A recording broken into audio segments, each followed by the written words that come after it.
Hello. Welcome to Lore Sunday with Mr. Final Fantasy. I know this isn't the typical way we start off, because we are starting off right where we left off.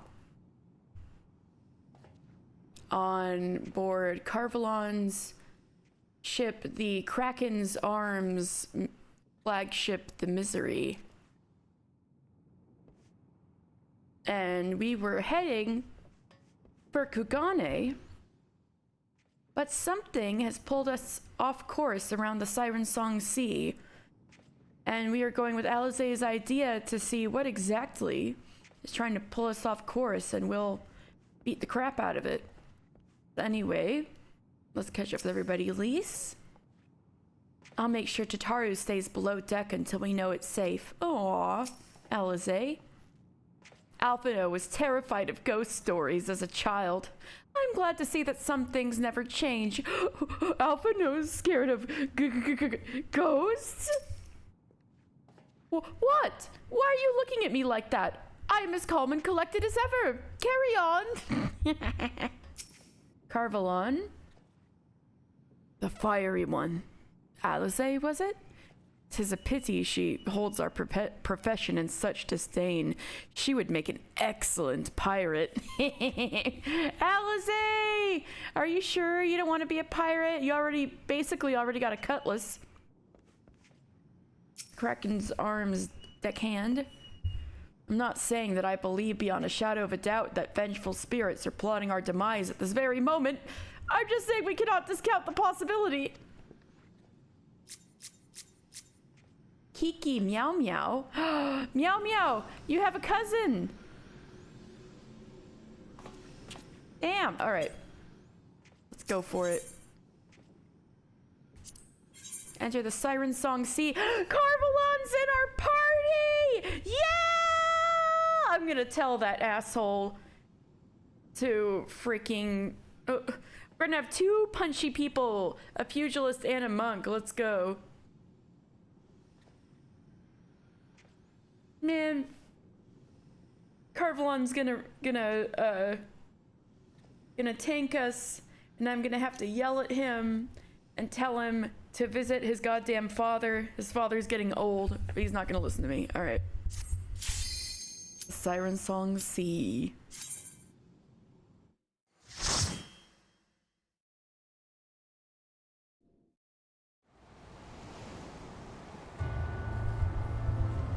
The Siren Song Sea.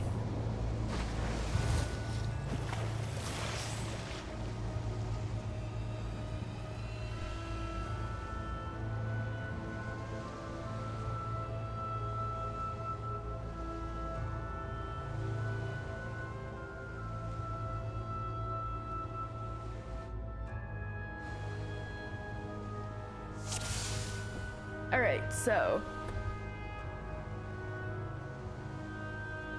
a prison in the mist, east of the Drown and southwest of Thavnair, there lies an expanse of water which legends hold is the haunt of sirens, the scourge of sailors.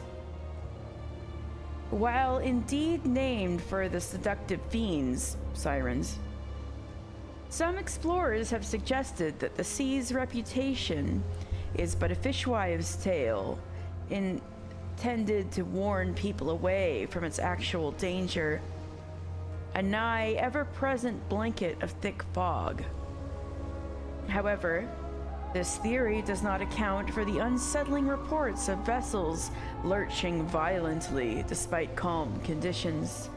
Whatever the truth may be, one thing was never in dispute. Countless ships have vanished within these waters. Approximately a century ago, out of concern for the impact upon trade, the magistrate of Radzat Han ordered the construction of a lighthouse on the Siren Song Sea.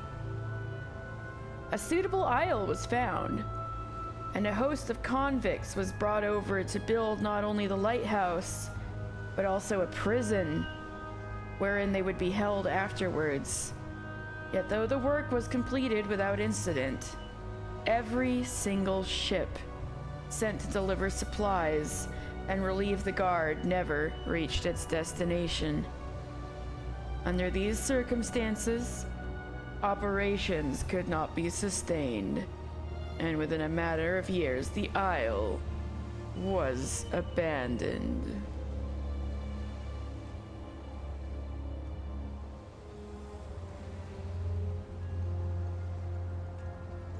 When, there's more I can say about the lighthouse. I'll see if I can find it first. So, actually, you can see, on the map by my Corpicur, the Siren Song Sea would be kind of at the bottom, just a little off screen. Actually, I think I can drag it up a little bit. Let me, move my painstakingly placed background a little bit. Oop, you see that? You see that? You see the lady with the heart? That's the Siren Song Sea. That's about where we're at. Because if you go here, on the left here, you see the red? That's Limsa Laminsa. So we've had to sail south around Thanalan and head east. And so that's why we're in the Siren Song Sea. Directly east from going across around the end of Old Daw. We're going towards way over this way. You see like this by my Corpicur's head. This is where we're headed, right? This is Hingashi. Here's Kugane. You see the little black and white thing by Corpicur's head. This is where we're headed. So really, we don't need to go up into the Bounty. We don't need to go up by Radzat Han or anything. We're just going right past it, south, gonna skirt all of Authard, and end up at Kugane. So it makes perfect sense that we would go right through the Siren Song Sea, way south here, where this little siren with a harp is on the map. So where was the map before? I think it was about here. All right.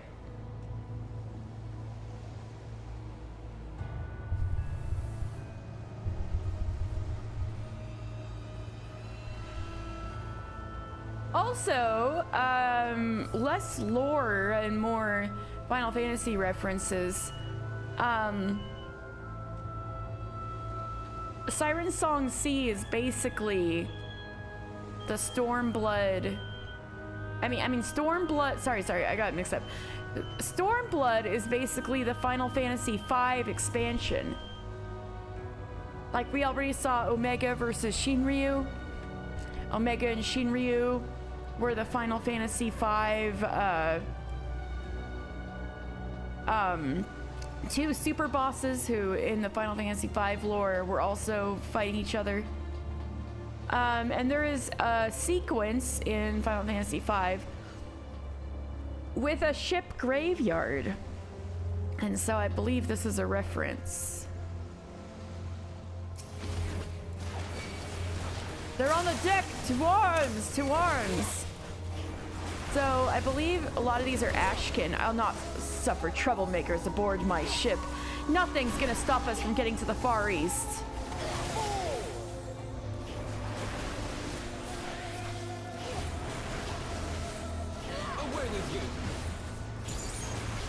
Looks field.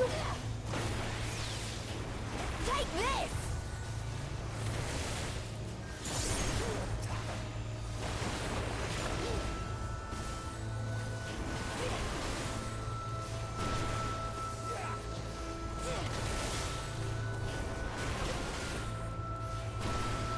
We're just gonna have two monks punch everybody to death. Although I guess Lise is still technically a pugilist.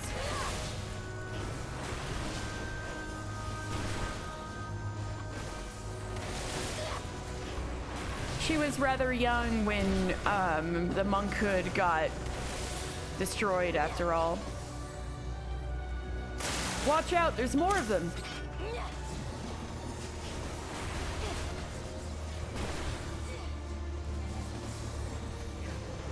Tarvalon, get the fucking aggro.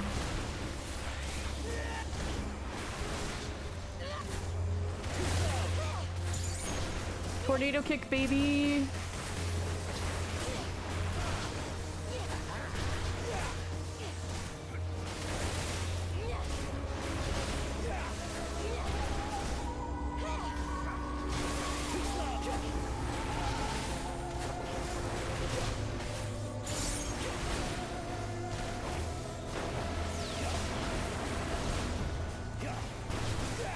I'm destroying them. So we're gonna see a lot of Ashkin today, who are basically the scientific term for ghosts.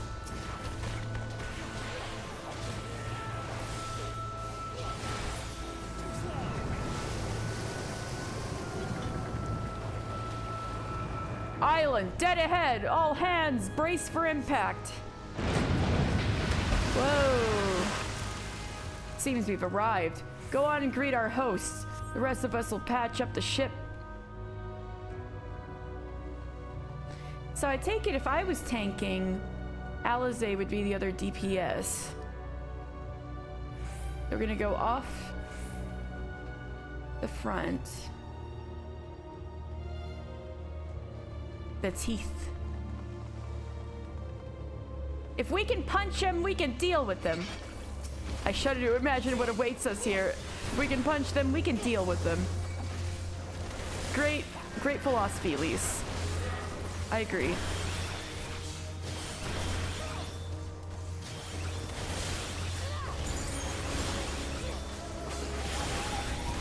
Away with you!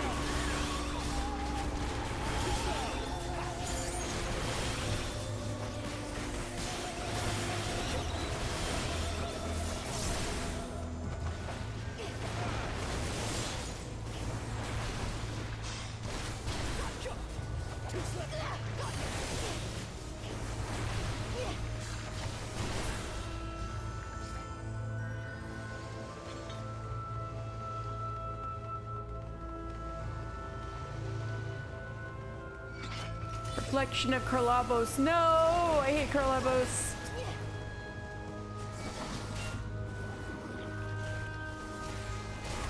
A test of your reflexes! Release! Indeed, my reflexes. We're in a ship graveyard.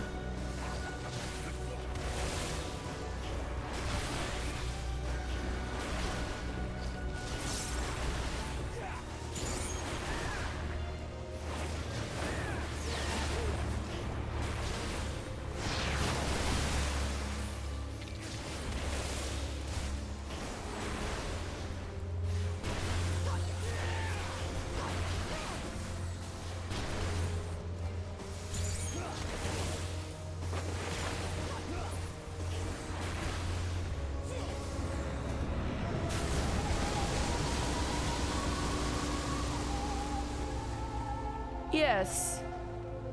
What about Yoshi P? So what specifically? There was a live letter. There was a 14-hour live stream, and upon which they did a live letter which revealed the entire schedule up until the start of the new expansion.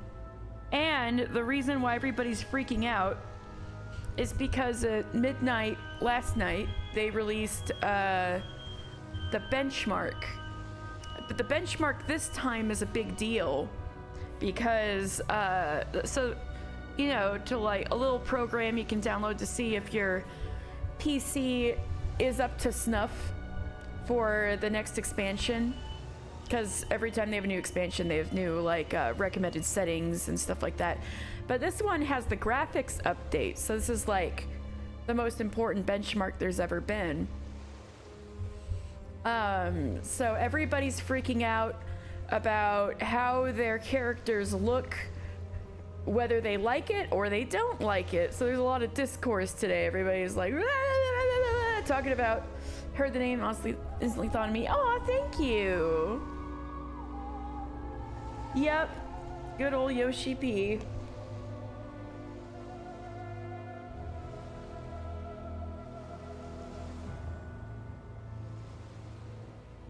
I do have a Discord.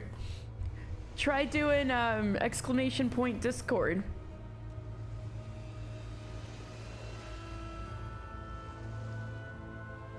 There you go.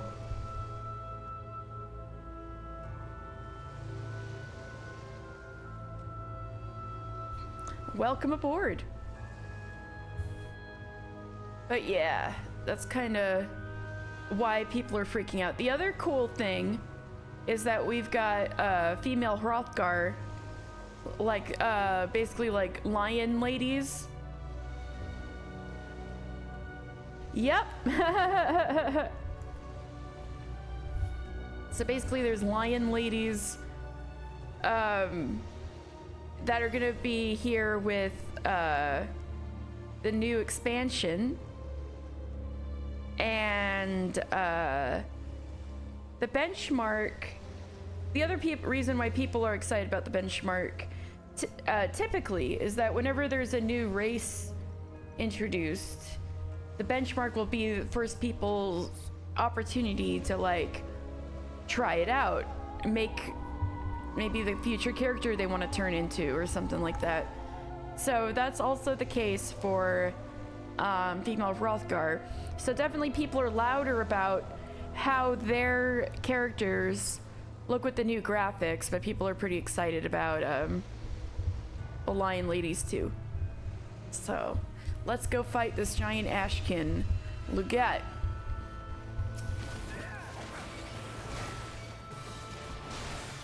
I already fucked up, don't look.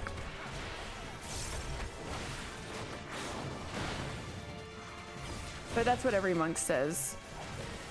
It's just part of the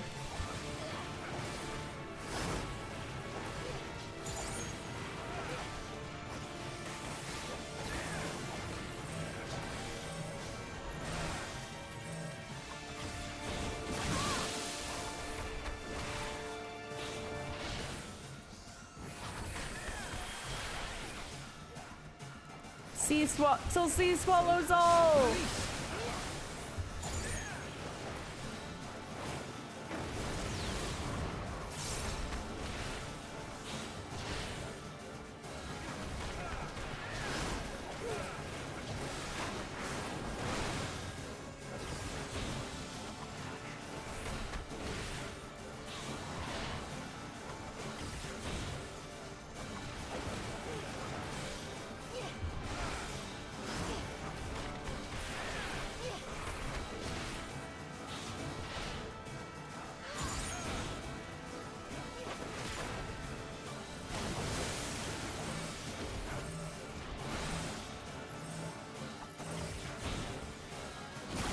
Shit.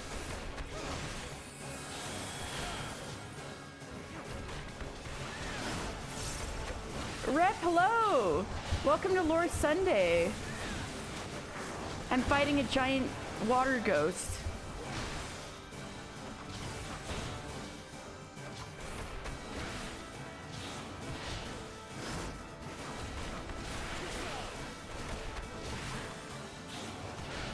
Alright, now watch this. This is sick. Tornado kick! Woohoo! Oh no. It sucked me in. It didn't look cool. All fright and no fight. You tell him, Carvalon. So sassy. Well, a ghost.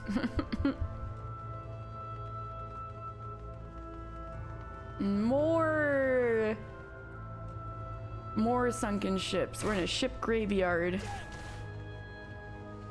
Yay! I'm glad you're here. Ghost ship? Quite literally. Carvalon's so funny. Meanwhile, Alphino's like, yoinks, ghost?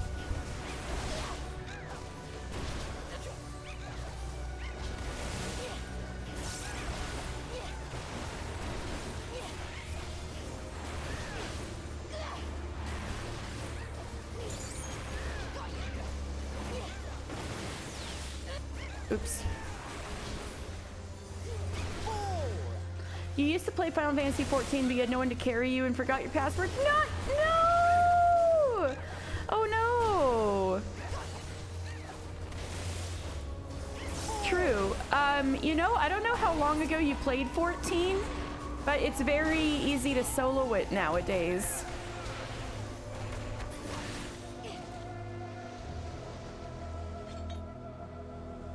But you could always ask some of us for help too, you know. Like I was helping Alexi on DMs recently because Alexi was trying the free trial.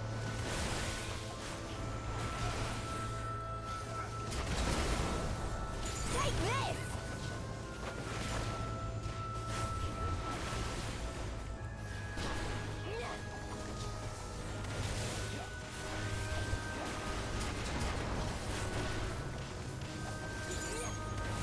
Tornado kick. Woo! Sea monk. I'm pretty sure sea monks are void sent as opposed to Ashkin.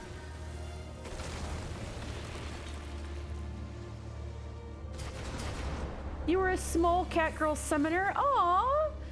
Lovely! On my main character is a small but very cool goth Lalafell. And here I am Mr. Final Fantasy. The guy in all the trailers. It appears to have been adrift for a while. Is that the crew? Skinless deckhand. Oops. Release.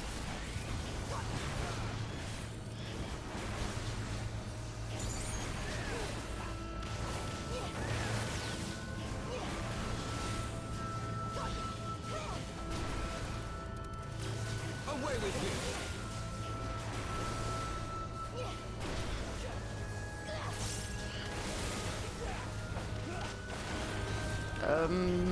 There we go. Away with you. I think I did the same thing twice. I did. I'm a fraud. I'm a fraud.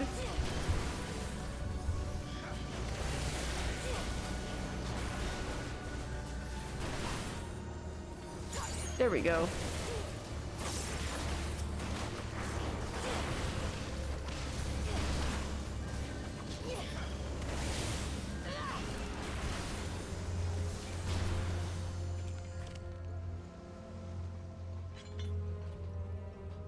We gotta go up this way. Or we don't go up there at all, we go this way. Wow, that's a creepy looking guy in it. It's the governor. Hello, governor. Alright, so the governor, according to Hanish records, like so many before it, the vessel dispatched to bring home the prisoners and their guards never returned. Waiting for rescue to no avail, the island's denizens eventually perished only to rise again as undead. So this was the undead Hanish governor of this isle, where prisoners were sent to work to build a lighthouse. But since this turned into a ship graveyard, none were able to supply them or rescue them, and so they never left. All right. That doesn't scare me. And so it shouldn't. Ghosts are but men trapped in purgatory. It's a big ghost, though.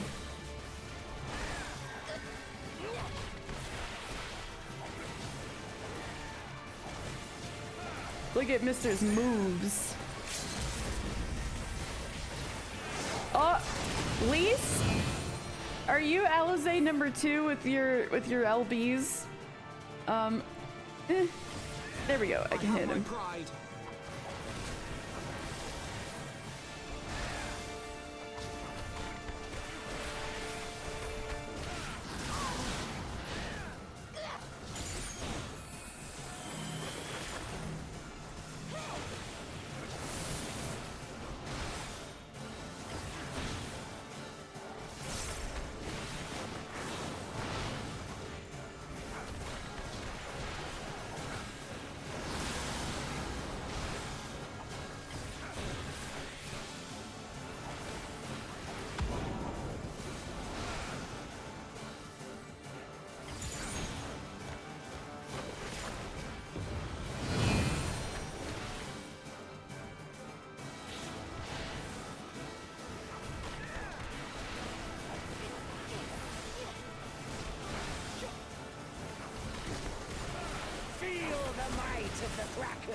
Whoa, Carvalon.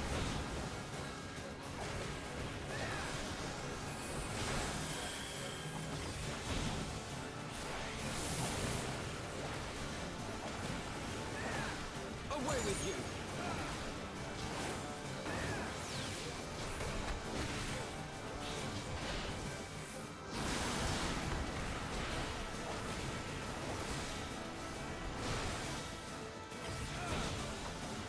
We almost got it.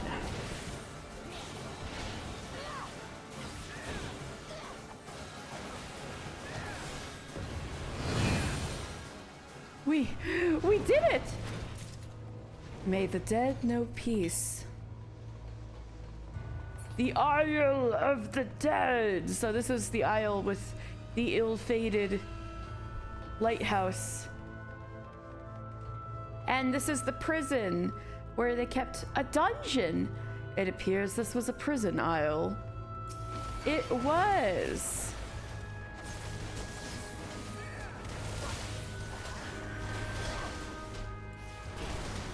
Hello.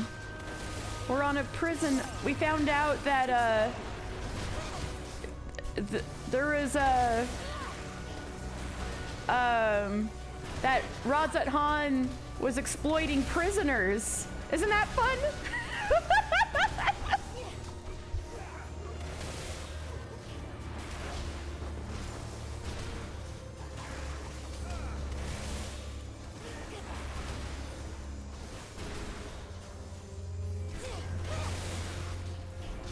Yeah, this island where you fight all these zombies and stuff, it was got Radzat Han wanted a lighthouse to be built out here because so many ships kept sinking, and then they thought to have kill me, release, set me free. So all of these guys that we're fighting right now are zombies of prisoners from Thavnair who were sent here to work to build the lighthouse. And but the seas around it were so fucked up that no other ships were ever able to make it after the prisoners made it here. So there were no resupplies, no way to get the captives off the island, because every ship they sent to the island would sink. And so eventually the all of the prisoners and their guards here at the island where they were working on the lighthouse, they all died here and became zombies.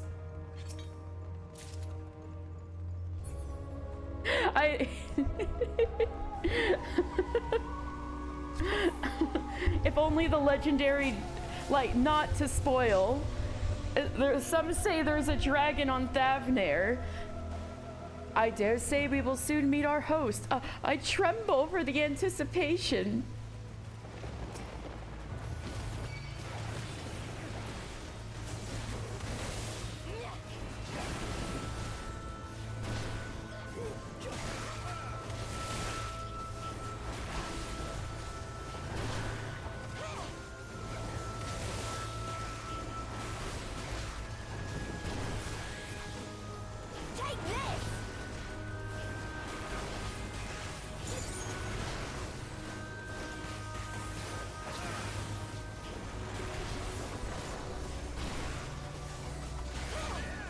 It would be so crazy if there was a dragon in Thavnair, because they could have asked it to help these guys out or something. Well, I guess we'll never know. I know, right?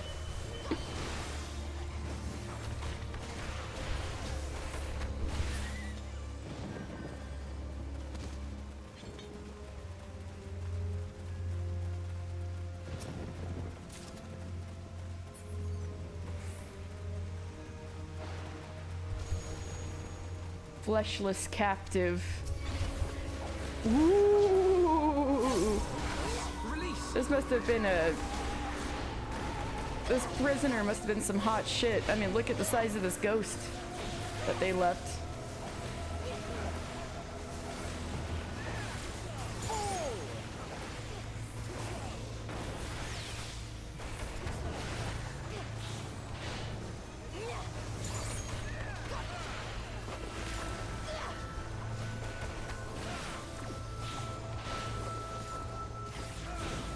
Oh, Carvalon, thank you for interrupting. Yeah, Carvalon is tanking. Away with you. Focus. Release.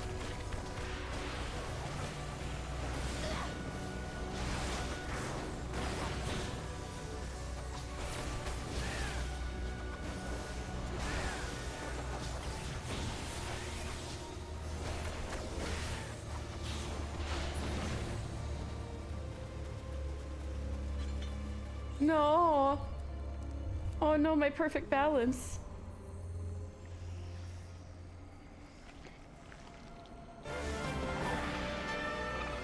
This is the first time we're hearing the Stormblood boss music. Weather suddenly decided it's spring, so I've got make sure I have short sleeves clothes to wear. Yeah, it's pretty warm in here too. So Lorelei.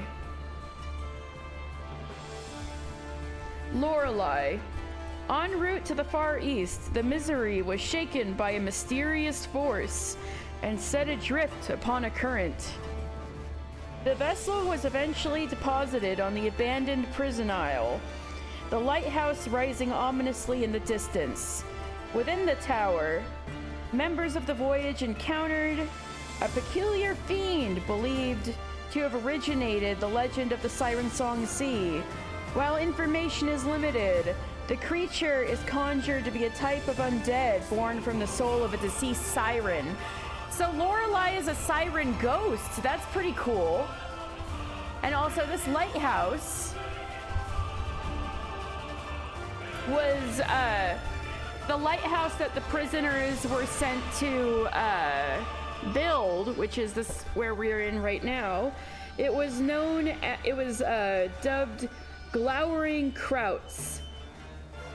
The light source is stated to be a perpetual flame kindled by Near Eastern alchemy, or so Hannish alchemy. But whether it continues to burn in the absence of caretakers is unknown. Ghostly. So that's pretty sick. Lorelei is a siren ghost. All right, let's kill her again. Is that the ghost of a siren? And the source of the legend, would seem. Wow, Alphino just goes and says it. That's cool as hell.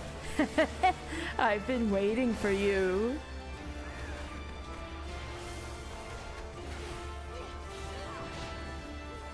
Virgin tears. On a blood storm of blood of the Brown Brothers. Ramble with me all through the night. Oh, I fucked that up.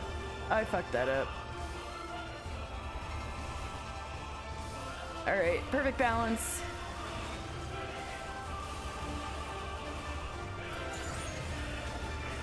Tornado kick, bitch.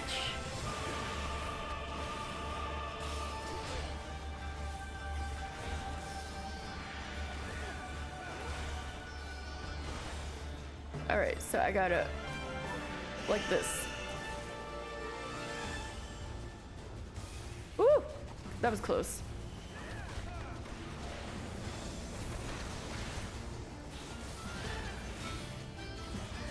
Feel the might of the Kraken.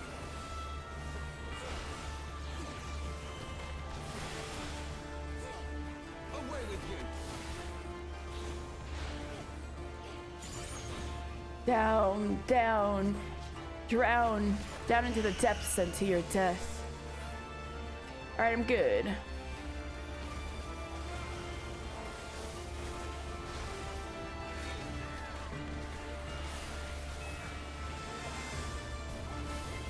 so spirited, but if you will not serve, then you will suffer.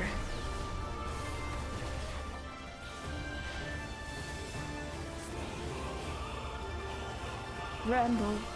Ramble with me all through the night. Ah! I effed that up.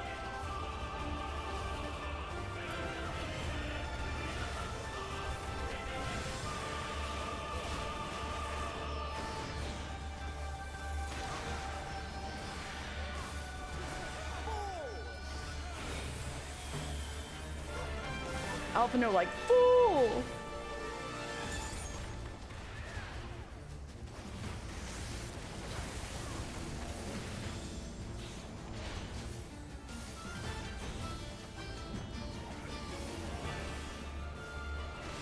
Can we get to Limit Break 2 is the question.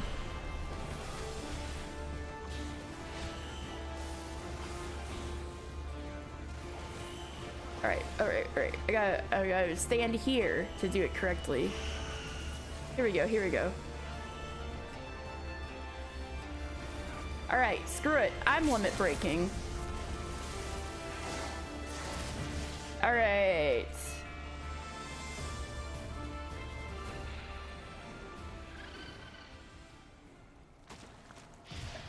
And there she goes. Bye, Lorelei. Oh, it was a ghostly light lighting the lighthouse. It turned off.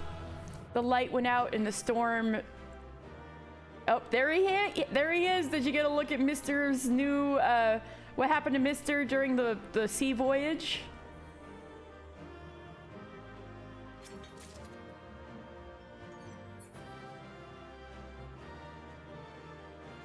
I know, it's a few weeks, you know.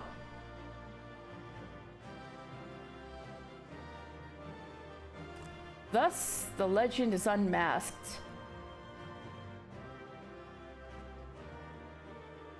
Of all the eerie things here, that was definitely the eeriest.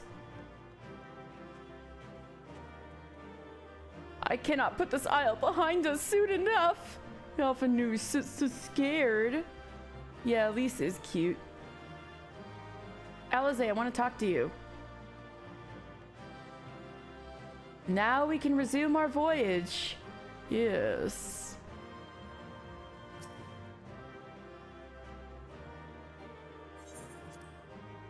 All right, we're continuing on our voyage.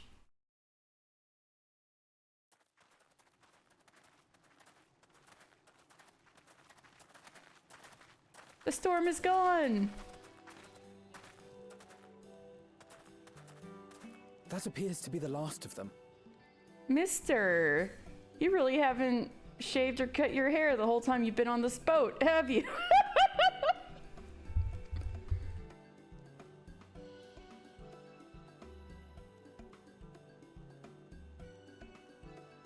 Word from the Misery. Repairs are complete, and we may resume our journey without further delay. Okay, Xenos Carvalon. I swear, if I never hear another ghost story, it will be too soon.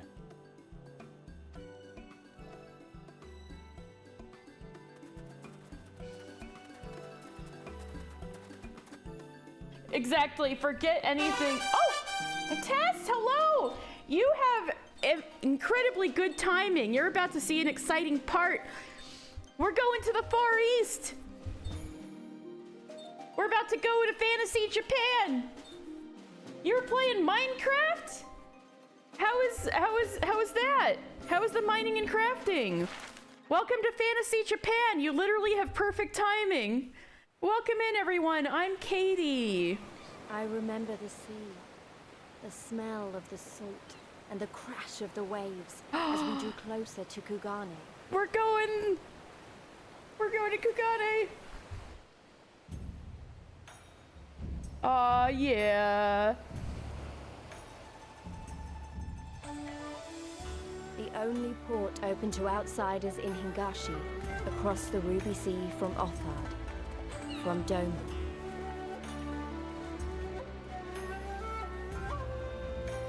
Garlemald is here a little bit. All the colors of the rainbow, all the peoples of the world, all in one place. I wish you could have seen it.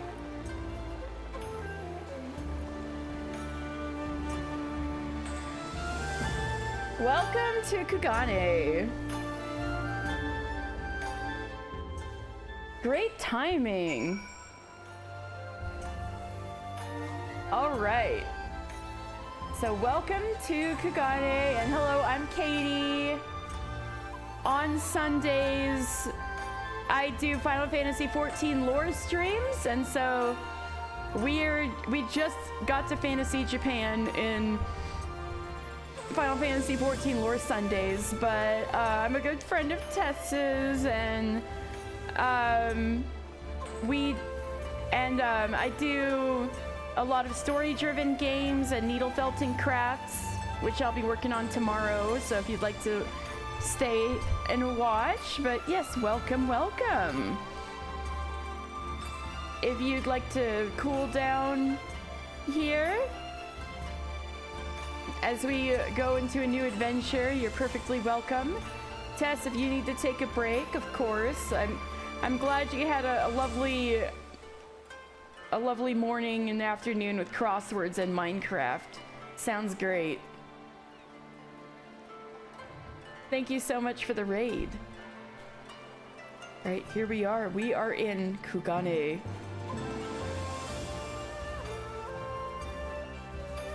Let me get to the page with Kugane in my encyclopedia.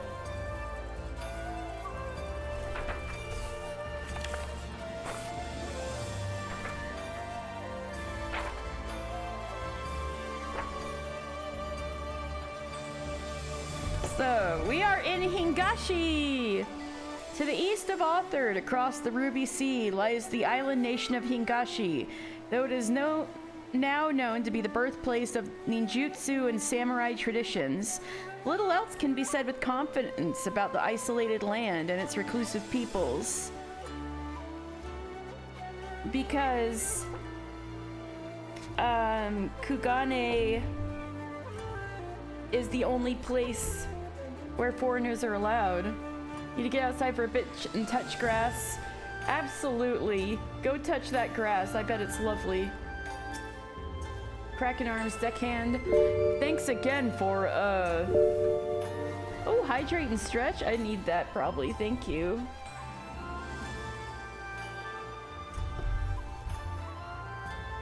Yeah, grass with actual updated textures. Gotta touch some of that Final Fantasy XIV Dawn Trail grass. Alright, stretch and hydrate. Thank you, Tess. I appreciate that. Thanks again for saving us from certain death at the hands of Lorelei and whatnot. We'll not soon forget it. No, I'm talking about Dawn Trail. I was making a joke.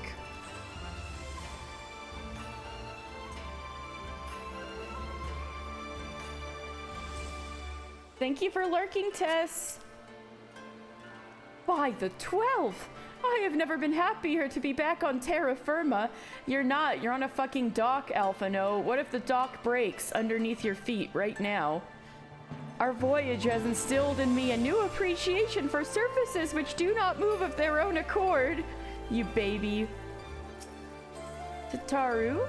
Strange. Is it just me or is the ground swaying? Alphino, you're not safe. No, I'm just kidding. Lise?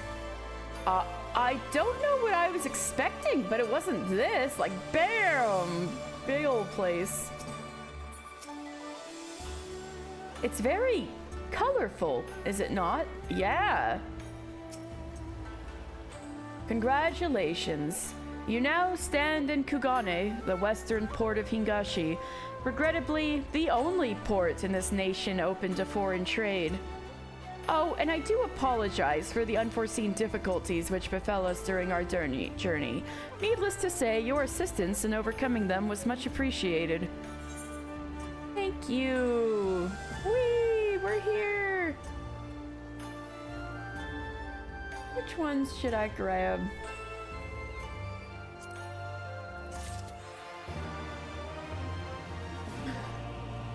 Achievement? Do I get a title? Survivor of the song. All right, I'm gonna put that on.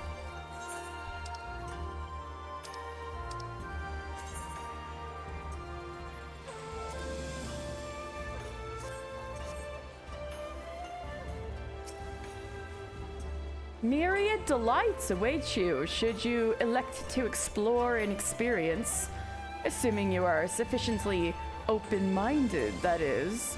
I, alas, cannot afford to linger. Carvalon, what are you implying? So Carvalon's gonna leave. Fine, go visit your father.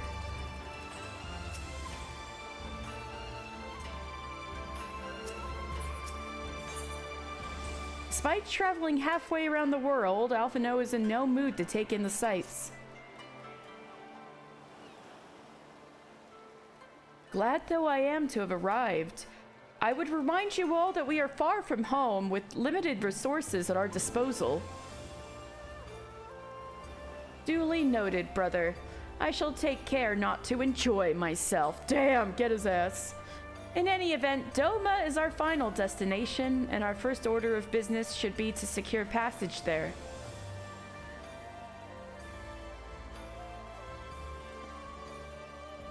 Captain Carvalon, I realized you pledged only to take us as far as Kugane. Pukey Pie, it's been a hot minute. How are you? Look, I'm in Kugane. And I have no desire to change the terms of our agreement. I should, however, be interested to know how you would go about reaching Authord, were you in our position. You are alive! Welcome back!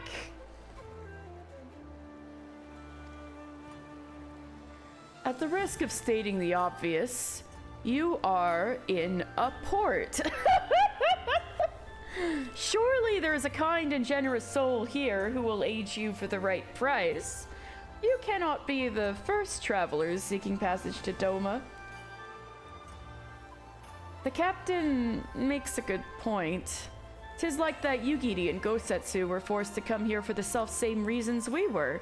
They must have found a way to Authard, assuming they are not still within the city.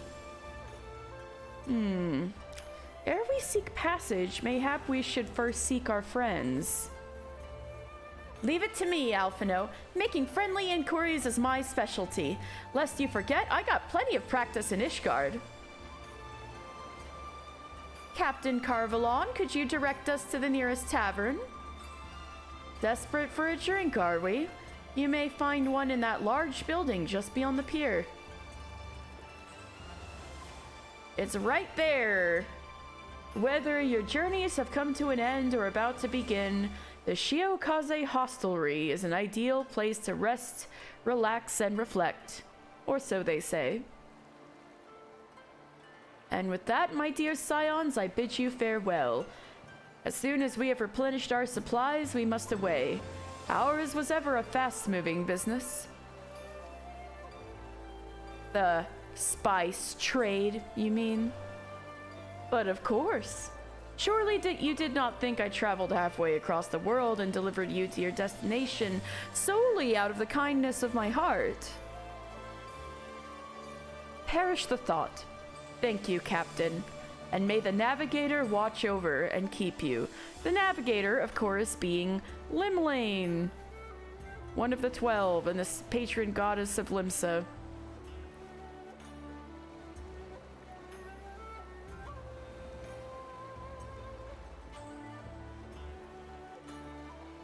Thank you, Deckhand. You were a bro. Carvalon, go visit your father.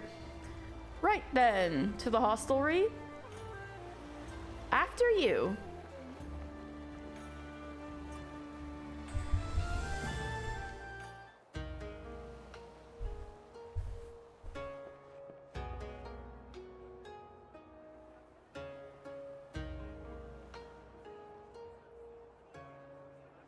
Mr. Final Fantasy got his glow up. Cool big bell. By the 12.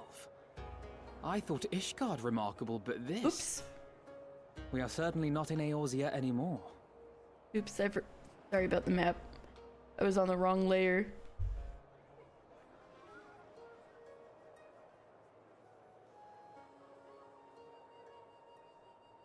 I meant to turn up the volume a little. A tavern is a tavern, Alphino, here or anywhere else. Now, if you'll excuse me, it's time to do what I do best.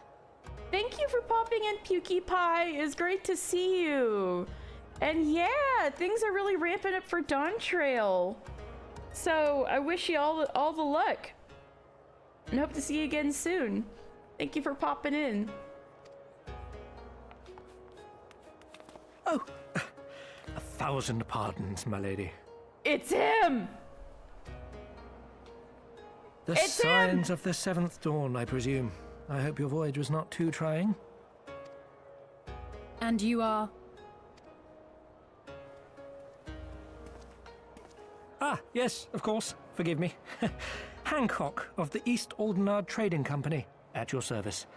On behalf of Chairman Lolorito, I bid you welcome to Kugane and invite you to take refreshments at our local offices. I gotta make an angry Corpiker face. Lolorito. Lolorito? I was aware his interests extended beyond the borders of Eorzea, but not so far as Kugane. Regardless, I am disinclined to accept the hospitality of grinning merchants, especially those who serve a master with whom we have such a difficult relationship. Yeah, Hancock. Who do you think you are? My, such naked suspicion. I do hope that business with the Crystal Braves did not rob you of all faith in your fellow man. Or do you really think the chairman is plotting to drag you into another one of his grand schemes? I beg your pardon? If you are trying to win my trust, you are failing quite spectacularly. Oh dear, have I offended you? Once again, I must apologize. Too much time in the Far East, you see. One is compelled to talk in circles round everything here, and one finds oneself longing for the invigoratingly candid speech of the Uldan markets. Though I see now that this was neither the time nor the place to indulge said longing.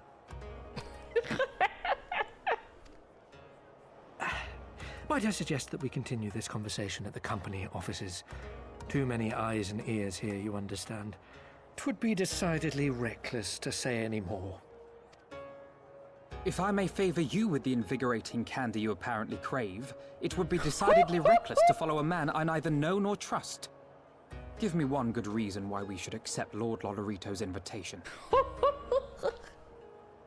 Now there's the young diplomat I was told to expect. Very well then, I shall explain.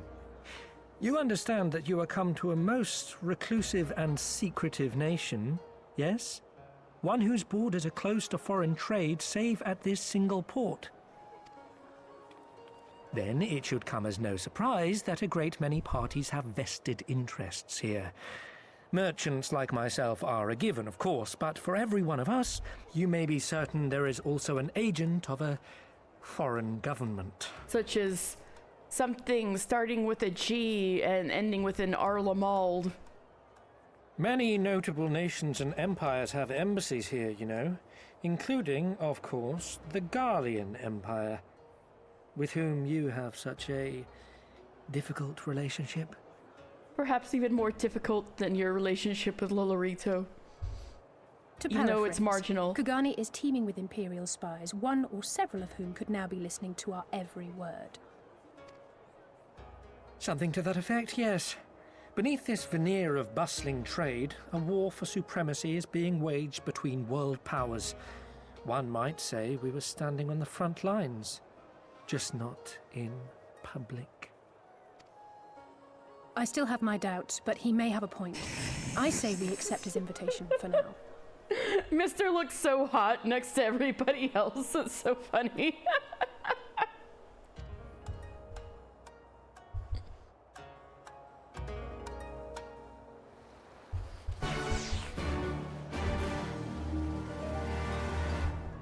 And so we have met Hancock.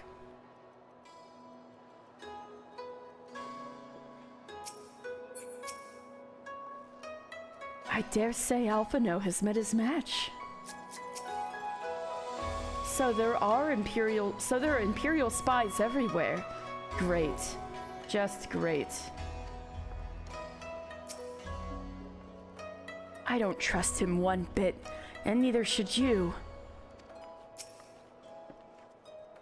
Forgive me, the mere mention of the East Aldenard Trading Company is enough to... I'm fine.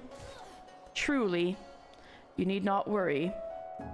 Yeah, since Alphino was the one who founded and was in control, or so he thought was in control of the Crystal Braves, but it was the East Aldenard Trading Company that bought all the influence in it and turned it upside down.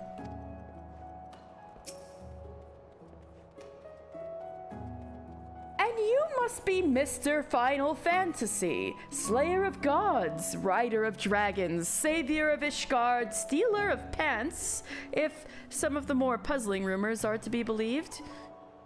Oh shit, are you talking about the Hildebrand thing? Well, sorry?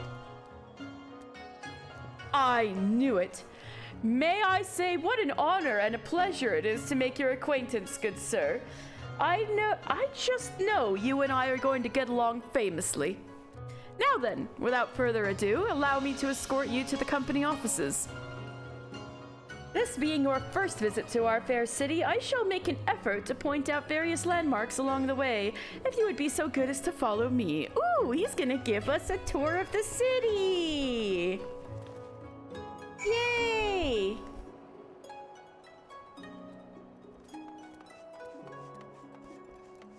Well, first of all, this is the Shiokaze Hostelry. A towering tavern, the largest in Kugane. Favored by local merchants, dock workers, and foreign visitors alike. Guests can indulge in Far Eastern cuisine made with the freshest seafood while sipping on fine rice wine imported from Koshu, the main island of Hingashi. We have Hersand, another... You look like you're with the serpents, girl. How lovely to see a fellow Eorzean so far from home. As one with experience in the wonders and dangers of the Far East, allow me to offer you some advice. Always keep your weapon close to hand. While I'm a monk, my weapons are my hands. Done. These here sticks make for good shovels, like... Got some Lominsons here. Welcome to the Shiokaze Hostelry. Should you wish to sample the flavors of Kugane, or simply to rest and recover from the rigors of your travels, we stand ready to meet your every need. We have Clan Centurio here. Otokaze. A fine evening to you, sir. Shall I pour you a drink? You may be assured that whatever you desire, I have or can acquire in a timely fashion. What do you do here? Oh, not so much. I pour drinks and lend an ear as necessary. As you can well imagine, given our position relative to the piers, the Shiokaze Hostelry is the first and final stop for a great many people from a great many places. Kugane is open to all. We have no desire to make bitter enemies, and so we refrain from forging alliances. All are equal here, after a fashion, which is why our fair city is rich in trade as well as culture. That said, we are not without our troubles. Sailors being sailors and so forth. Never here, of course. My clientele knows better than to incur the wrath of the Sekisegumi, I trust. We will learn more about the Sekisegumi. What kind of place is this? Why, only Kugane's premier purveyor of intoxicating beverages, owing to our close relationships with Koshu's finest brewers. We offer an unmatched selection of Junmaishu, a rice wine that is very pure and rich in flavor. Of course, Not every individual comes to the hostelry for drink. Travelers often gather here to have discussions regarding business and personal affairs, both occasionally leading to emotional outbursts, though the latter is rather more... Oh, that was very close. I very nearly said something foolish. Where was I? Ah, yes, can I interest you in a glass of Junmaishu? Interesting.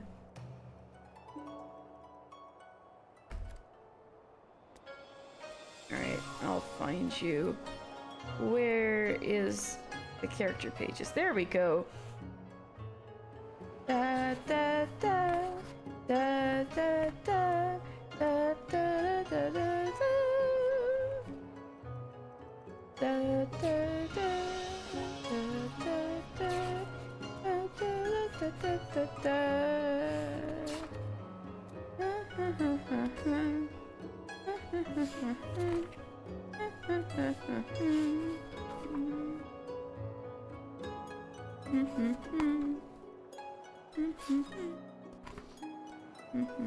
Oh, here we go.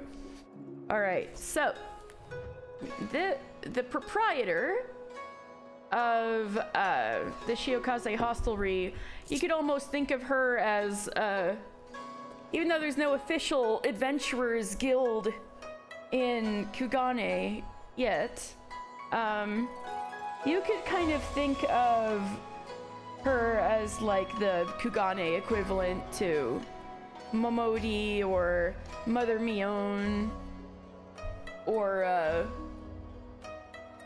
Bataron. Anyway, this is Kotokaze Benitoki. Kotokaze Benitoki is the current proprietress of the Shiokaze hostelry, the finest drinking establishment in Kugane. Now 38 years of age, this Far Eastern hearer took over from the previous owner a full decade ago. Before that time, a full decade ago. Oh, I skipped a line. But is notoriously private about her life from before that time. Those who ask about the patch over her right eye will be treated to a gentle smile and nothing more. Persisting with a second question will earn a glare from her left eye, and a further interrogation is commonly rumored to invite a flurry of punches. Skilled in the culinary arts, with sea pickles a specialty, Kotokaze also has connections with the Koshu brewery, allowing her to offer patrons a selection of exclusive Junmaishu, the availability of which is seen by some as a possible link to her inscrutable past. Interesting.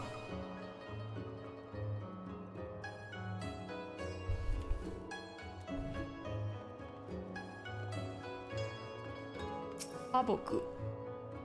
Sake seems a simple drink, but depending on the place it was made and the hand which made it, the flavor is subtly different. I shall have to sample them all. Uh-oh.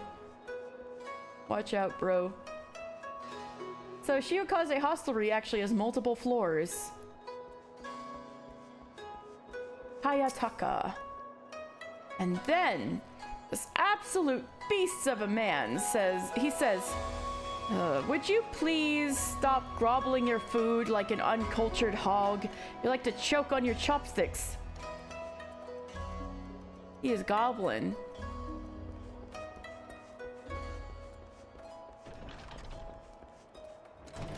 That was the most amazing play I've seen, well, this week at least. She's drinking with some foreigners, or is she also a foreigner? And dressed up in a kimono. Uraki. Ah, an Ijin. Welcome. Come sit with me and have a drink. I would hear the fantastic tales of your travels. Oh, he drunk. There's a nice little balcony here. And I think this is overseeing our next destination. Hungry. Hello, Dan. Let's move on.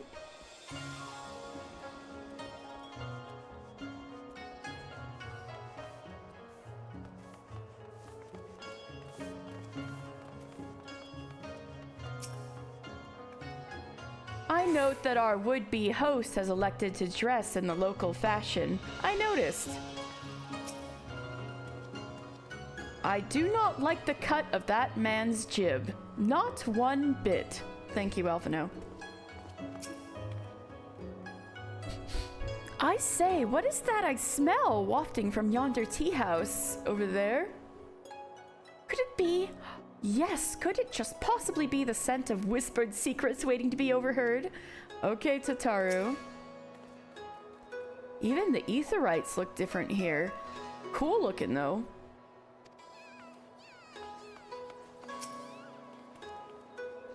Everyone, if I could have your attention, please. You are now standing in Tenkonto. Loosely translated, its name means Spire of Drifting Souls, which, as some of you may have deduced, makes reference to the Aetherite, which stands over yonder. The design is markedly different from those of Charlian, yet I trust its function is identical. A diplomat and a scholar, will wonders never cease? Far Eastern Aetherite technologies have a long and storied tradition. I assure you, this particular example was constructed by the Onishishu, a collective of skilled craftsmen who guard their ancestral techniques with the utmost secrecy. We will hear more about the Onishishu way down the line. In short, you will find it no less reliable than its Western counterparts. A tune, if you like.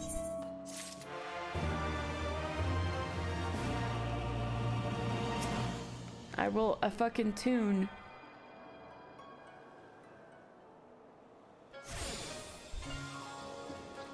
So, Tenkonto literally means Aetherite. Like, he said what it translates to, but Tenkonto means Aetherite, so Tenkonto is like, we're literally in the Aetherite Plaza. Since ancient times in Hingashi, the construction and maintenance of these devices have been the exclusive domain of the Onishishu, a collective of skilled craftsmen who jealously guard their secrets. As a portal into Kugane, the area is kept under strict surveillance by the Sekisegumi, which we will learn about later. Yusen is one such member of the Sekisegumi. Tenkonto is as the crossroads of Kugane. Many people pass through it every day, and I have learned to recognize the lawbreaker and the troublemaker. Conduct yourself with respect, and we shall have no quarrel.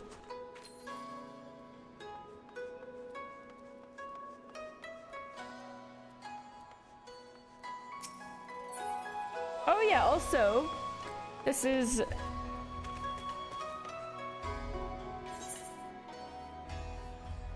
Yes, this is the statue of Zuiko.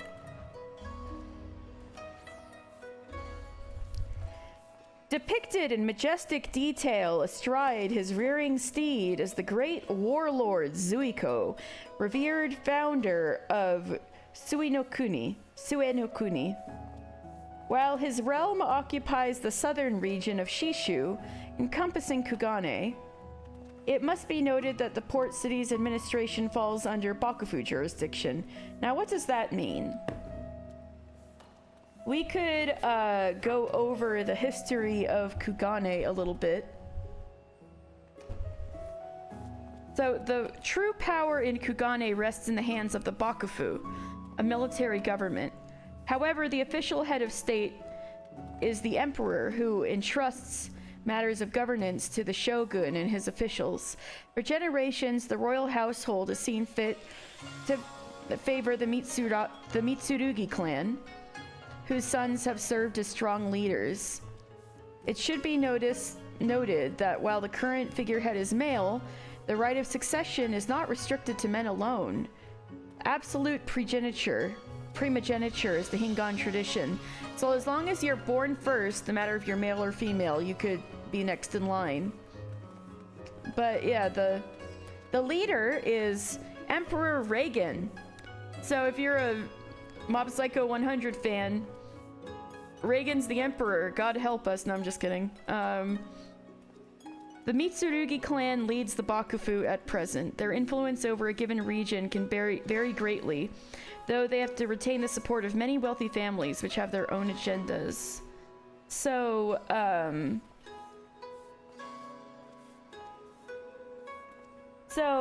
if we were to relate this to actual Japanese history, you could say that Zuiko here is a daimyo, so like a regional warlord, because we're sort of in the equivalent of Dejima in the fantasy equivalent of the Tokugawa shogunate. So basically what this means is that as far as the landmass goes on the island chain, Zuiko here rules this area land-wise, like the region the city is located in. However, he does not run Kugane. The central military government runs Kugane, because this is the only port through which foreign trade is allowed. So it makes perfect sense that the Bakufu would want control, if that makes sense. There's a more extended history of Hingashi, but we don't have to go into it right at this moment. Well, we'll ease our way into it.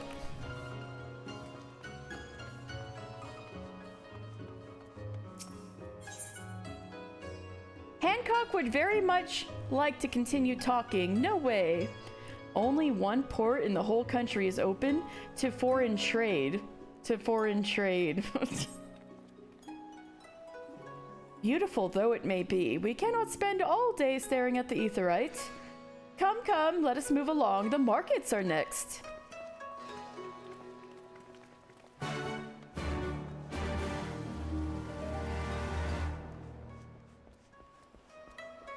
Does that mean we'll get Tyrell knocking on their doors later with boats?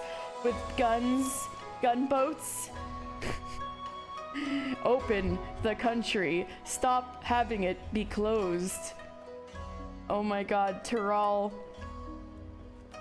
We're gonna have,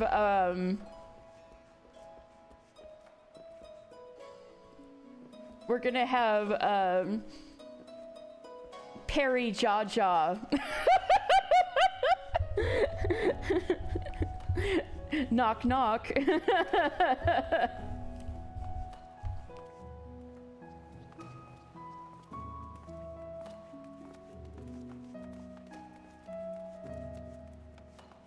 Ooh, pretty.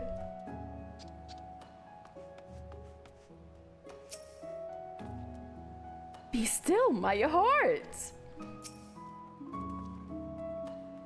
Well, I would expect no less of a bustling port. No sign of Gosetsu or Yugiri here. Not that I expected to stumble across them just like that, though it would have been nice. Just look at these garish designs. Not fond of subtlety, are they? Oh, is that a theater over there? Yes, it is. Also, Alize, don't be rude. It's pretty. We have some of our finest actors performing today. Why deprive yourself of this wondrous spectacle? Stave yourself the stabbing pain of regret and come to see the show. What is this I hear of you bathing with the locals? Uh-oh.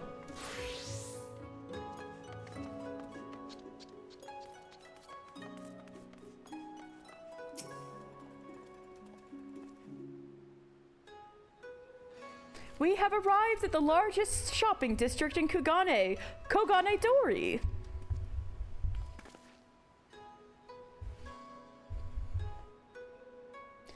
Kugane, as you are doubtless unaware, is ancient Hingon for...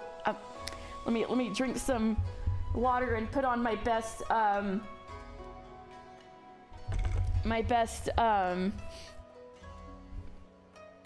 nerd voice. I don't know. Kugane, as you are doubtless aware... Sorry. I have to be more pretentious, sorry. Kugane, as you are doubtless unaware, is an ancient Hingan word for gold. So, in this prosperous port where golden fortunes are made, lesser fortunes, or kogane, are earned by the local merchants. It's all quite logical once you learn the language. Hydrate, thank you.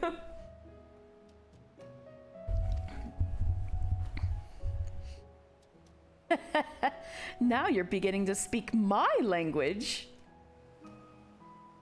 Oh ho, a kindred spirit.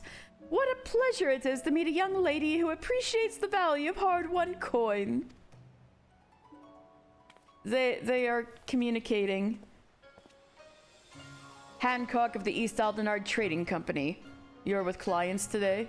Yes, this is Hancock. Why, if it isn't Master Keiten! Pray allow me to introduce you to my esteemed guests, but recently come from distant Eorzea. This kind and generous soul supervises all transactions here in Kogane Dori. Oh, you're our Master Parsimon Trey, you're our Master of the Markets. Your sincerity is ever appreciated. As he says, I am Keiten of the Hakuchi clan, and it is my honor to serve as overseer of these markets.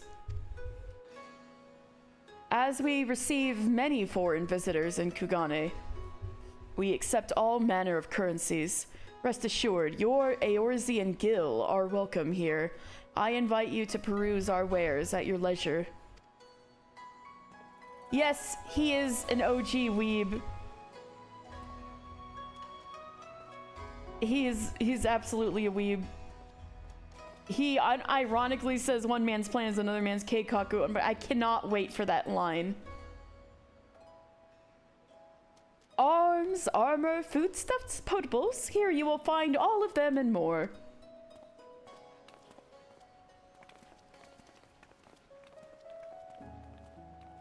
He hasn't mastered the blade though. He's got weak noodle arms.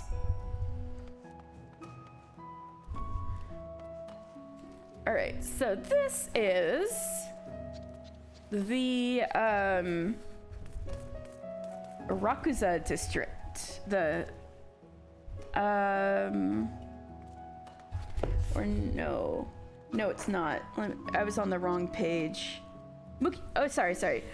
Rakuza district is different. This is the Mujikoza. This famous center of the arts hosts regular performances by popular entertainers. Its somewhat unusual name, the Unadorned Drum, as it roughly translates, is said to emphasize the spirit of camaraderie the artists hope to foster amongst the guests they receive. And then Kogane Dori, the shop, meaning gold in ancient Hingan, Kugane, is a port where golden fortunes are made, and it is on this bustling street that merchants earn lesser fortunes, or kogane. From foreign wares to local specialties, there is something to suit every taste. Those who have had their fill of the markets may also find amusement at the renowned Mujikoza Theater. So, that's not... If I could pick any weapon... Oh. I mean, in this game... You can have weapons and magic and both at the same time. Wait, what'd she say? I hear they keep her in the castle dungeons. Who? That's terrifying. Any weapon? I used to think glaives were kind of cool. I have to think about it.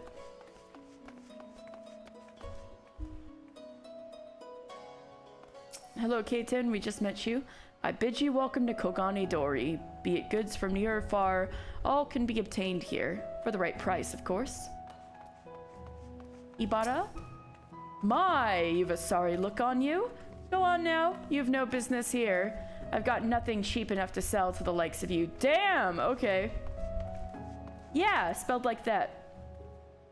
You would be a black mage if you were an adventurer. Why am I not surprised? a true pointy-headed wizard casting spells enjoyer. If there is aught you seek, you need look no further than my shop. Come, come, find all that your heart desires.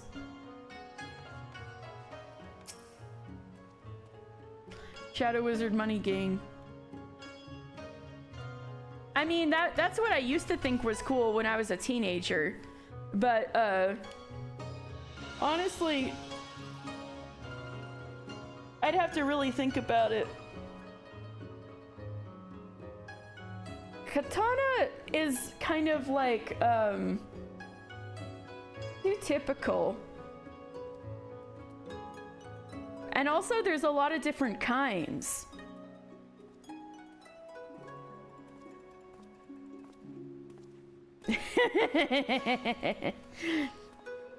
I'm beyond weeb. Nodachi then. Was Nodachi kind of short? Let me see. Ow! Stella, that hurts.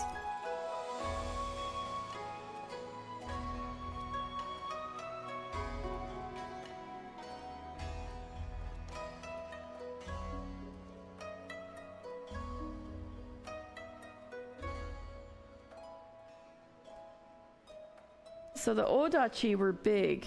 Oh no, Nodachi were really big.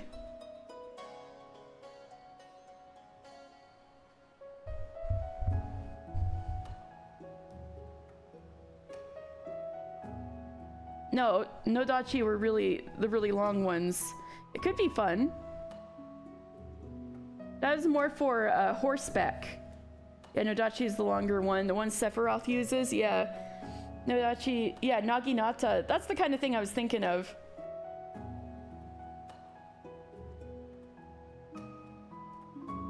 Every time I remember that the Persona 3 female protagonist uses a Naginata, I'm like, yes, yes, yes, yes. So probably that one.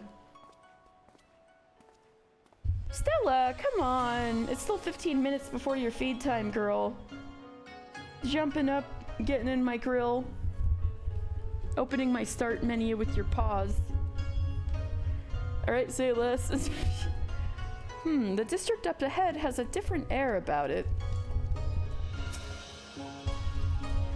Don't think I haven't memorized every detail of that street. There's at least half a dozen shops that will soon be enjoying my custom. Where to next, I wonder?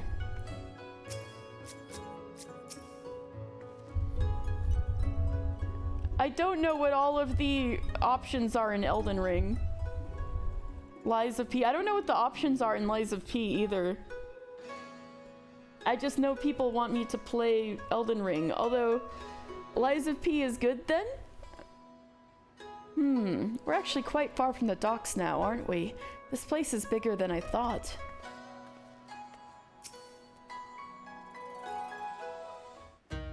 I would have a time in Lies of P, I would. Oh no. If we may pause here for a moment. This road leads to the Ijingai, the district in which Ijin, or foreigners, are permitted to reside.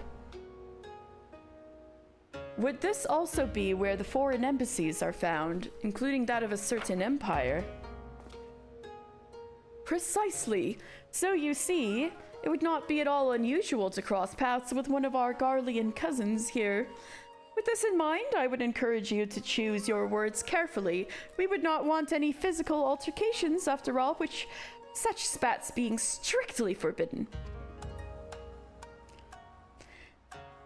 I feel like calling Hancock Sanji is like an insult to Sanji. I'm joking. I like Hancock, but like, he's great to make fun of.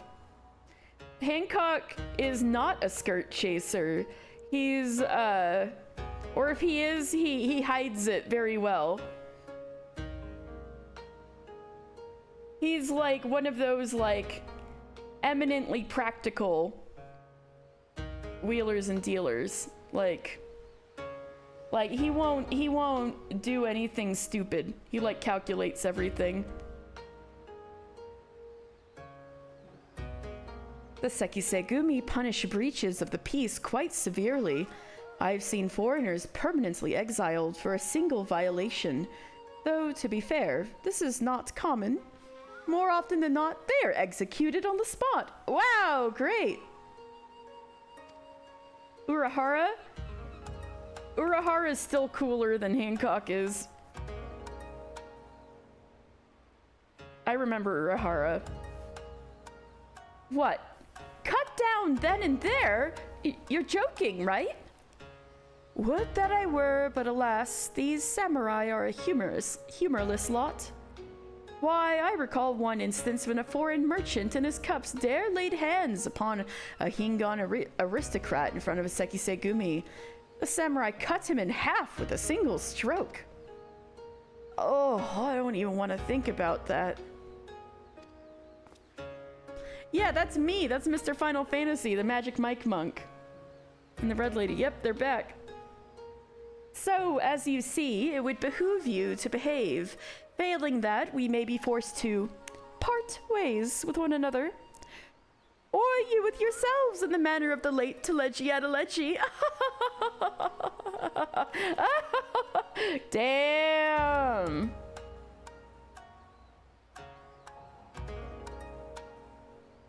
Oh, how I amuse myself. But we must carry on.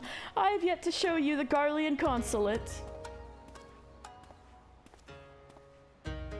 Everyone's vaguely terrified, but Alizé's like, fuck it, let's go.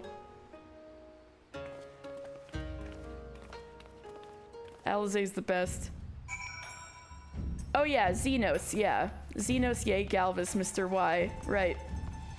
Right, she did manage to mildly impress Xenos, but so did Mr. I also mildly impressed Xenos.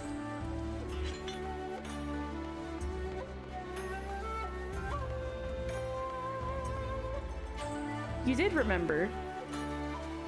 And so this is the consulate for the empire that Xenos belongs to.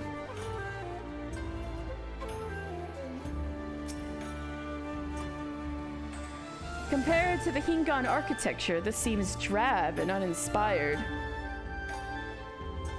Or mayhap I've simply had my fill of Garlean aesthetics, such as they are. Tataru?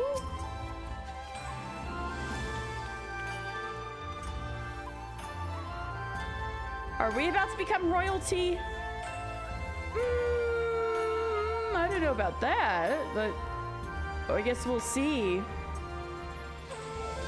Danger, excitement, intrigue, oh my. Some might call it unwise to loiter outside the gates of a hostile empire's consulate. So that building's full of Garleans.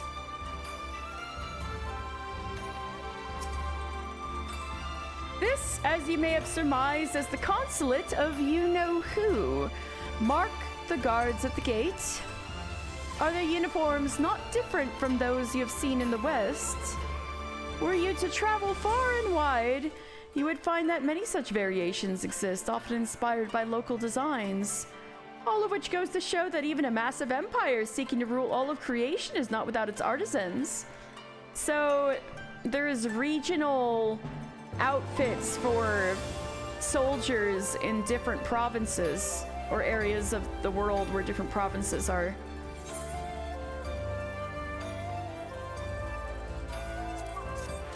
Stella, no, don't jump on my keyboard. Festus. Yeah, here's their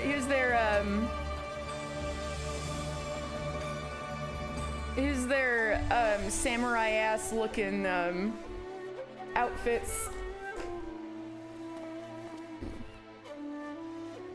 Festus from the trailer. That's close enough, savage. All right, fair enough.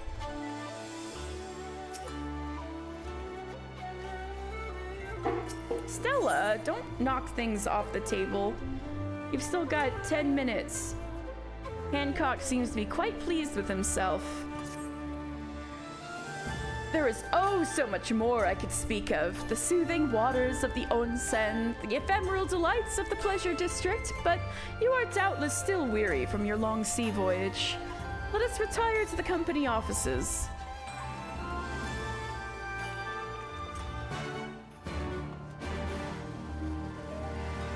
So this is the Ijin district.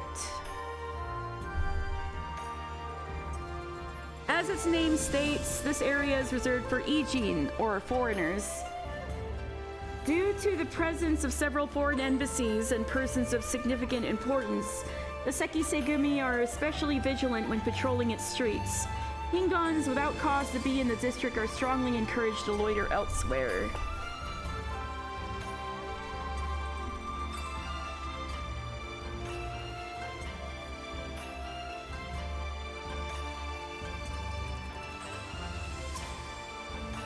Ethernet shard.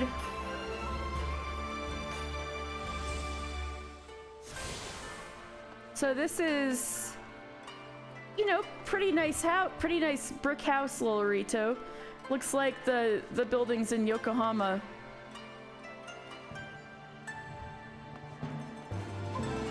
And we've even got a bronze blade all the way from Molda.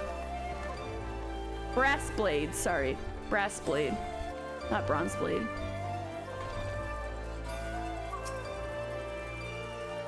Even though this feels just as out of place as the Garlean consulate, it's a lot more comforting. Yeah, it's a lot more like what you're used to.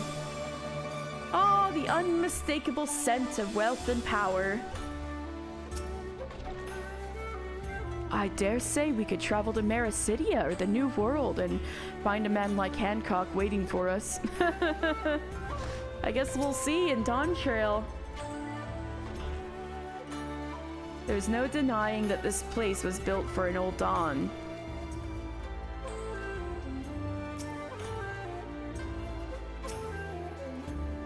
Greetings, sirs and ladies, and welcome to the Kugane branch offices of the East Eldinar Trading Company.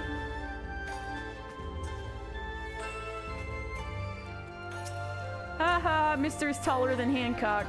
Hancock's a short king.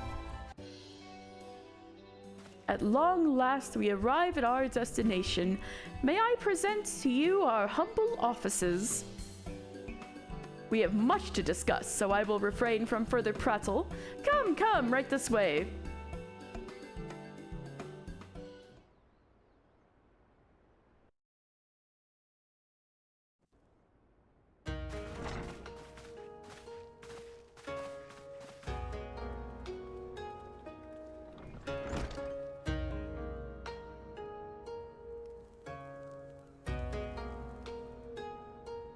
Lolorito, no! Our thaumaturges took great pains to ward these walls against all manner of surveillance. Where business dealings are concerned, we do not compromise on confidentiality. Yes, of course. Thaumaturges Guild being in Ul'dah. You may avail yourselves of these offices for the duration of your visit. Come and go as you like, and know that you may speak freely here. Your offer is most generous, but I will not enter into any agreement which would leave us beholden to you or your master. A legitimate concern. Allow me to clarify, then. The chairman bids you consider this as an expression of his heartfelt contrition for the bloody banquet and the unpleasantness which followed. Unpleasantness. Never having been one to put stock in words alone, the chairman deems the provision of material aid to be a more appropriate demonstration of his sincerity. By sheer coincidence, your purpose here also happens to coincide with our own interests. That is, assuming you are come to aid the Doman Liberation Front. Maybe. How could... I will not bother to offer a denial. You have the right of it. To be specific, we are come in search of our Far Eastern allies, Yugiri and Gosetsu, whom we hope to assist in their fight. The Aori Shinobi and the Rugadan Samurai? Then you will be pleased to know that they have both come to Kugane. See? It's Rugadan. Are you sure? Quite. They came here aboard a company vessel, you see. However, they encountered difficulties securing passage across the Ruby Sea. The Ruby Sea? Sorry, I've never been any good at geography. Forgive me. This calls for a map.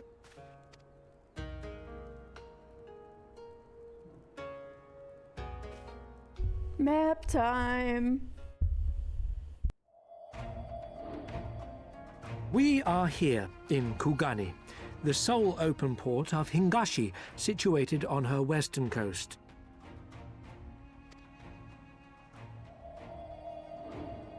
Doma, meanwhile, is here on the eastern coast of Otherd in Yansha. Therefore, if your friends are to reach Doma, they must first cross the Ruby Sea. Makes sense. Alas, this is easier said than done, as the Ruby Sea does not fall within the dominion of either Hingashi or Doma, being controlled since antiquity by a third party, namely the Confederacy.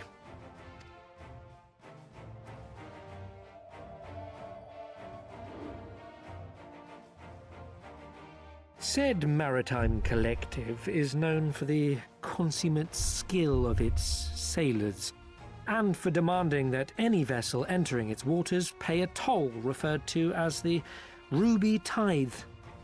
In exchange, the Confederacy's vast fleet guarantees the safety of those who travel within its territory.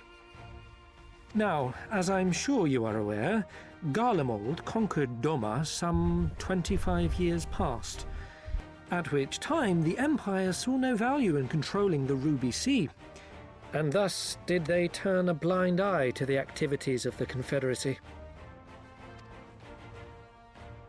The recently appointed acting Imperial Viceroy of Doma had other ideas, however. She has formally condemned the Confederacy and declared that any who recognize their authority shall be branded enemies of the Empire. Bowing to this pressure, Hingashi severed ties with these toll-takers and forbade the payment of the Ruby Tithe, prompting the Confederacy to make it known that any merchants choosing to sail the Ruby Sea would do so at their peril. Well, that's inconvenient. And goes to show how far Hingashi will go to maintain its neutrality.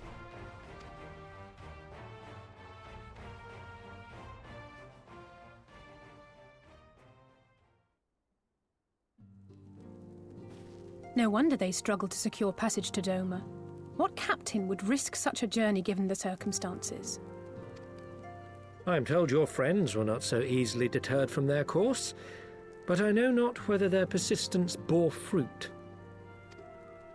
I say we follow in Yugiri and Gosetsu's footsteps and attempt to secure passage to Doma for ourselves. We will need to cross the sea in any case, and we may learn something of their whereabouts in the process. And should we find that they are still in Kugane, we can make the journey together. In that case, I have some information which may be of use to you. No quid pro quo, I assure you. The chairman was most insistent that I aid you to the best of my ability. How nice of him. World's most insincere smile.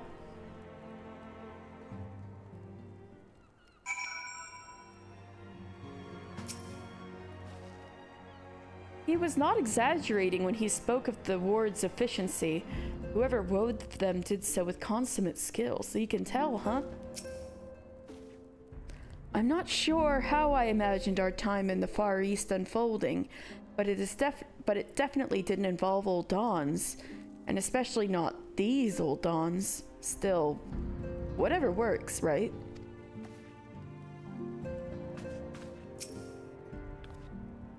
Oh, this place takes me back. It reminds me of the workshop of an old Dawn lapidary I once served.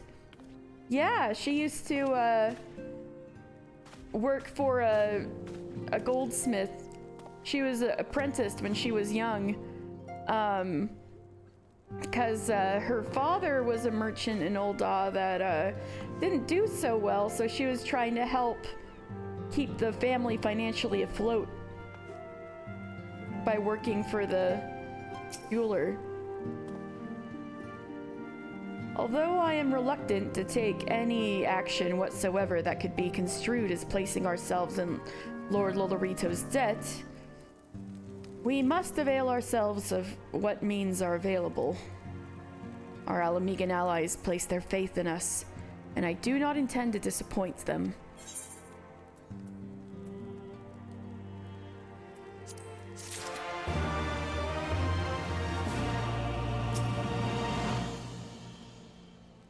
I confess I am an avid collector of all things Far Eastern.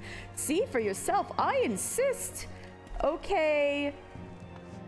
Okay, weeb. Look at this cute Moogle, though.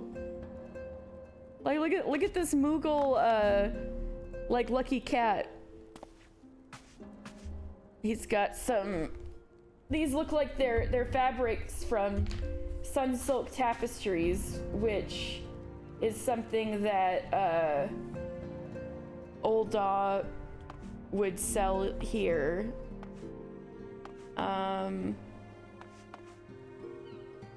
What else does he got?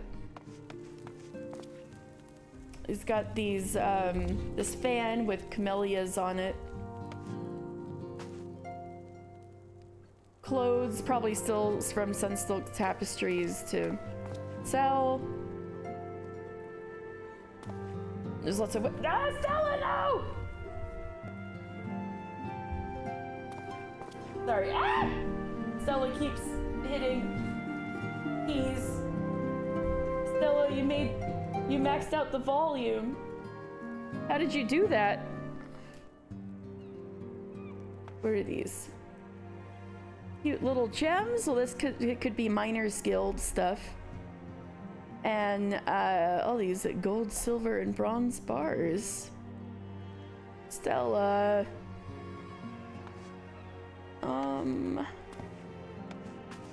Stella. All right. Oh, all of his cool shit is over here. I see. Little wooden chest. He's got these scrolls. These are some big fucking scrolls. Little statue of Lolorito. But shaved Lolorito. Marlin. Got some coral. Little tobacco set. A microscope. Some scales. And a hat to keep off the rain. Alright, I guess it's decent for a weeb collection. Good news, you remembered that boy feeding time, also medicine time. Yes, it is girl feeding time for Stella too.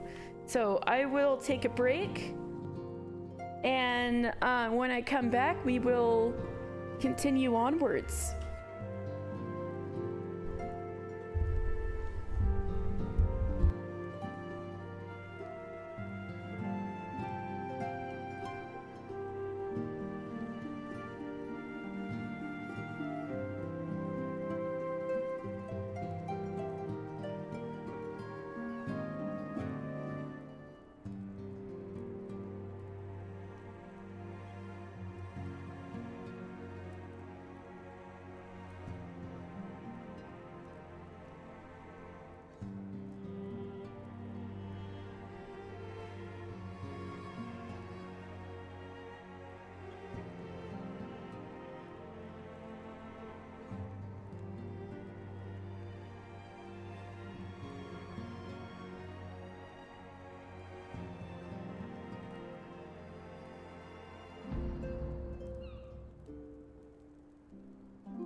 I have returned.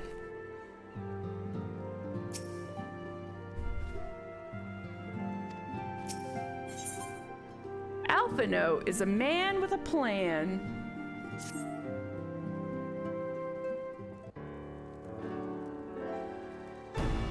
It would seem inefficient for us all to venture out together in search of information on Yugiri and Gosetsu's whereabouts. Agreed? Agreed. We need to cast our net wider, split up, and pursue all available avenues of inquiry. But if we're to coordinate our efforts effectively, we'll need to establish a working base of operations here. Indeed, Tataru would seem best suited to the task of organizing our supplies and procuring new ones.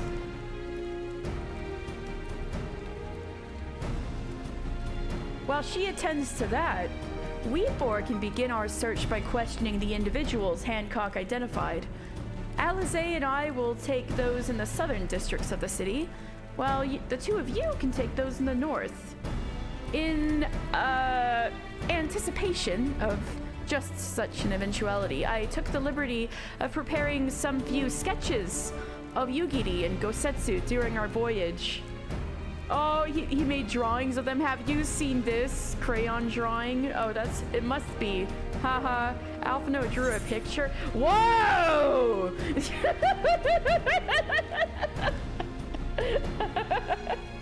Wow! Y'shtola warned me that you were a bit of an artist, but these are great! They'll definitely come in handy. Yep, Alphino's secret talent.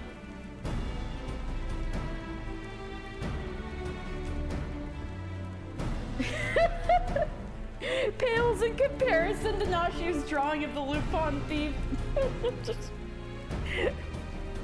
Oh yeah, we will see of the Lupin thief. We will see that eventually, though not yet.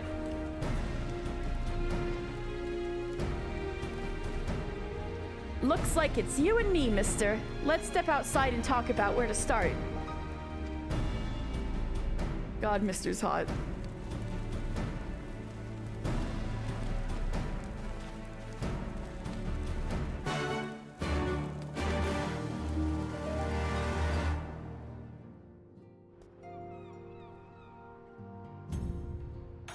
A good samurai is hard to find.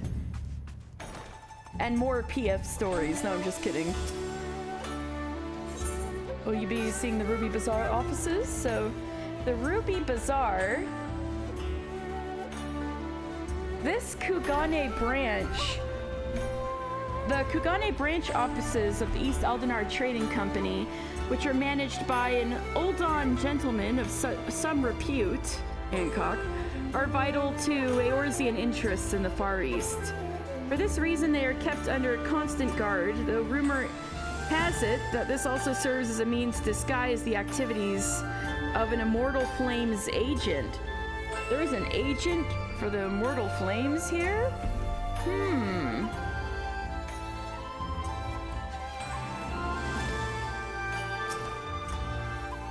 Wow, Alphino's sketches are so...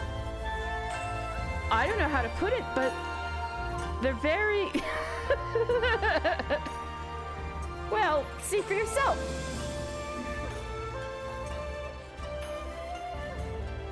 You may view Alphino's sketch at any time during this quest using the relevant item in the key items menu. Take a look at that drawing. It looks more like them than they do. Honestly, he could make a living doing this. Well, yeah, that's how I got I couldn't get the outfit if I wasn't level 70. Oh, sorry. No time for distractions. Why don't we start by visiting, Karaku on the onsen.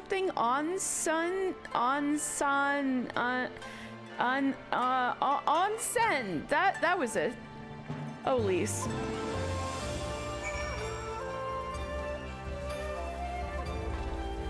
Tis good to see a fellow Eorzean. Sup, buddy? Modest maiden. Well, now that we've now that we're kind of free to do what we want, there's a certain something I need to attend to. First, a modest maiden. Do you need any help, milady?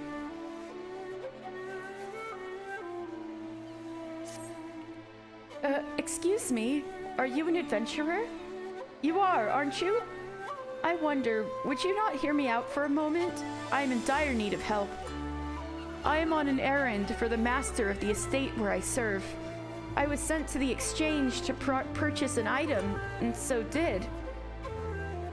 Only I have just discovered the price I was charged and paid to be well above market value.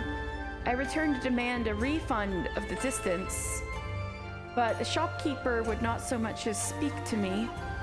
My master is a strict man, and I fear he will take the amount I've cost him out of my pay. Please, I beg you, would you go and speak with the shopkeep? She must right this wrong. I am far too modest a mouse. Another modest mouse. Oh, we should have gotten immodest mouse over here on the ship.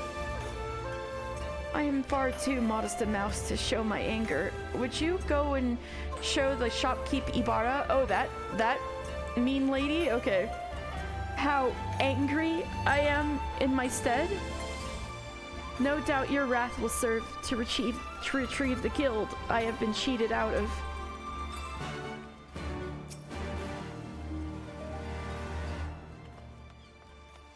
Ma'am, have you been swindling? Do I need to get the Sekisegumi involved?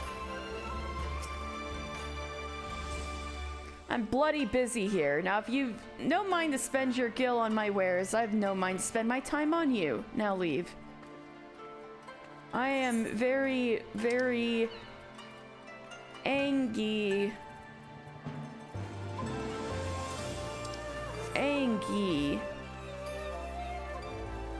You come to my place of business and sling false accusations at me? That fool woman knew full well what I was asking and what she paid. It ain't none of your business besides, Wanderer. Now get out of my sight.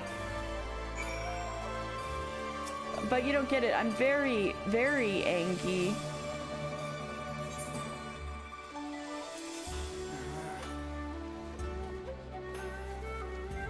You're a persistent bugger, ain't you? Keep it down. There's others about who mean to part with their gil. I'll not suffer you to scare them off. All right, calm yourself. It's not but a paltry sum anyhow. But I'll not see it to your hand. You could be a thief for all I know or care. Tell that wench to come and claim her coin for herself.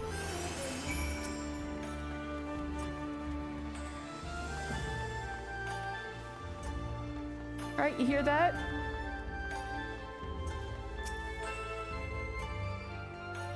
Oh, thank you.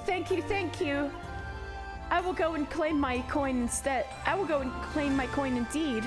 That much I can do on my own. The gods are good for sending you to me. Such a kind soul you are. I confess, you remind me of my own father.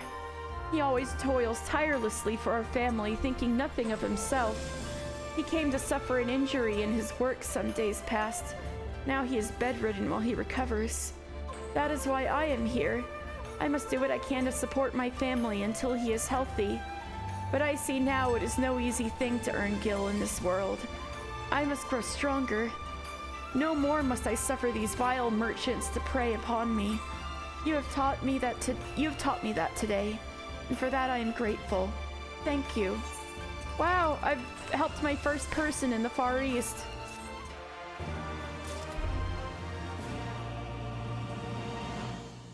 All right.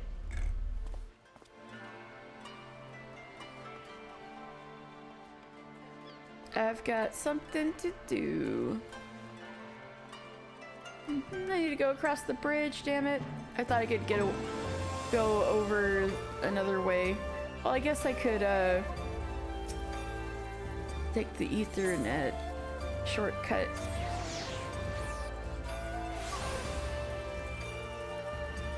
Ooh, Surubami? Oh, oh, that's just Shirogane. Alright, no, I might as well. Ah, Master Ijin, a moment if you would. There is a favor I would ask of you.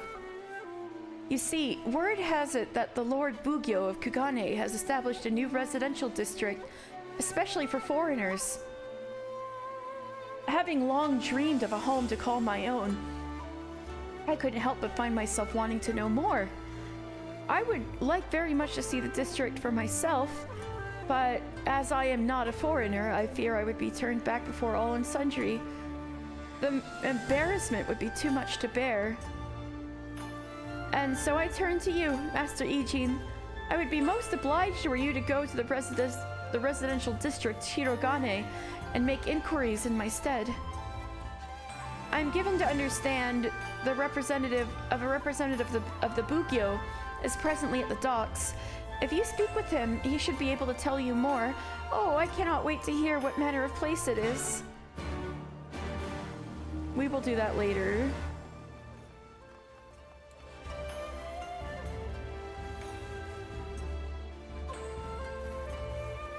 Yakuza district. If only I could recall what I was searching for.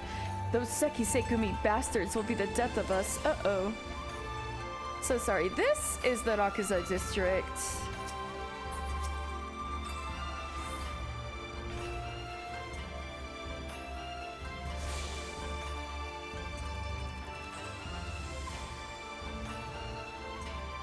This is the Yakuza district.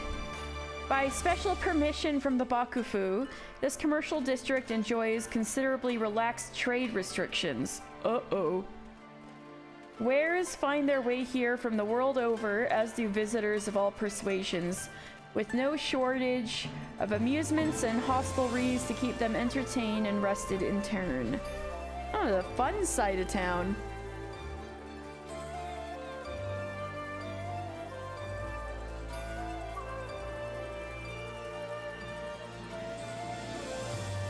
Ooh.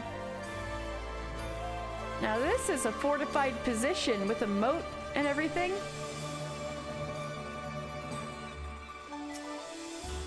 Matsuba Square. This plaza, just south of the gate which shares its name, was the site of a battle between Sekisegumi and insurgents plotting to assassinate the Kugane Bugyo. Though Kugane's peacekeepers triumphed in the end, many within and without the city were troubled to hear of violence in the streets. People died here. Miyamagi. This is Matsuba Square, and there is great history here. It takes its name from Clan Matsuba, one of the first lines of magistrates in Kugane.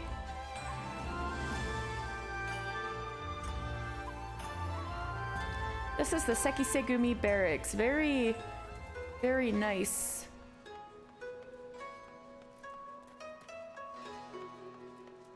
The Sekisegumi Barracks. Okay, that's a pretty nice view.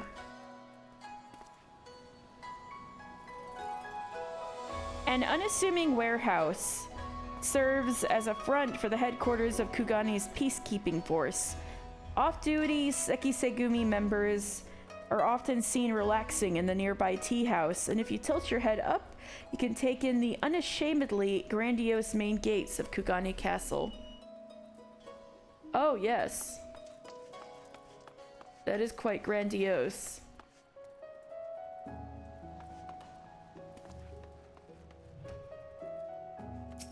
Ranjishi.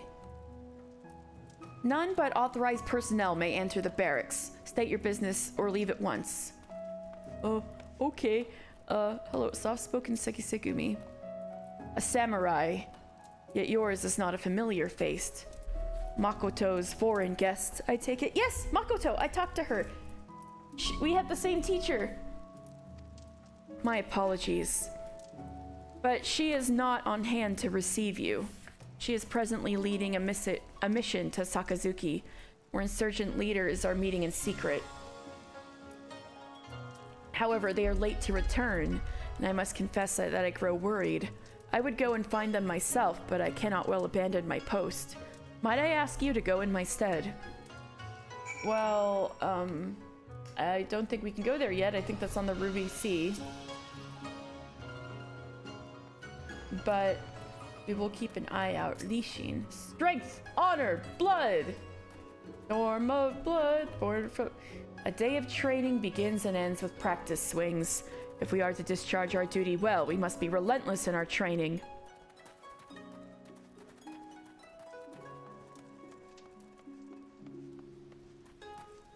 Ishizuki. This is the Sekisegumi barracks. See that you acquit yourself with propriety.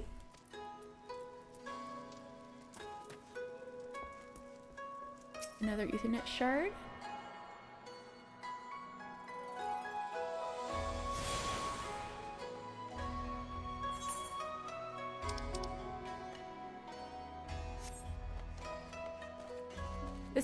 This must be the nearby tea house they were talking about. The tea here is sublime, not like the swill they serve at that tea house across town. Oh, the one by the etherite? Alright. And this is... Now we got Kugane Castle over here. We'll talk about Kugane Castle later.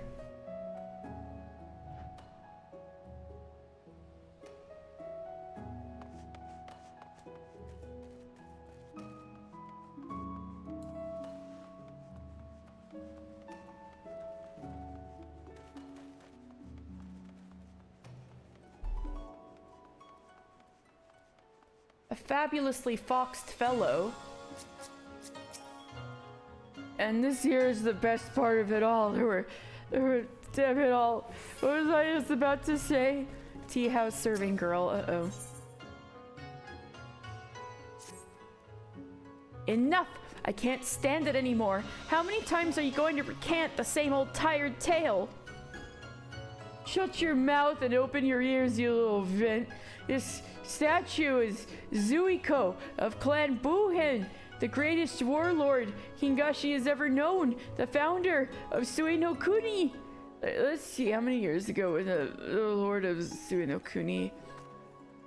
Excuse me there, my lord. Would you please do something to cool off this hot-headed drunkard? Just now I was sent a tea house hireling to fetch some water from the well. If you're able to find her, ask her for a pail of cold well water. I'll do what I can to keep this ale-soaked sod from bothering the other patrons until you return.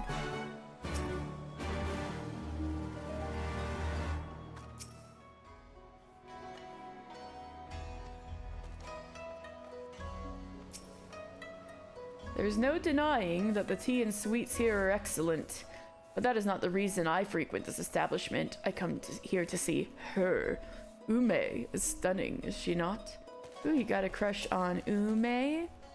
Welcome to the Umineko Tea House. Umineko Tea House?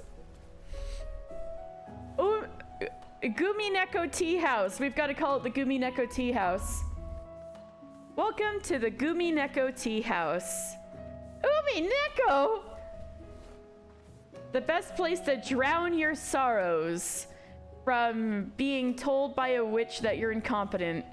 In platefuls of dongo and cups of tea. What will you be having today, sir? The Gumineko Tea House. Waka. To think that all the men here are more interested in stuffing their faces with dongo than talking to a pretty girl and offering to buy her tea. Are there no gentlemen left in Kugane?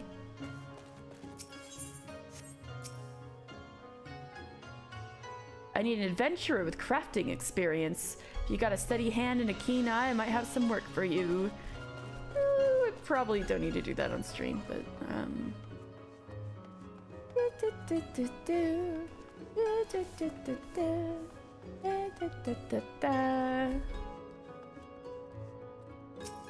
Estrud. You there. Aye, you. You look to be a strong one. I'm Estrilled of Clan Centurio. Tell me, have you any interest in joining the hunt? Just a moment. You are a newly made member of Clan Centurio, are you not? Mister, was it? That's right! I knew it. I've heard of your name from good Ardalan. Ooh, back in Ishgard. To hear him tell it, you're quite the hunter. But if there is truth to that, then tell me. Why are you yet but a fledgling huntsman? Mayhap you've made an ill name for yourself. No reverence for authority, trouble getting on with others. No matter, the hunt will solve all your worries and woes, kill your quarry, and redeem your reputation.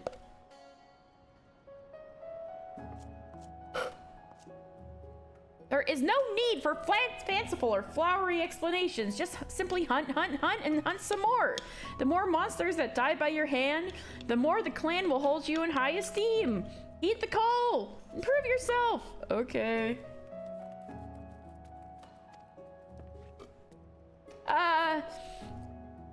Just talking of the hunt gets my blood to surging. No doubt you care to know more, for how could you not? Go and see Ulveva outside the Shiokaze hostelry. She'll tell you all you need to know. Off with you then. The hunt people are interesting.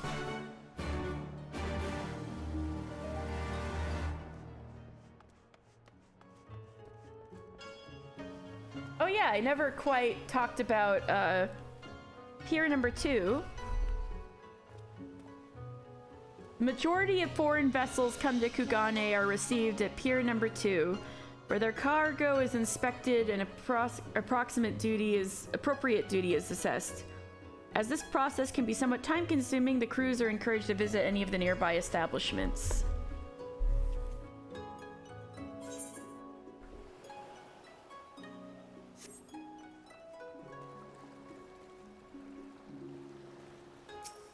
E-house hireling.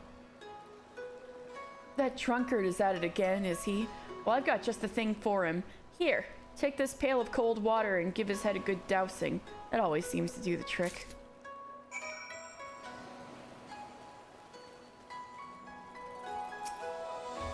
Tenzan? A visitor to Kugane, I take it. Is there aught you require? What do you do here? I am Tenzan, a customs officer of this port, charged by the Lord Bugyo to ensure that no forbidden articles enter our lands. Though ours is an open port, it does not mean one can bring in whatsoever one desires. If you wish to conduct business here, you must do so within the bounds of our laws. Those who attempt to import goods deemed a threat to our nation's security will be placed in Sekisegumi custody and dealt with severely. If you would see your own shores again, consider yourself warned. Damn. What kind of place is this? That you stand here means you should already know this, but I shall humor you nonetheless. Kugane is a port city situated upon Shishu, the westernmost island of Higashi. Amidst a policy of national isolation, it has the distinction of being the sole port open to the outside world. As all foreign trade is focused here, we customs officers are kept constantly busy, but we cannot afford to be remiss. Without exception, all foreign vessels are required to undergo inspection here at pier number 2.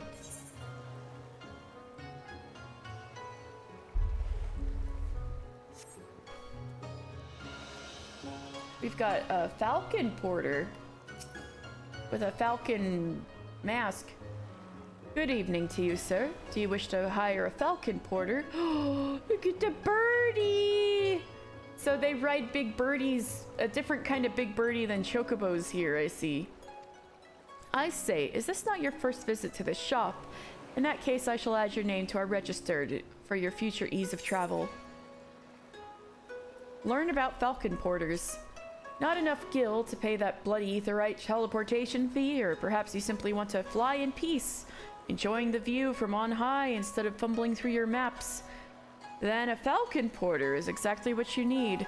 Our birds will carry you quickly and safely to one of many convenient destinations for merely a small handful of coin. We only ask that you observe 2 simple rules. Firstly, should you dismount while en route, you will not be allowed to remount.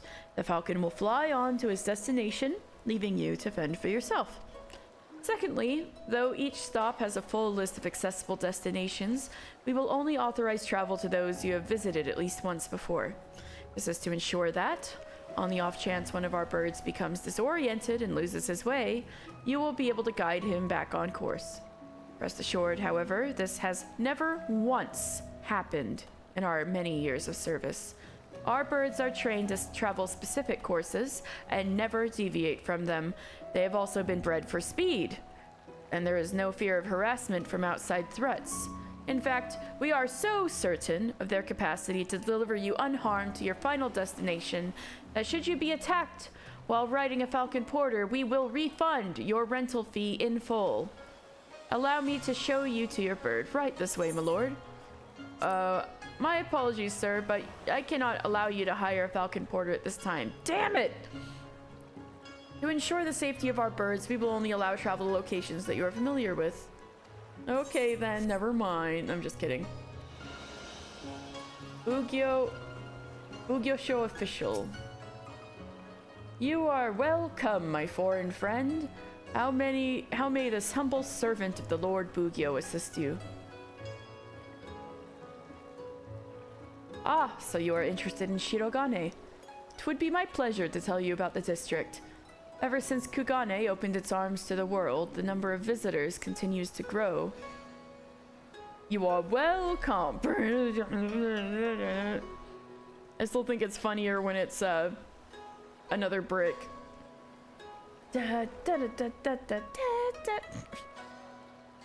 Maybe I should make that an audio routine. Welcome.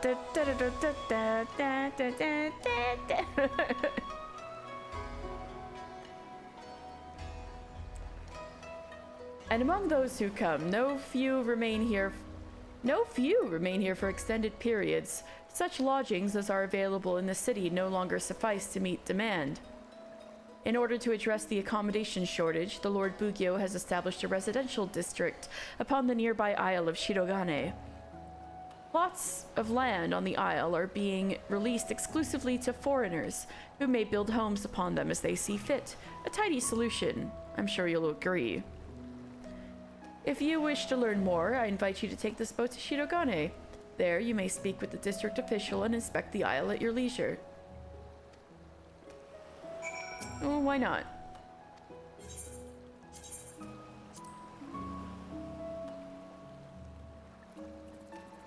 I was about to say, let's go to Slippy, but then I remembered this is Adamantoise, not Genova.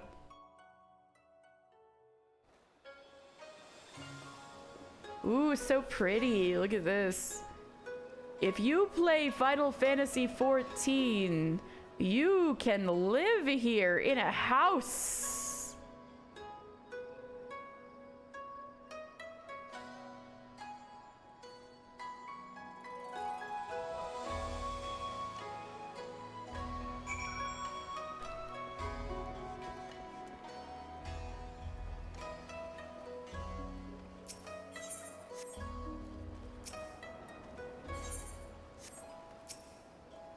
Oh, it's fine, it's fine.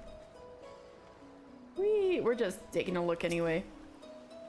Greetings and welcomes to Shirogane, Kugane's residential district for foreigners. You are a visitor to our shores, if I'm not mistaken, in which case congratulations, you are eligible to purchase land here and build upon it.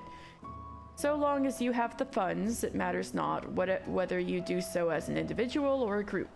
If you wish to know about the process, the resident caretaker yonder would be pleased to assist you. And if there are any among your acquaintances who might have an interest, we would be grateful if you could spread the word. If you're interested in living here, let's peep some of these garish houses. Okay, it doesn't look so bad so far.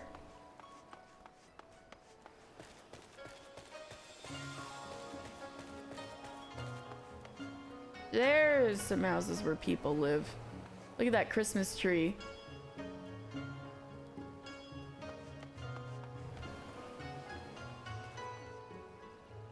All right, might as well take a little. Like, whee! It's so pretty. You can live here. Oh my god, the fucking carbuncle house. And there's like one that's like full of Christmas trees.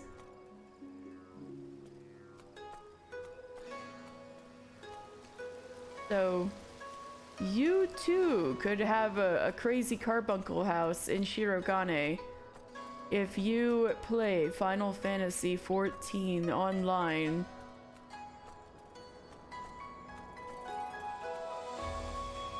This market is so cool. You remember the mess of trying to get a house when they finally opened the district? Oh, please tell us the stories.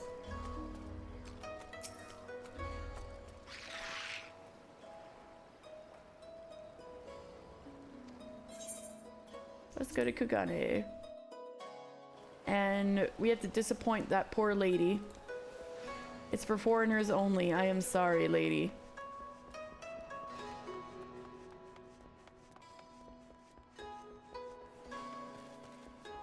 All right, well, Veva, I told you were the hunt person. You're wearing storm clothes. Estrilled sent you, did she? So you are the one of our clan named Mr. Well met, brother. I am Wilveva, and like Estrilled, I am a veteran member of Clan Centurio. The clan hunt board here in Kugane is under my keeping. Half the people couldn't even log in. Oh my god. Fortunately, Moo was the first to get in and was able to access the money so we could get the manch. It's all because of Moo? We have everything, we owe everything to Moo? Let's fucking go. So I didn't realize that we've had that plot since Shirogane opened. We're like grandfathered in. That's like really cool. Man, that's really cool. I didn't realize it was like as soon as Shirogane dropped, we locked that shit in. That's amazing. Thank you, Moo, wherever you are at the moment. I confess, I'm shocked to hear an adventurer who made such a name for himself has yet to rise in our ranks. What evils have you done to stay your climb? I ended the fucking Dragon Song War. Oh, I'm in the wrong, am I? Well, I know... Well, this much I know to be right. For a savage such as yourself to languish in our lowest ranks is a waste, not often seen in Clan Centurio. And so, by the power vested in me by Clan Centurio, I grant you the right to undertake 1-star veteran clan marked bills. See them done in number, and one day you too will find yourself among the Centurio elite. Thanks. Heed this advice, do not mock the single star. The strength and ferocity of your prey will be far greater than the others you've known before. Hunt bold, but hunt wary. Or you may be dead meat.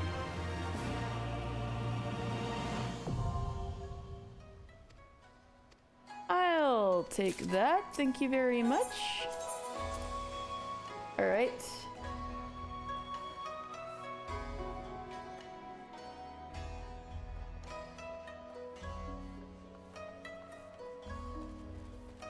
Alright, I got the water. Go ahead and dump that pail of cold water square on that drunken mummer's head. Cold well water. Oh, no. Oh. I've gone and got good and drunk again, aren't I? I'm so sorry. It's just... If I were a grave guard for the branch family of a branch family of a branch family of Clan Bua and I were... You were? My love of the drink got me to where you see me now. Ooh, full moon tonight. I never mean to bother nobody. I'm sorry. I'm so very, very sorry. Thank you for your trouble, stranger.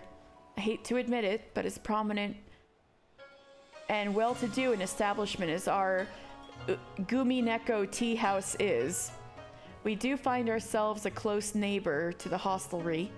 Drunkards are not as few and far between as we would like. But that's not to say their lot is all bad. There are many whom the drink drives to be quite generous. Those souls are always willing to part with a pretty gill to buy whatever tea and sweets we recommend. That is just one of the many reasons why I've come to love this city. I hope that you come to grow just as fond of it as I have. Good day to you then.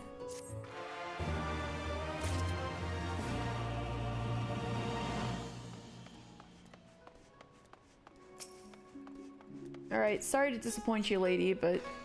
Ah, there you are, Master Ijin. So what were you able to learn about Shirogane? Oh my!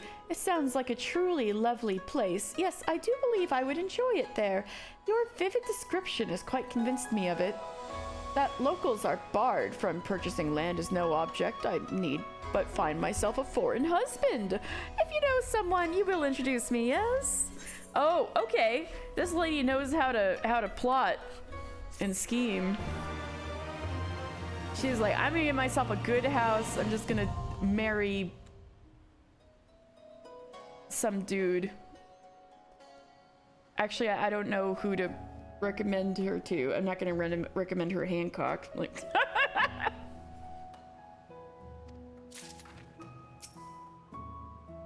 Shirogane, one day I'll wake up to your pristine white sands. You know what? I admire the hustle. I hope you get there.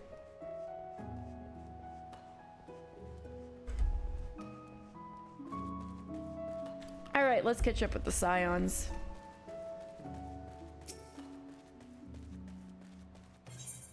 All right, so I got that one. Where did you find that amazing earthenware? Might you be interested in selling it? Ooh, it is pretty. Yagiri! Oh no, we're looking for a Yugiri, sorry. Welcome to Daitenya, purveyor of the finest silks and garments in Kugane. Our name is taken from Daitenzan, the mightiest peak in Hingashi, and symbolizes our unwavering resolve to achieve the absolute height of elegance and fashion. Master Keime recently took over the business from his dear father and has made it his personal mission to uphold the proud tradition of the Daitenya name while introducing worldly fashions befitting our modern age. We will deal with those guys later. But keep that in mind. Uh-oh. Uh-oh. The Seki Segumi are chasing a dude. You will not escape us! Sound the alarm! Oh, it's a ninja! Is he gonna fucking disappear? That's kind of sick. We got... But of course, all you see here is authentic. We got some fucking Ishgardians here.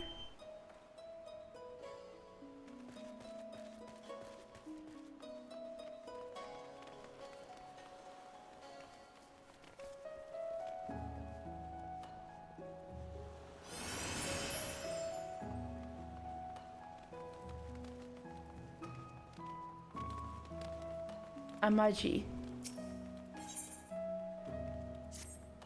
Hello there, adventurer. I've been looking for one just like yourself to aid me. I am loath to ask such a thing of another, but I fear this old man is left with no other choice. There is an ancient tradition of pouring rice wine into the waters here at Bokaisen Hot Springs. Believe me, there is no better remedy for what ails you than a good soak in a hot sake bath. Trouble is, I'm fresh out of rice wine. My old bones are too weary to make the trip once more. Would you be so kind as to bring me some Hingan rice wine from the Shiokaze hostelry? Ask for it from the matron there, Kotokaze. That dear lass will give you what I need. Alright, next time I'm back there, I'll pick some up.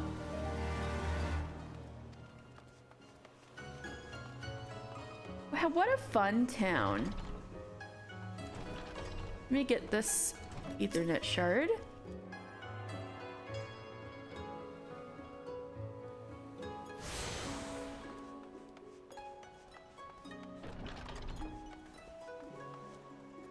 So this is the Bokairo Inn.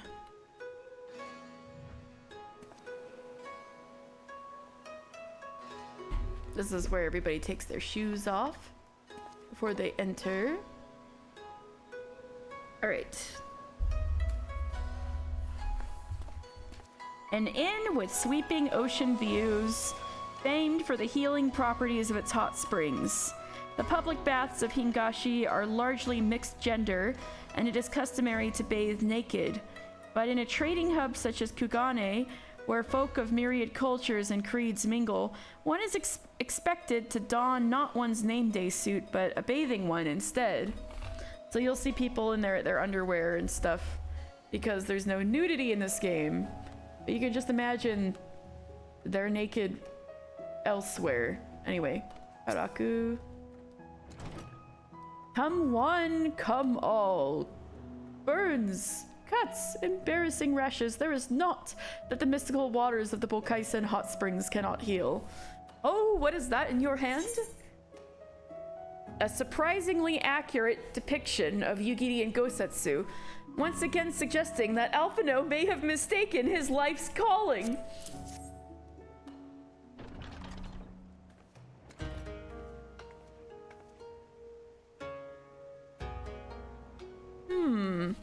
You seek this aura in this Rugadin, do you? 1,000 apologies, but I cannot help you. It is against our policy to divulge information regarding patrons, past or present. Please, we came all the way from Eorzea to find our friends. We have our reputation to consider, miss. Men and women from all walks of life come here in search of rejuvenation, body and soul. They seek privacy and discretion, and we have ever honored their wishes. Only the Sekisegumi may demand otherwise. I'm sorry, but there is naught I can do. It's like, you ain't the cops, so get out of here.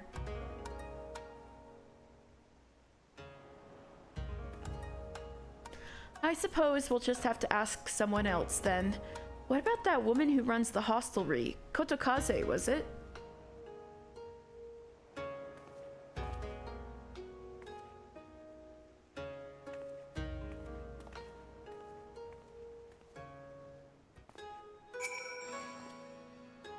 You seem a kind soul, and it pains me that I cannot help you. If the strain of your troubles weighs too heavily on your heart, I could recommend a number of treatments. Okay, sir. Well, we were headed back to the hostelry anyway. Is there anything we can pick up on the way? Nah, I'll just teleport back.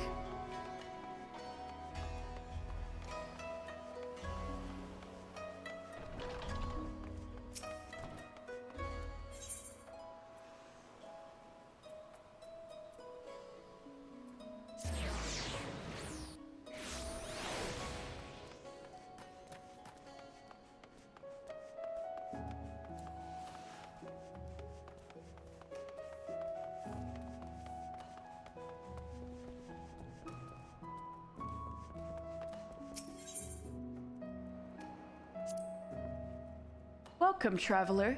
Can I interest you in some rice wine? Exceptional quality, delivered but the other day.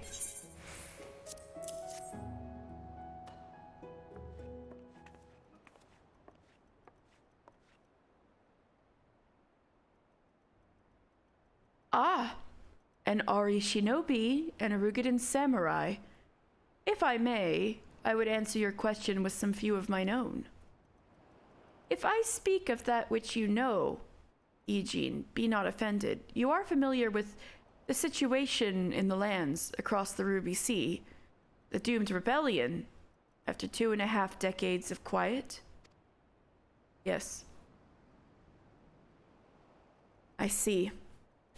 And you are familiar with the ways of Hingashi, how we elect to stand apart and support no cause but our own, indifferent and callous, some may call us. But pragmatism is essential if a humble island nation such as ours is to survive. But we are not fools. Complete isolation is impractical, and so Kugane is open to Ijin, and we are equally hospitable to all. Or, if I must speak more plainly, yes, I can help you, but if I do, I must also oblige the ones who ask after you. Are you willing to accept this fair and equitable treatment? Yeah, I can handle anything. I stopped a war.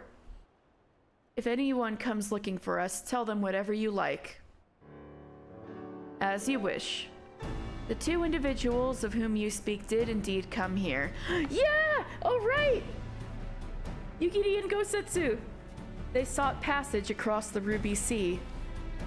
Few ships are willing to make the trip at the moment. Nevertheless, I made several introductions on their behalf. That was the extent of our interaction. I will provide you with the names of the captains, if you like.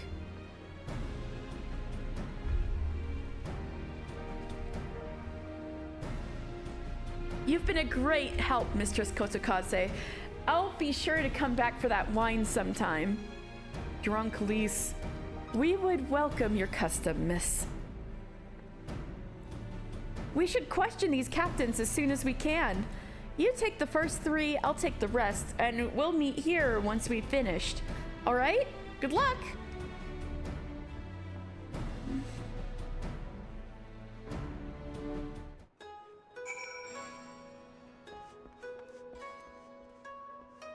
Oh yeah, we need to talk to Kotokaze again about the rice wine for the inn guy.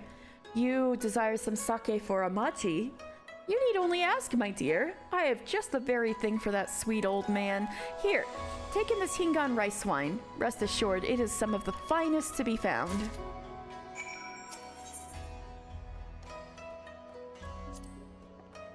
You had best not keep poor old Amaji waiting any longer than you absolutely have to. The Bokaisen hot springs are a cornerstone of our Kugane. See our friend his rice wine that he may draw his baths as he sees fit.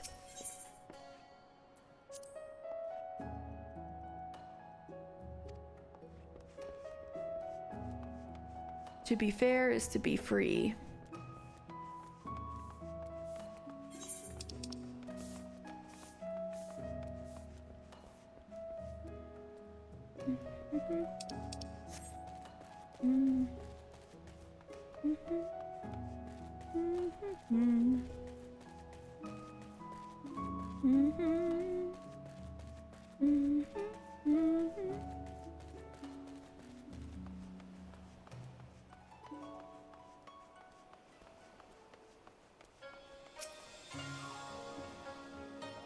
You're a kind young soul, you are. Please pour that Hingan rice wine you've got into that soaking bath there. Alright, let's go into the hot springs. The Bokaisen hot springs. Bro, your pants feels like I'm wearing nothing at all. It keeps looking like you're wearing nothing at all. Kawashige, stupid sexy Rugadin. A Simpsons reference in my Final Fantasy 14? I'm just kidding. Alright, so the hot springs. The Bokaisen hot springs. These natural hot springs were discovered during the initial construction of Kugane. The proprietor claims that there is not the mystical waters cannot cure, be it burns, cuts, or rashes resulting from impropriety. Uh-oh.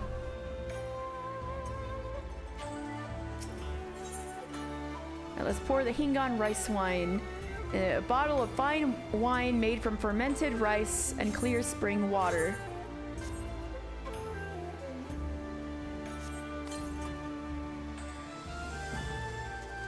We got Ashigara here? Phew, felt the blood rushing to my head for a moment there. I'll hop back in once I've cooled down. Lower, lower, lower. Ooh. Having a nice massage and Tomeki. Oh.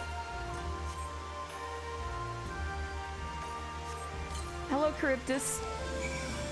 There is nothing finer than soaking in a hot spring whilst letting one's mind drift out across the Ruby Sea. That is lovely, isn't it? Ooh. Damn, I could go for that right now. IRL. Anyway.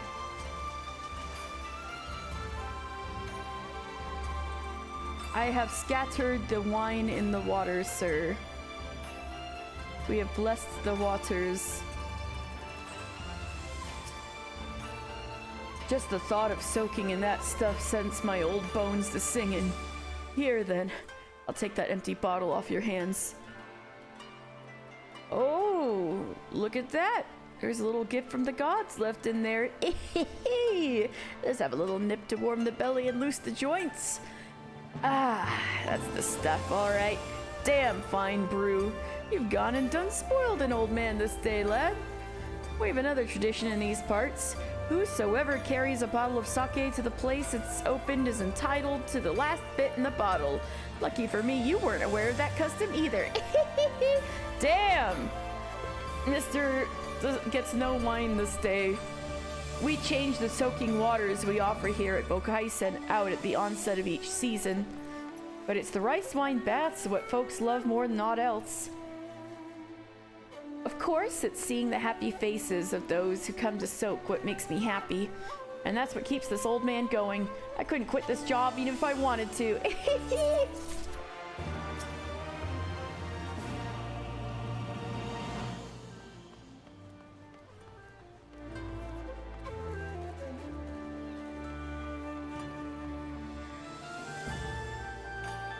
Alright, so where do we need to go?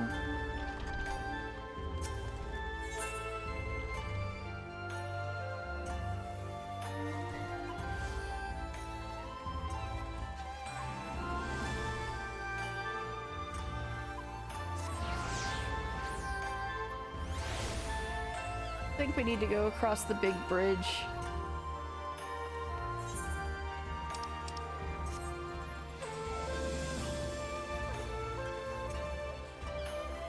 Let's go up the hostelry.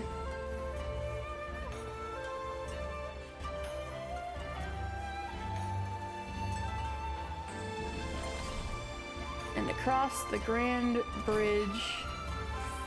Hasogare Bridge. Let's see.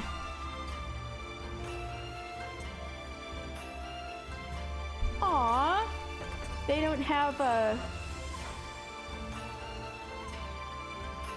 They don't have a special thing for Tasogare Bridge. It's just a cool bridge.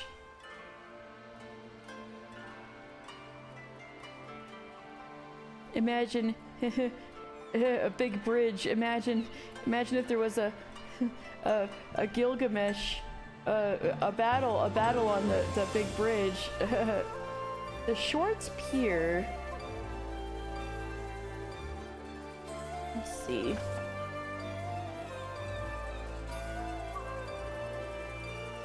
No specific thing for the short pier either. That's fine.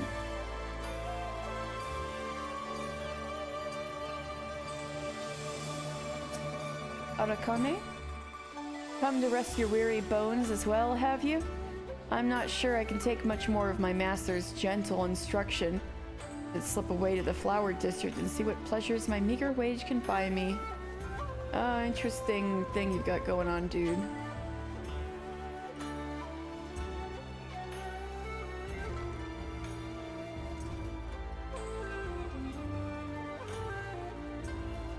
Got Murago? Our shipwrights can fix anything that floats, even one of your massive foreign vessels. A battle on the big bridge? By Nobuo Uematsu? Alright, Sekitai. Can I help you with anything? We can handle repairs and craft smaller boats like the ones you see here. If you're after a sekibune or something similar size, I'm afraid you'll have to try elsewhere. Susogo? Our officials have become infatuated with these flying vessels, these airships. How quickly they forget our heritage with the sea.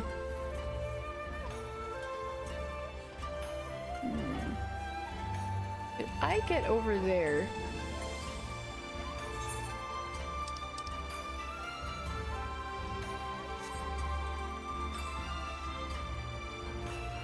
Okay. So this is Kugane Ofunakura. Founded under the auspices of Kugane's Lord Bugyo, this facility specializes in the construction of smaller craft and repair of visiting vessels. Accordingly, the shipwrights employed here are versed not only in shipbuilding traditions but in foreign techniques as well. And I like how this place looks a lot.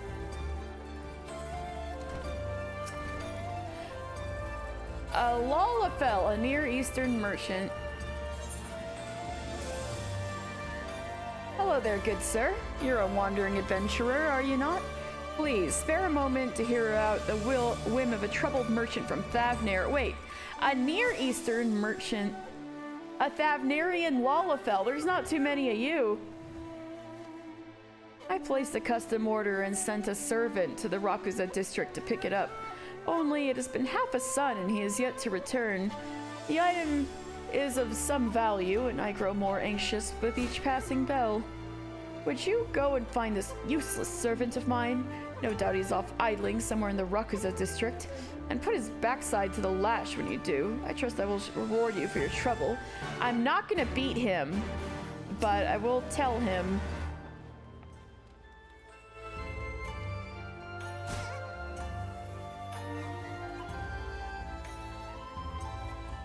The Pier Master thinks I'm to work another 20-bell shift. He's as daft as he looks. Ooh, no 20-bell shift, please. Can I make it over there? Can you stand on the... Oh, you can stand on these. Oh, pog.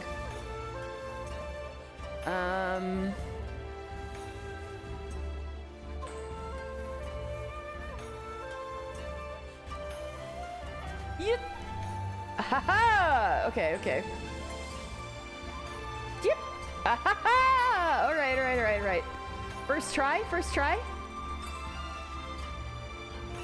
Yep! Ah! God damn it.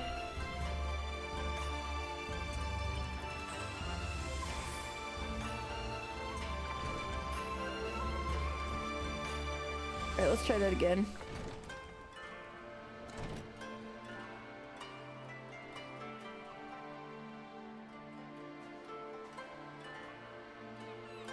Yep. Alright. Yep. Okay, one more. Yep. Yes! I did it! Yes! Alright. Look out. Wait. This is exactly the description I just read out from the encyclopedia. Oh well. At least I got the sightseeing log for it. And this is a nice viewing spot, I will admit. Ooh, nice close-up on Mr.'s glow-up. What do you guys think of Mr. Final Fantasy's glow-up? A battle, haha, a battle on the big the big bridge. Another Final Fantasy V reference. This is the first episode with Mr.'s glow-up. What do y'all think?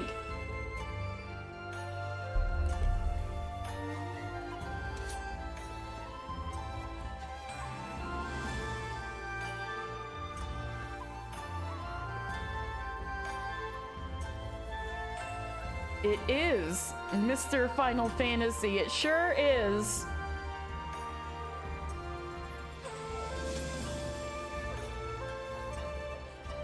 All right.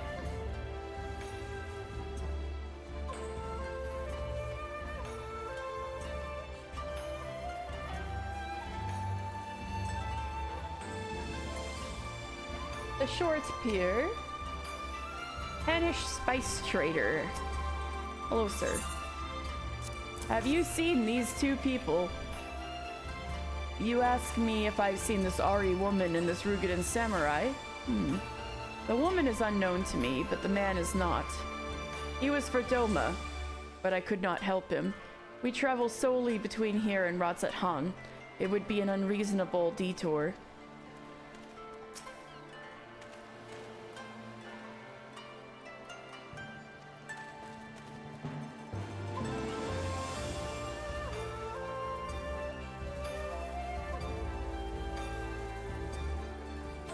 Kurt, Captain.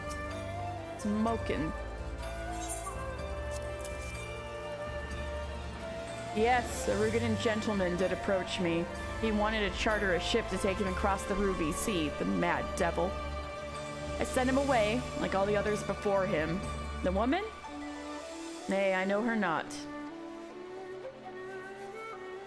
He goes to Radzat Han. They keep talking about that place, almost like we'll go there someday. A few years from now. I wonder if we'll ever get to go there. I wonder. Will we ever go to Radzat Han? We sailed right past it on our way to the Siren Song Sea.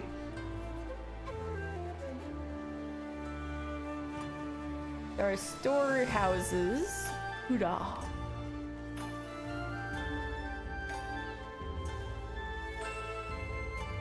So this is pier number 1, right? Yeah. Alright, so we were on pier number 2 before. This is pier number 1. The southernmost pier is reserved for the many Hingan vessels that come and go from Kugane. As many of the goods unloaded here are later sold to foreign merchants, there's no shortage of work for local porters and the like.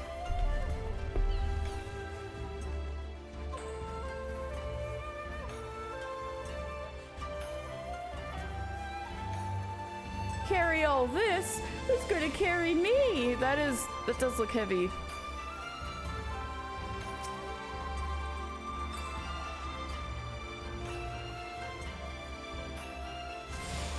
It's Discount Thancred! What a marvelous place this is, Kugane. So colorful, so lively. It's times like these that I know in my heart I made the right choice to leave Sharlayan and broaden my horizons. Sharlayan? You really are Dollar Store Thancred.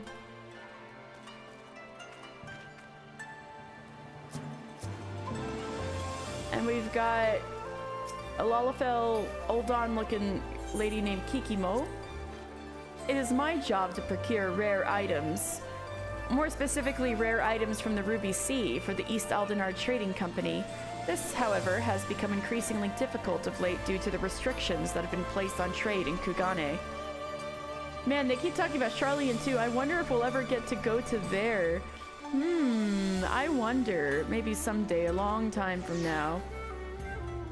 So she's Hancock's co-worker. We'll talk about that boat later. We could use the boat as a bridge, I suppose. No, I forget. You could only go on that boat one way, so we need to go around. I have never easily been able to easily navigate these piers in Kugane, I have to say.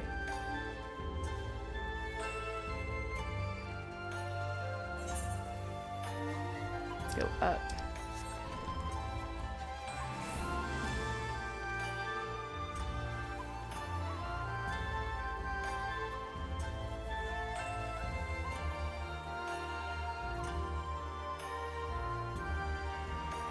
All right. Thank you, Dan. You take care too.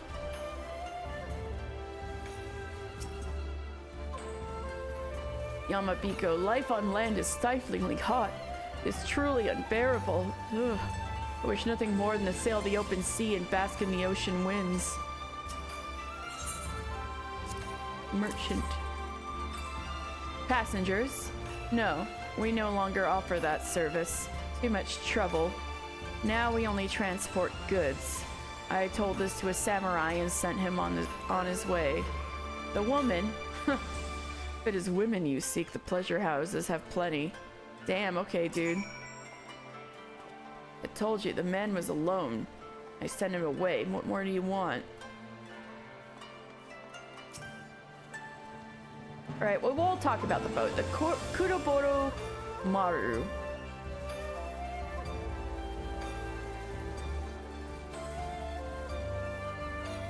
This modest Hingan ship ferries goods and passengers from local port to local port. The captain and his crew are a prideful lot who claim to be capable of navigating the waters of Hingashi no matter the weather or the destination. So this is what a Hingon ship looks like. Umikaze. Ocean wind is what this guy's name means. Why is that rice not in the damn hold? These good-for-nothing slouches better not have forgotten anything else. Ain't as if we can turn the ship about once we set sail. And Hetsukaze.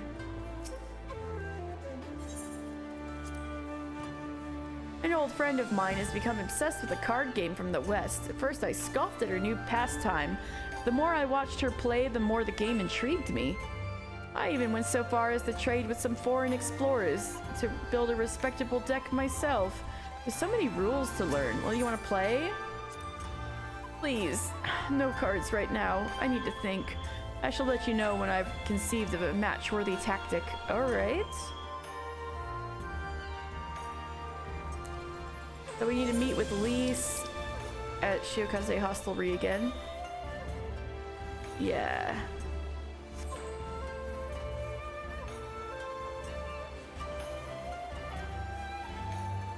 I can just run back there.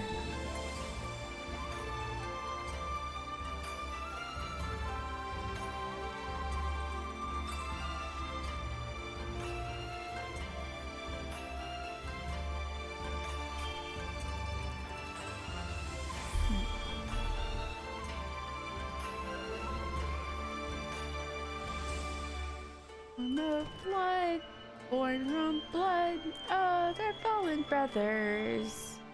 Elise!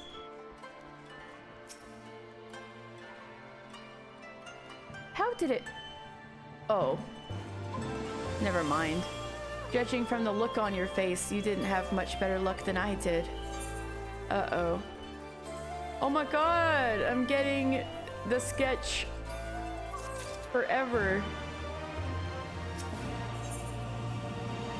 Lise is about ready to give up. Well, I suppose we might as well head back to... Wait! I just remembered something. There was someone on my list I forgot to visit. Gyodo. He's a Namazu fisherman, whatever that means, and a regular here. Maybe we'll find him if we look around. Hey, we're about to meet our first Namazu.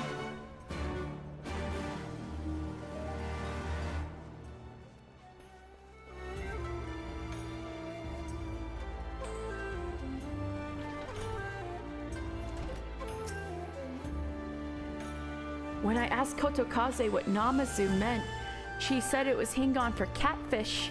And here I was thinking she'd said fisherman.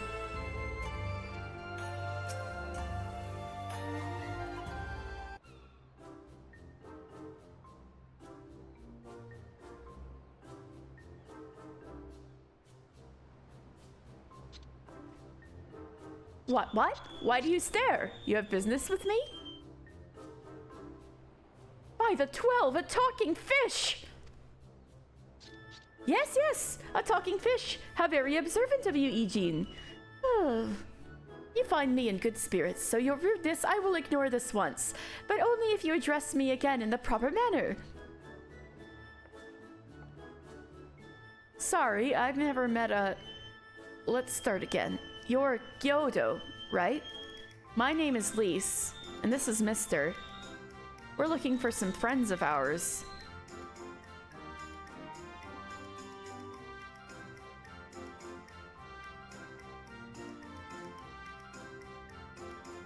I see.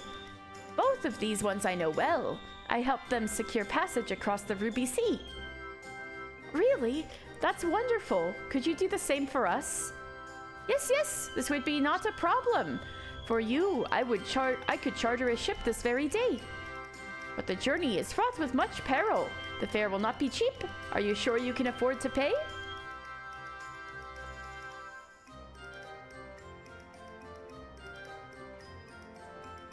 I didn't think to bring any money, but surely Tataru will let us take whatever we need from the Scion's coffers, right? The fear in Mister's eyes just then. We wouldn't be the only passengers, though. Could we take a moment to talk it over with our friends? Yes, but hurry! Your ship must Depart under cover of darkness. We shall meet again at sunset on the Tasogare Bridge. Do not forget your fare. Bring many gil, yes?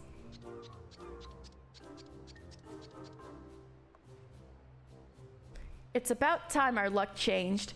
Alphino and the others will be thrilled.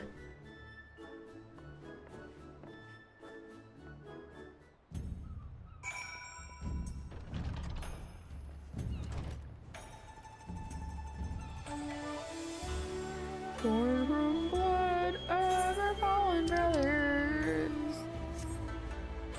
I didn't get the freaking Aegean District Ethernet shard, or I got one of them, but I think I got one that's close enough.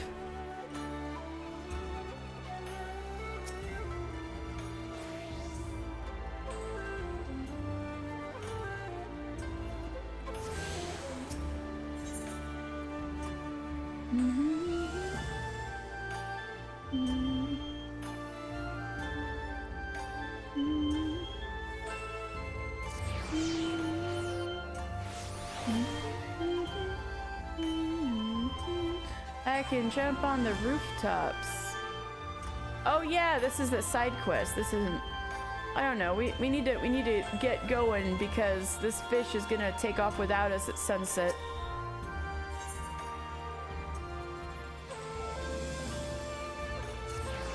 Wait, nope, still the wrong one. Go to there.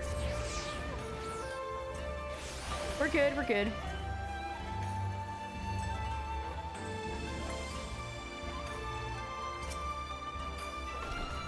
Greetings, honored sir. Will you be entering the Ruby Bazaar offices?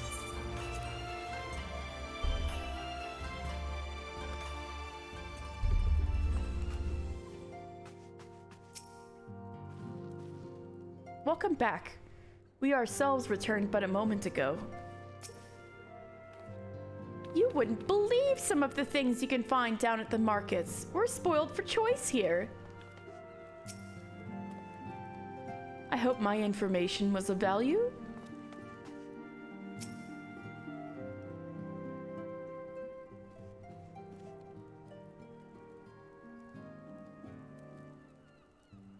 We spoke with a number of merchants and captains at the southern piers. Several recognized Gosetsu and confirmed that he had been searching for a vessel to deliver him to Authard. None, however, made any mention of Lady Yugiri. Yes, it was the same story for us, and then you'll never believe what happened. There was a talking fish!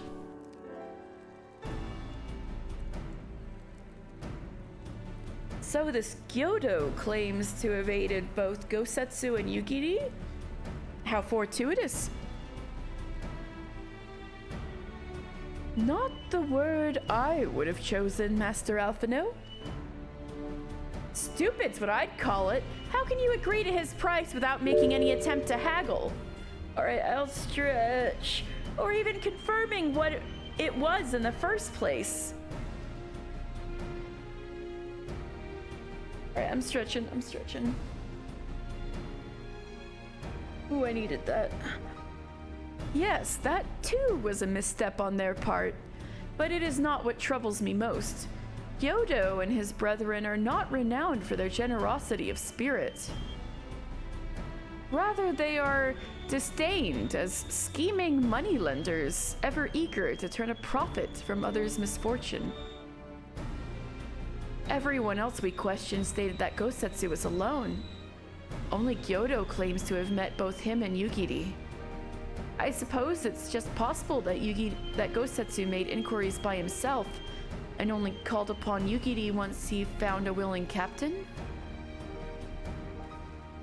But it is equally possible, if not more likely, that you are being deceived. Do not forget that there are many parties present in Kugane with agendas which may run contrary to your own. The Viceroy was once a spy herself, as I recall.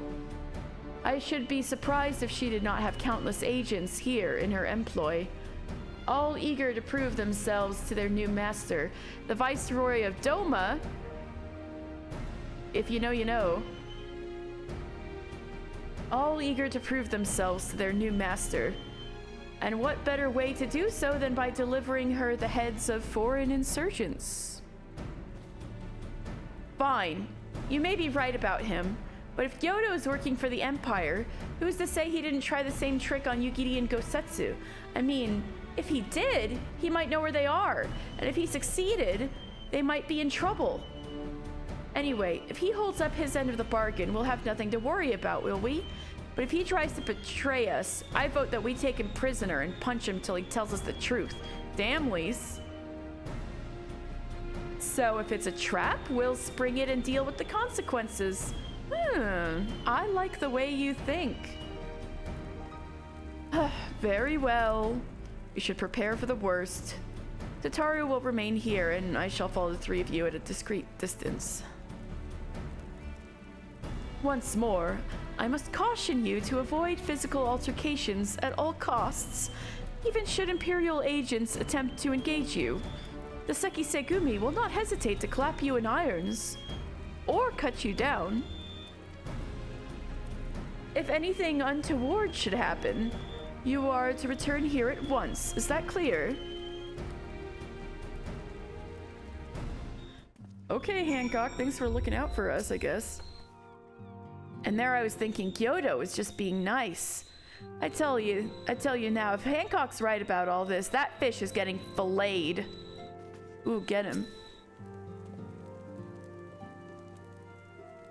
Rest assured, I will not be far behind, mister. While I am no shinobi, I can keep to the shadows when necessary, because you're small.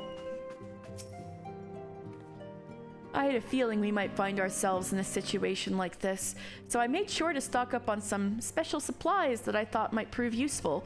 Alize has them in case you're wondering. The Sekisegumi are not to be trifled with.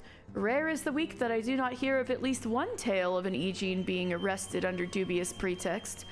Fortunately, a wealthy and well-connected ally can help resolve such matters with the minimum of fuss.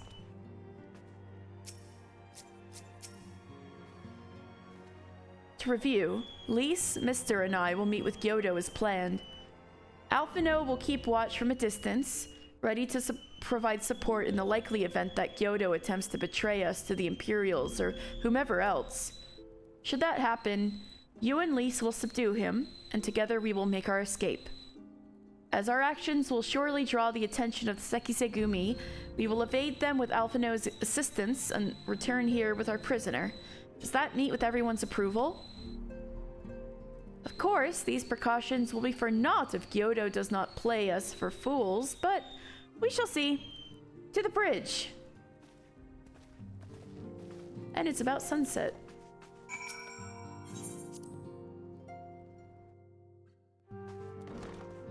It's probably a trap.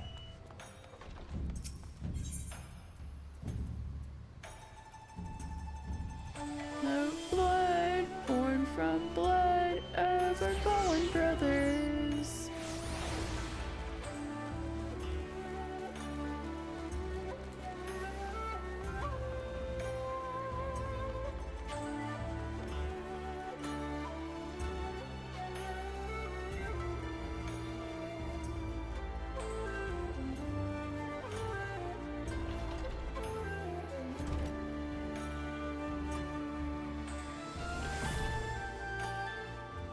Oh, we're gonna have to fight. It's a trap, isn't it? We may as well stop kidding ourselves. Our would-be ally is nowhere to be seen. Make ready, mister. Something smells fishy. Oh!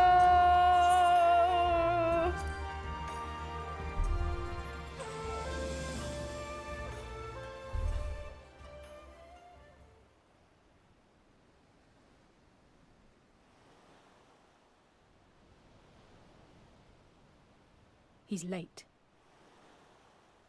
He's late.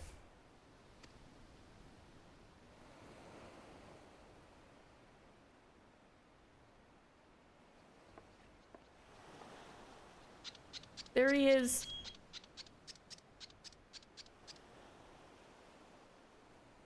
And endless and most sincere apologies to you and yours, yes, yes. This way, quickly now.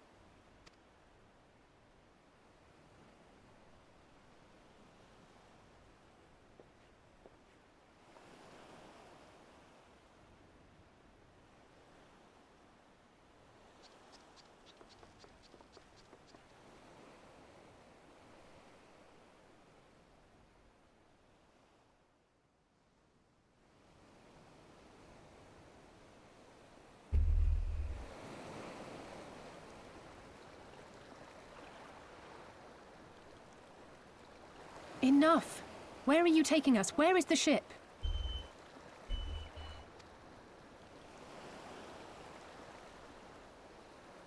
This ship.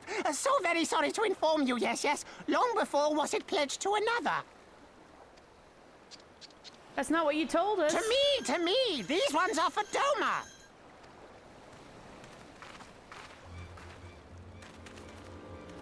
Garleans.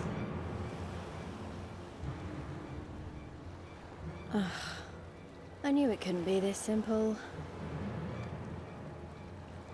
Nothing personal, yes, yes. Just business.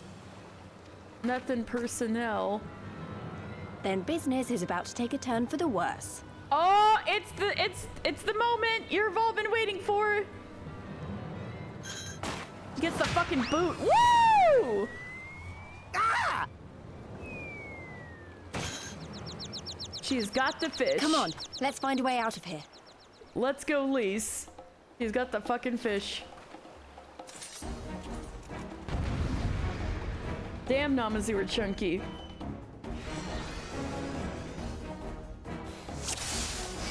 Defeat the Imperial soldiers. Surrender or die. Seize them before the Sekisegumi come. Disappointing, but not surprising. In retrospect, we probably should have... Thanks, Alphano.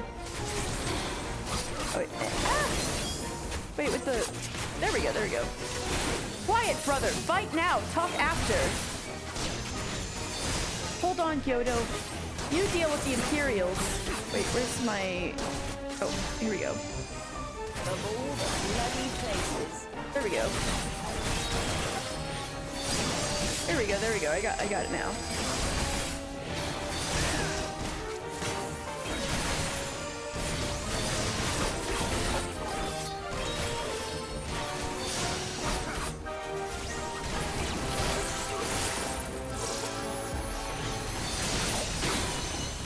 Midori Setsugeka.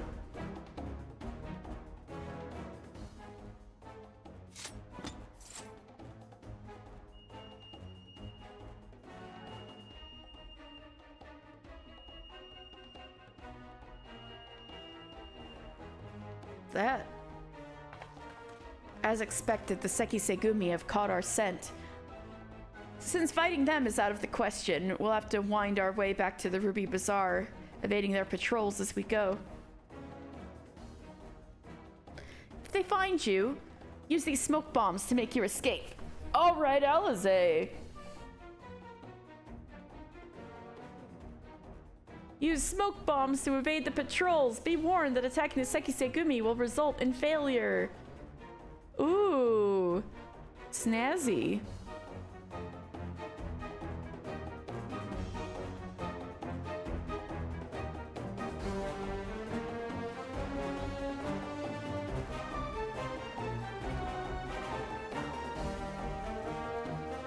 Split up and head for the Ruby Bazaar, and remember, under no circumstances you're coming with me. You there, lay down your arms and surrender at once. Where's the smoke bombs? Damn it, it found us. Use a smoke bomb so we can escape. Oh, right. Are they shinobi? What the? Nice work. Now let's find a way out of here. All right, I forgot about this. That was close. Which way for the Ruby Bazaar? We mustn't let them escape.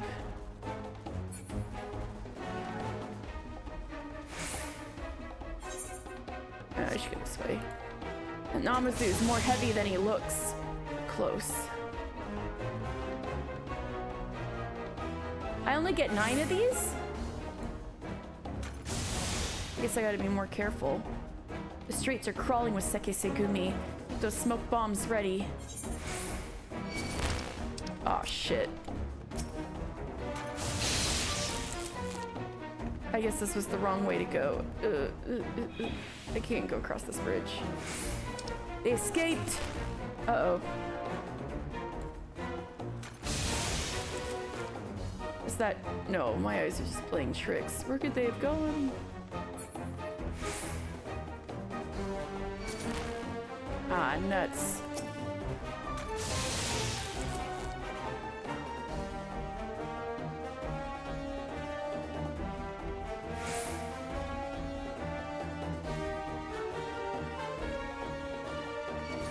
Ah, man. I only got one more. Close. Don't look at me. Oh, we're close, we're close. Aha. Oh, bugger. They got a whole squadron out front. What do we do now, mister? A curious Kojin? Come with me. I will guide you to your friends. First a talking fish and now a tortoise? Oh, what have we got to lose? Oh, the curious Kojin. Turtle Man! Teenage Mutant Ninja Turtles. Teenage Mutant Ninja Turtles. Bro. This is my last one! You better not lead me into more Sekiseku meat. God fucking damn it. God fucking damn it. They're gonna get me. You fucking turtle!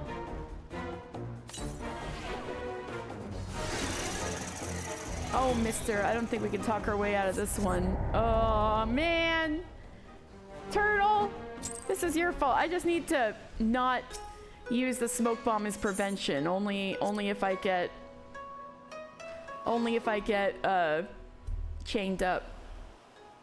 That was the issue.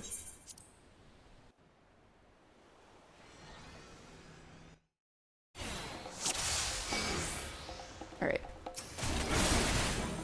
You gotta go all the way back here? Damn.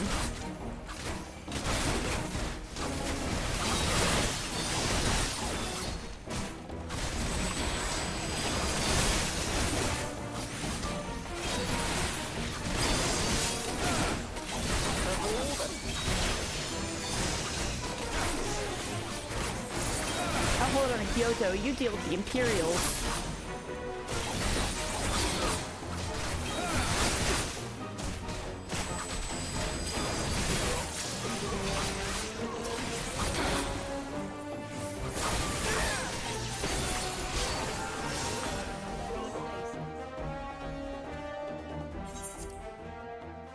Alright.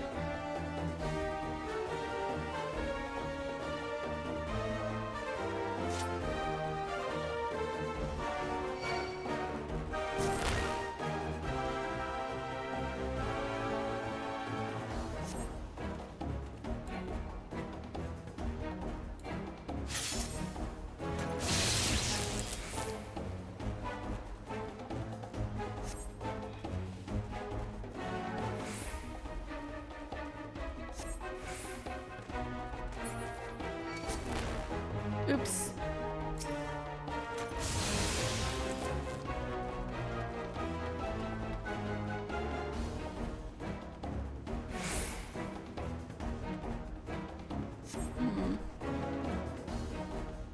They're everywhere.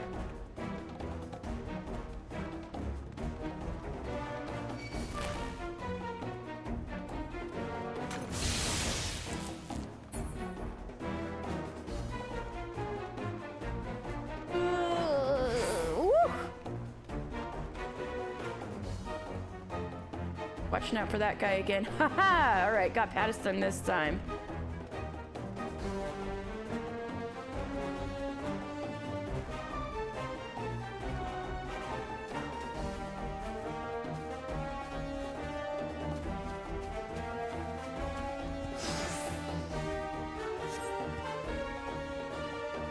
Come with me, I will guide you to your friends. Alright. Turtle, don't get me caught again.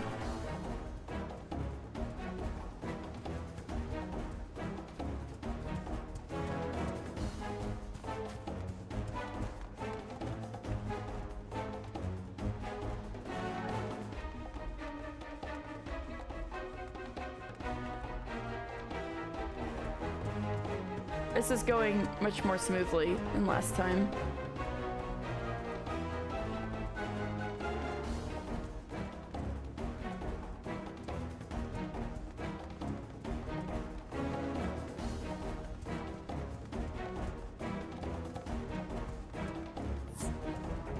Alphino Alize, thank the 12 you made it. I feared our Kogine friend might not find you in time. Everything is going to be all right. Trust me. We found a friendly turtle, and I still had bombs to spare.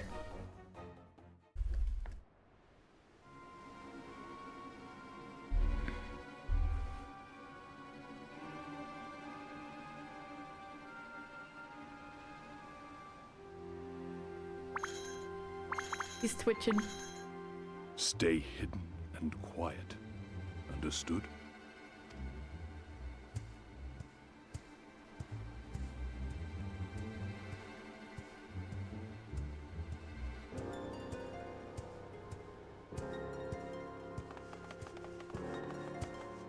Clear the road! Clear the road! You there! Kogine! We seek 4 foreigners. One, a brutish woman carrying an unconscious Namazu. Ha! Have you seen them? Brutish.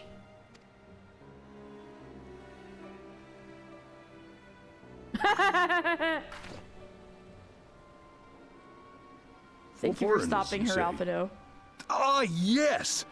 Very rude they were, making no apology as they barged past. They went that way, I think. Many thanks, good sir. With me, they cannot have gone far.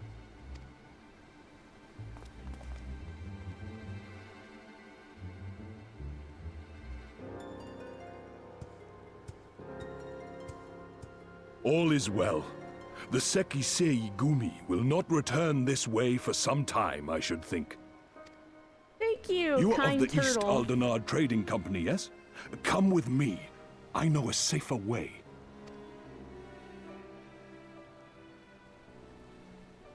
Thank you, Mr. Turtle.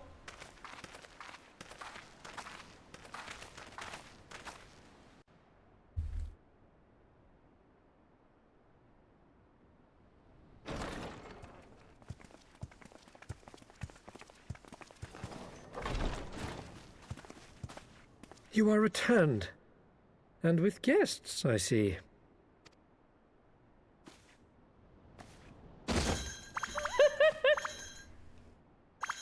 Our meeting went about as well as expected. We've brought the Namazu who thought to betray us. When he wakes up, we'll see what he knows about Yugiri and Gazetsu.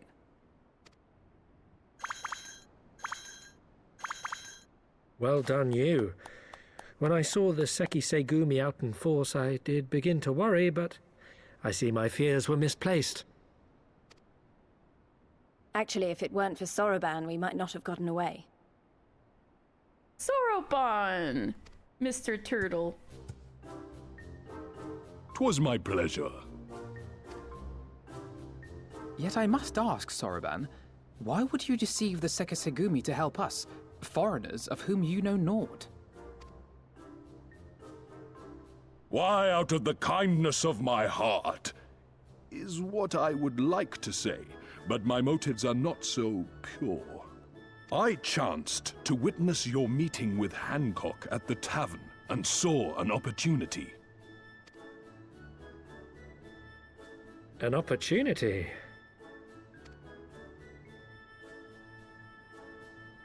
Like many, I came to Kugane as a trader to make my fortune.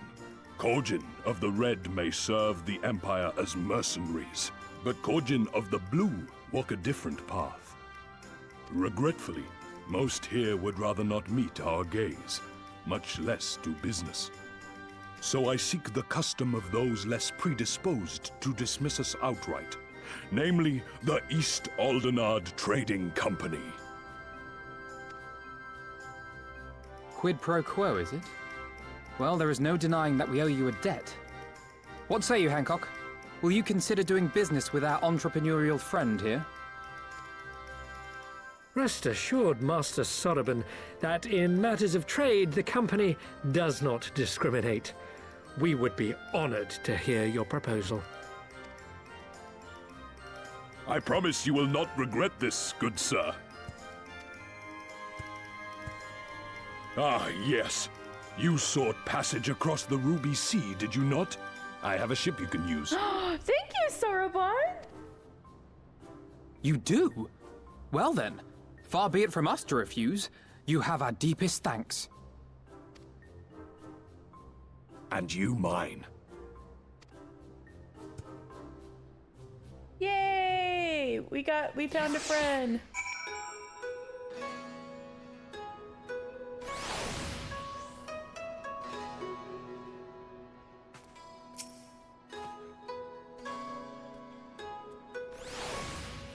All things considered, that went rather well.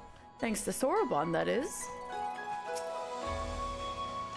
You are doubtless wondering why our objectively green-hued friend here refers to himself as a Kogine of the Blue. The answer is quite fascinating, really. The Kogine language has many similarities with ancient Hingan, you see, and in ancient Hingan, the word for green, owl, can mean green and or blue, though I do the word a disservice by even attempting to translate it, so steeped in meaning as it is. Why they elected to keep on calling themselves the Blue in modern times is anyone's guess. I, for one, would have much preferred Kogine of the Owl, but one theory posits that they prefer the sound of the word blue when spoken. Another is that they are physically incapable of distinguishing between the two, which would have interesting implications in their everyday lives. Hancock, I'm going to strangle you.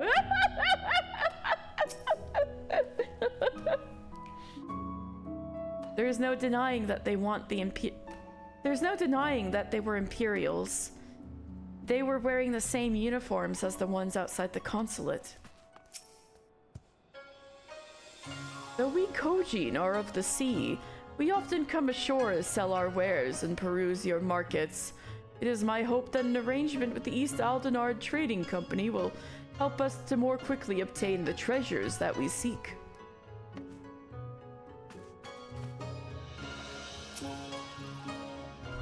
I'm still annoyed he tried to deceive us, but at least we were prepared for it. Even so, next time we should probably try to avoid running around Kugane in the middle of the night with half the city guard snapping at our heels.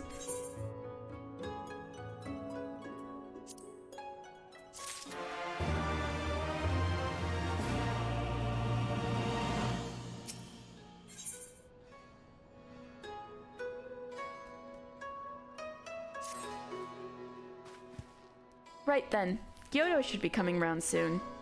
I think it's time we had a little chat, don't you?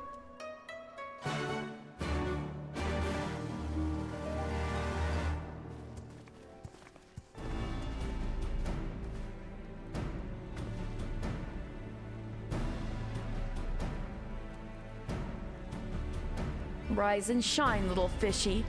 I know you can hear me, so stop pretending to be asleep or I'll give you another ride on my boot. No! No more boots! All my secrets are yours for the asking. Let us know about Yugiri and Gosetsu. Tell us what you know about Yugiri and Gosetsu. Every last detail. If I find out later that you lied to me... No more lies. The clear, unvarnished truth. You have my word.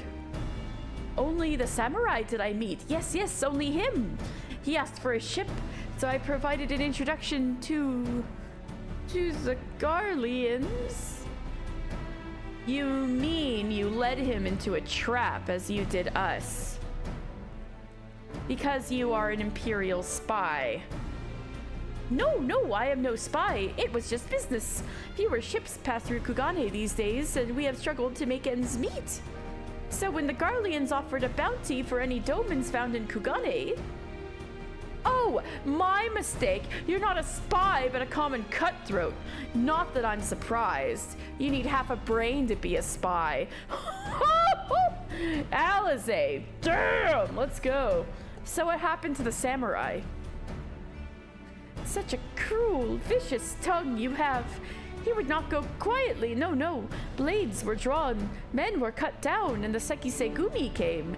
They took the samurai away. Oh no, we gotta bounce Gosetsu out of jail? Hold on a moment. You mean to tell me the Ijin they arrested the other day was Gosetsu? Oh, had I but known. If he is in the custody of the Sekisegumi, I need only see to it that the requisite funds find their way to the right official's hands, and your friend will walk free.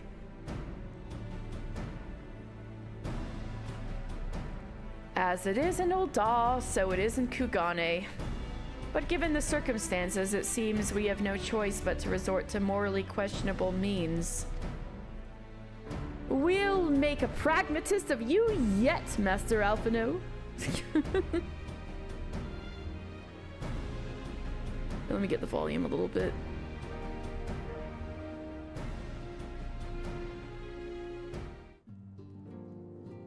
Oh, it's so funny. I have given you everything that you have asked for. Yes, yes? Then there is no need for me to remain your prisoner? One of these days, I may just punch that man in the face. Oh, ho, ho! Alphino wants to punch Hancock in the face. I hope I never have to carry a Namazu again. He's not heavy, but God's the smell. He smells like fish. Like freshwater fish, even worse. I have never laid eyes upon the sacred treasures of Eorzea. My heart fair trembles with excitement at the thought. You might find some stuff you like. I'm glad we finally learned what happened to him, but did we really need to stir up all that trouble to do so?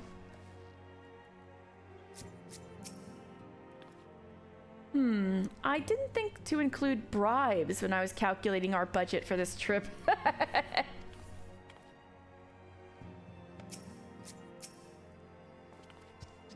You are free to wait here while I speak with the relevant official, but if you would rather wait for Gosetsu outside the barracks, we can go together.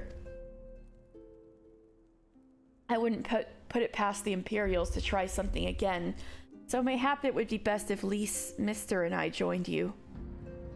Alright, but what about Kyoto? I will keep an eye on him for the time being. We can release him after you return with Gosetsu. He will doubtless have some choice words to say to the little fellow. Sorobon, mayhap it would be prudent to prepare your ship for our immediate departure. As you wish. Everything is in order? Then let us be off. The Sekisegumi barracks are to the north. We have met so many interesting people today, haven't we? Talking tortoises, talking catfish, I tell you. It's when the bears start talking that you need to worry. That, my friend, spells the end of civilization as we know it. Taru, I guess we'll have to watch out for talking bears.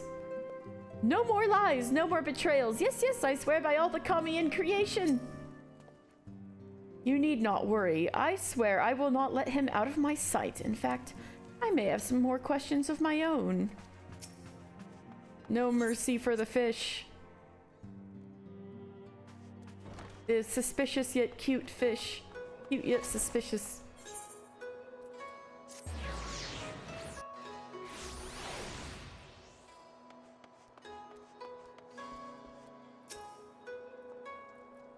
This looks a bit fancy for a barracks, don't you think? It is quite fancy. I hope Hancock is as good as his word. I must ask that you wait here. You may be assured that this will not take long.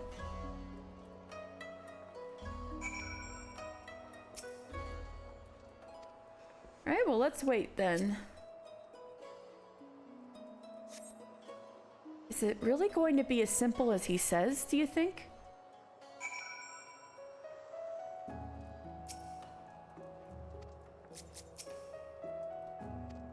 Hope Hancock is as good as his word. We're waiting some more.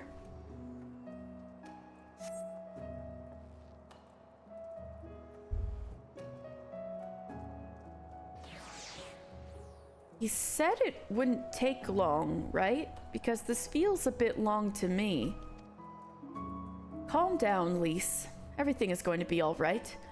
Much as I hate to admit it, I share Hancock's dim view of government officials and their supposed incorruptibility. From what I've gleaned of the Far East, they're probably exchanging lengthy pleasantries. There seems to be a correct way to do everything here, bribery being no exception. I say we leave them to it. Right, mister? And we're gonna wait some more, I guess?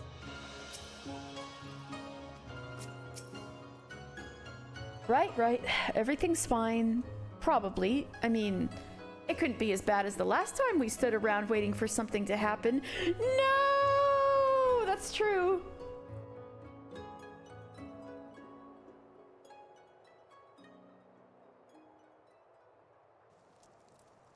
Suspicious Mr. Final Fantasy.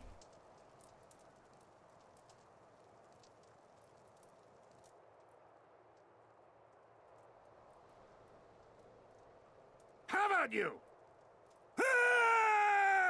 Go Setsu! Although that doesn't sound very civil. Was that? That was Gazetsu. I'm sure of it. He's in trouble. Lise, wait! I suppose we should follow her then.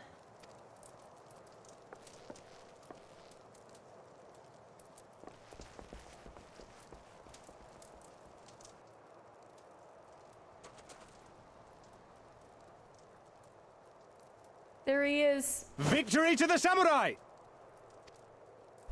Okay, it was a practice fight. Phew.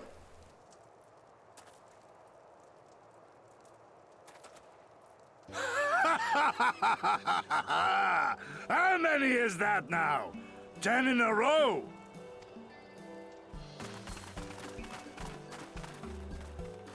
Gazetsu!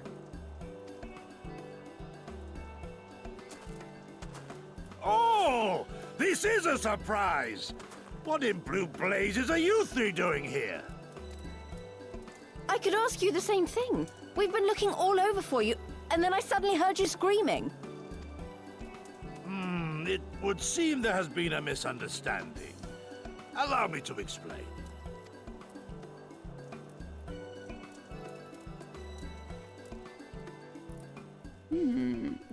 Explanation. So, in summary, you started a brawl with some off-duty Imperial soldiers and were subsequently arrested by the Sekisugumi, whom you somehow befriended and convinced to set you free if you could defeat a given number of them in single combat. I like the way Gosetsu operates. 10 bouts for my freedom, aye. 'Tis but a pity you came too late to witness the last one. And with that, I'm free to go, yes? Our word once given may not be broken, but we pray you make every effort to avoid future altercations. Circumstances notwithstanding, my lord, we are honored and grateful to have witnessed firsthand the skill of a Doma samurai. Ooh, yeah.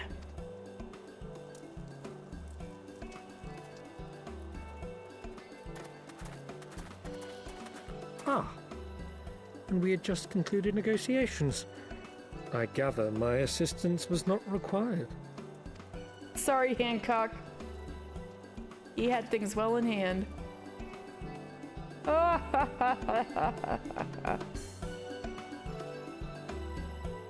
What about Yukiri? A for effort, Hancock. You tried.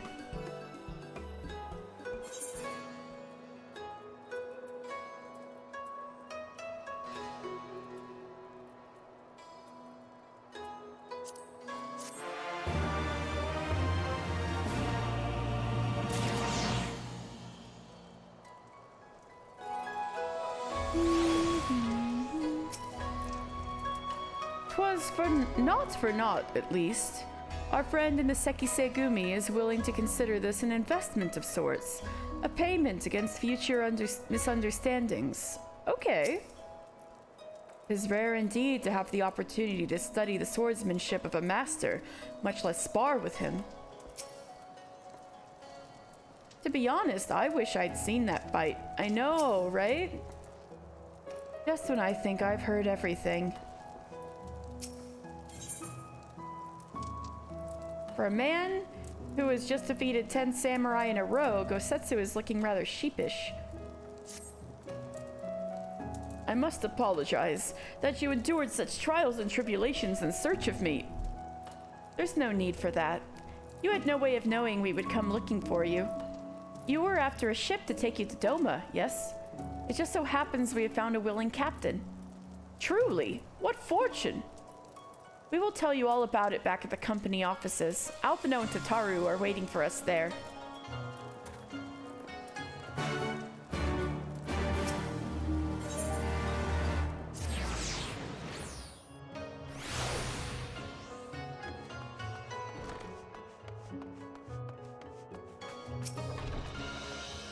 Greetings, honored sir. Will you be entering the Ruby Bazaar offices? Yes.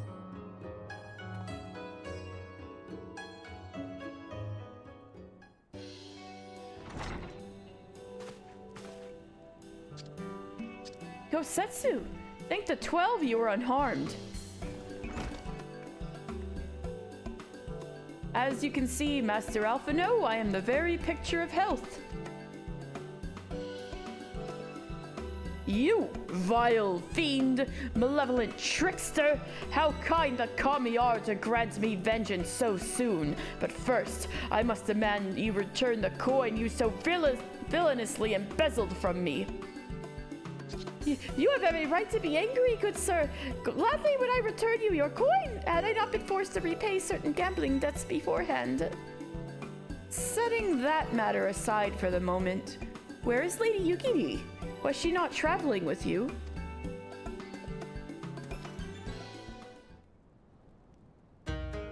For a time, aye. But we parted ways some while ago. The better to improve our chances of finding Lord Hien. Lord Hien? Forgive me, I've yet to explain. Lord Hien is the heir to Doma's throne and our master. His was a passionate voice for the cause of Doman liberation, and when we learned of the Emperor's death, it only grew louder. So you seized upon the opportunity and rose up to reclaim your freedom, only for your hopes to be dashed when Xenos led his army unto your lands.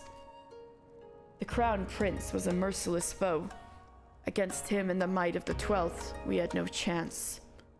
Once Lord Hien understood this, he bade Yugiri to take to the sea with as many of our people as possible. And at the end of that voyage is when we met her for the first time. He, however, would stand and fight, that they might have more time to escape. I remained by his side as well, and together we carried on our doomed war. And then, one day, in a fierce battle, we were separated. I knew not what became of him, only that he was beyond the Empire's reach, and that to find him I would need Yugiri's aid. The situation grows more perilous by the day, for the new Viceroy, Yotsuyu, is a black-hearted villainess who delights in the torment of our people. There is naught she would not do to further her pursuit of Lord Hien. And this is the first time we've heard Yotsuyu mentioned. Thank you. I believe that makes matters a good deal clearer. It should please you to learn that we are come to aid the Doman Liberation Front in resuming their efforts to overthrow their imperial oppressors. Then allow me to join you.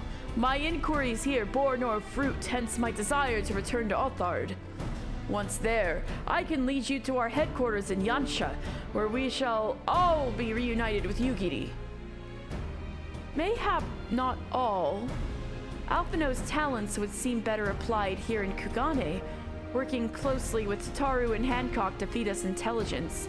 There's a Garlean embassy just down the road, after all. While I appreciate the vote of confidence, I should be glad to accompany you all. As a soldier in the field, so to speak, come now, brother. A competent commander assigns his soldiers the tasks best suited to them, and you of all people should know. And you are so very good at espionage and intrigue. For we all must serve, each in our own way. Very well. It would seem my place is here. There, Alphino. Soroban is waiting at the pier. Have fun, you lot.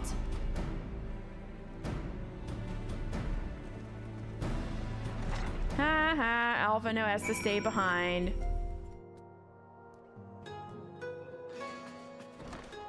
Ooh, can I go in and talk to him?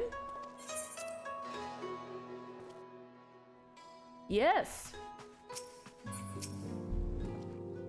Just because an individual excels at a particular task does not mean that he should be obliged to do it over and over and over again.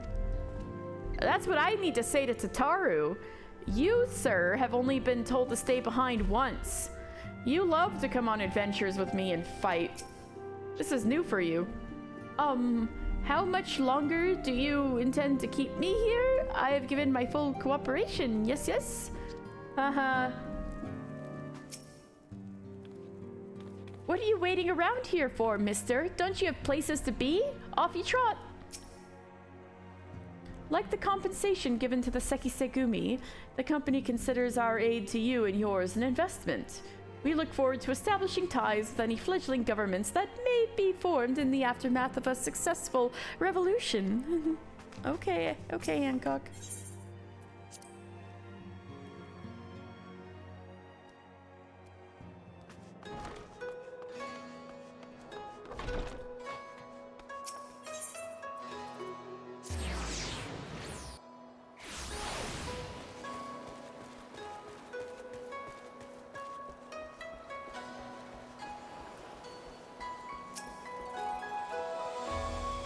This one's smaller than the Misery.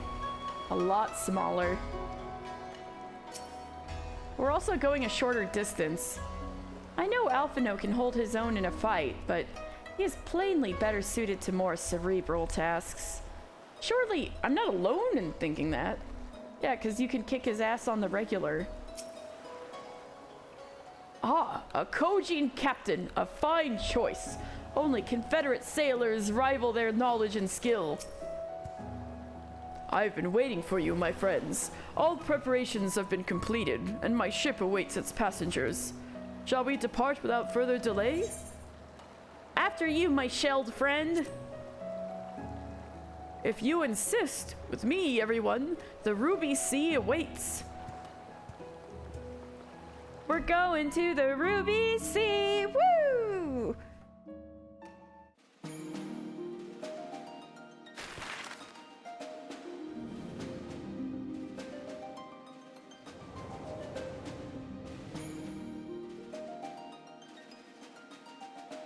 There we are, between Hingashi and Yansha.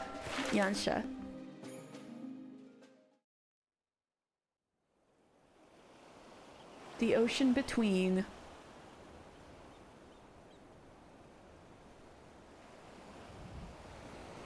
I remember the water, how it turned crimson in the morning sun. Storm of blood born from... What? That's a big fucking tower.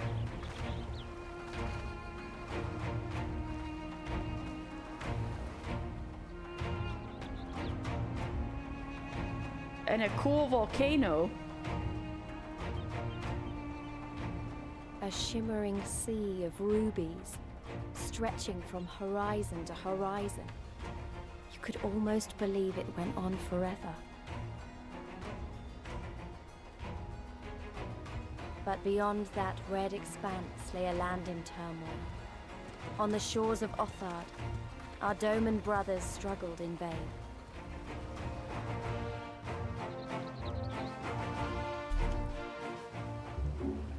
Although it may not look, it looks a little red at the moment because it's sunrise at the moment, but the red sunsets are where it gets its name from.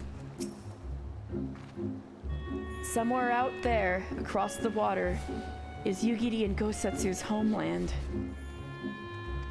Yeah, let's look at the...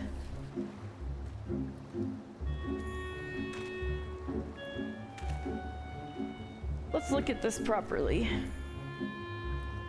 The Ruby Sea. Since antiquity, the pristine waters between Othard and Hingashi have belonged to no nation. Rather, they are considered the domain of the Confederacy and the Kogine, who would traverse them and any who would traverse them must submit to their authority.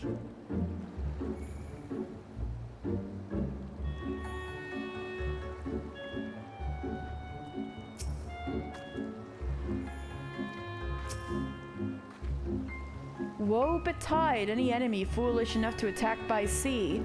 Now, if the Garleans were to bring their airships, on the other hand. The Hingons built this island as a bulwark against invasion and filled it with enough cannons to sink an armada. Ooh, so this is a man-made island, huh? How wide and beautiful she is, the ruby sea, filled with promise and adventure and treasures, many wonderful treasures.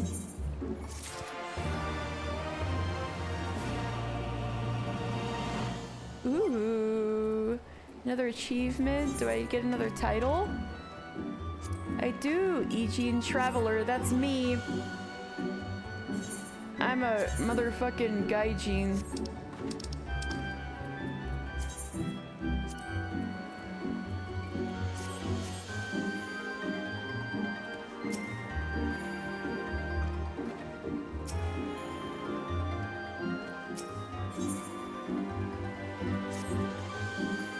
Now, in order to reach the shores of Othard, you will need to cross the resplendent waters you see before you. However, this is easier said than done.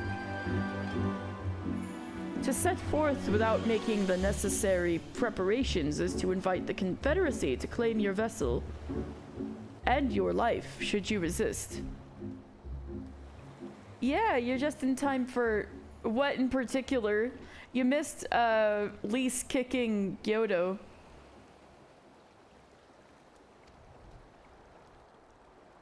What in particular? Oh, Alphino jumping. No, Alphino's not even here. You've got plenty of time. Alphino, Alize bullied Alphino into staying in Kugane, so it's not even that part yet. You got plenty of time, yeah. But this fate can be avoided by paying the ruby tithe, thereby earning you the blessing of the pirate lords. So, let us go and greet them. Our destination is the isle to the west. That doesn't look very far to me. Mister, why don't we jump in and swim for it? I've had my fill of boats. An excellent idea. I think you shall find the water to your liking. A turtle man is the only sane person who would think swimming is a good idea. I will use my ship to deliver those less inclined to the isle. Ghostatsu and Alize are like, no thanks. Lise, I guess we're swimming.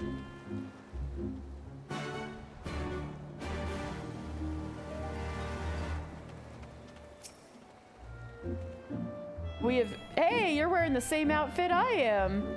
We've been given strict orders to monitor all foreign vessels passing through this area. It is far more taxing than it sounds for. In addition to that, we must also contend with the Confederates. Kumoji. It is my responsibility to keep these cannons in working order. I must clean and polish them regularly, else the corrosive winds will cause them to fall into disrepair. All that salt. The smell of sulfur is strong in the wind today. Stinky.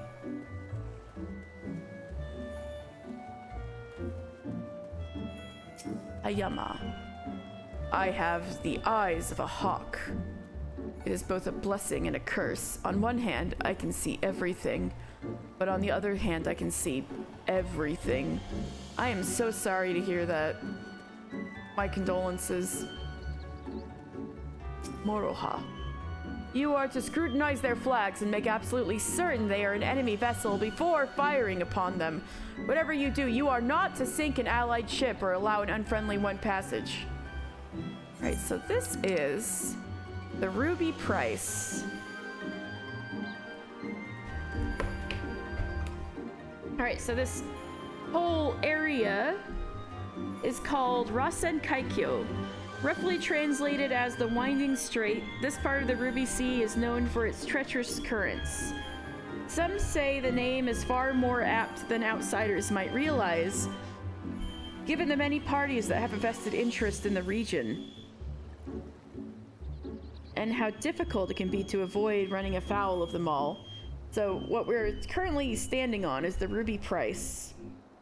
By order of the Bakufu, Sui no Kuni brought earth and stone from the mainland to construct this fortification atop a natural reef. Arrayed with countless cannons, it serves as a defensive outpost against foreign invaders. Those who maintain it must serve for 3 years before they are permitted to return home. Damn, what a job. So, countdown to ibuprofen working. Oh my god, what a mood. Alright, please relax as much as you can. So, once again, Sue no Kuni is the,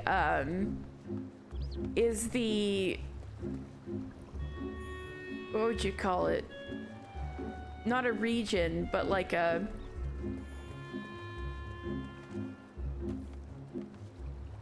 you'd call it, a domain. There we go, a domain.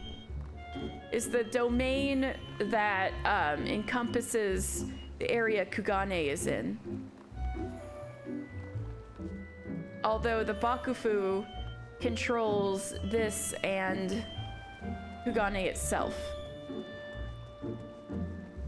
So, Sue no Kuni is a domain run by a lord within Shishu, which is the western island of Kugane. So hey, we're going for a fucking swim. Look at this. Whee! We're swimming. We're swimming. We're swimming. Everybody else is taking a boat, but not us. Domain. It's a Hingan domain, but pretty much the domain across from Doma. That's the way you can think of it. The domain across from Doma. Oh damn, somebody's really swimming over there. Right, this should be easy. And a good way to loosen up before the next fight, whenever it comes. We're swimming. 20 gil says I beat you there. Oh shit. We got a head start. Yeah! Now this is my Michael Phelps swim.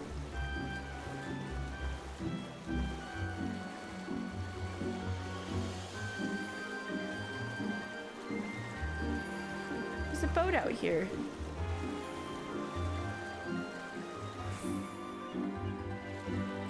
Oh hey! One of them must be Sorbon's boat. Hey, I'm sopping wet. Not that I have anything against the occasional dip in the ocean, but to dive in on a whim is a bit... Lisa's weird. I thought we knew this.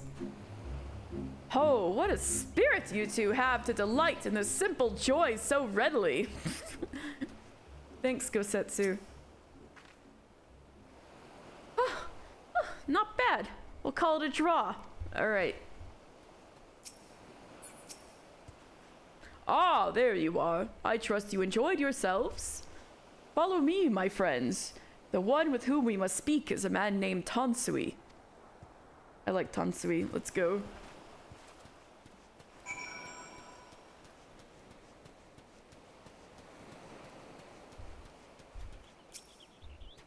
Welcome to Sakazuki, arguably the most important of the Confederate outposts. From here, we have a clear view of the Ruby Sea in its entirety. Walk up these steps and have a look for yourself if you don't believe me. But before that, I think I see a friend of mine in trouble. Another one, and another one, and another one.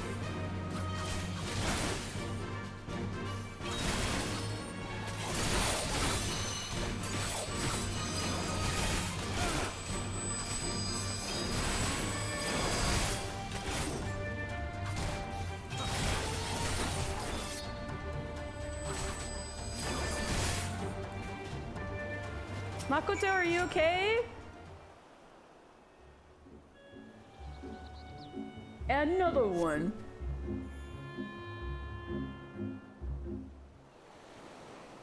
Stella, why are you staring at me? I fed you. By the kami, it's really you. I know not how to thank you, mister.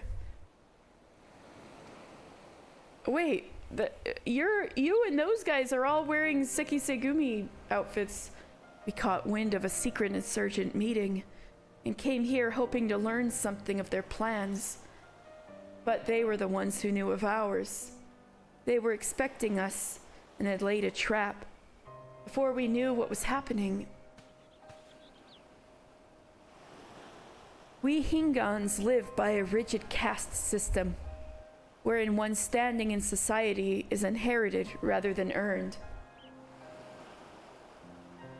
My comrade, he hailed from a poor farming village. His family grew scarcely enough to pay their lord his dues, and it was all they could do to not starve. Yeah. So in feudal Japan, villagers paid their lords in rice. And it was the amount of rice was like the amount of taxes due. In order to escape the shackles of his birth, he sought a new life in Kugane, a more progressive district,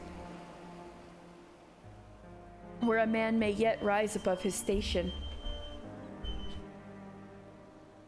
This is Lore Sunday squared because I also know hella stuff about Japan. This is true.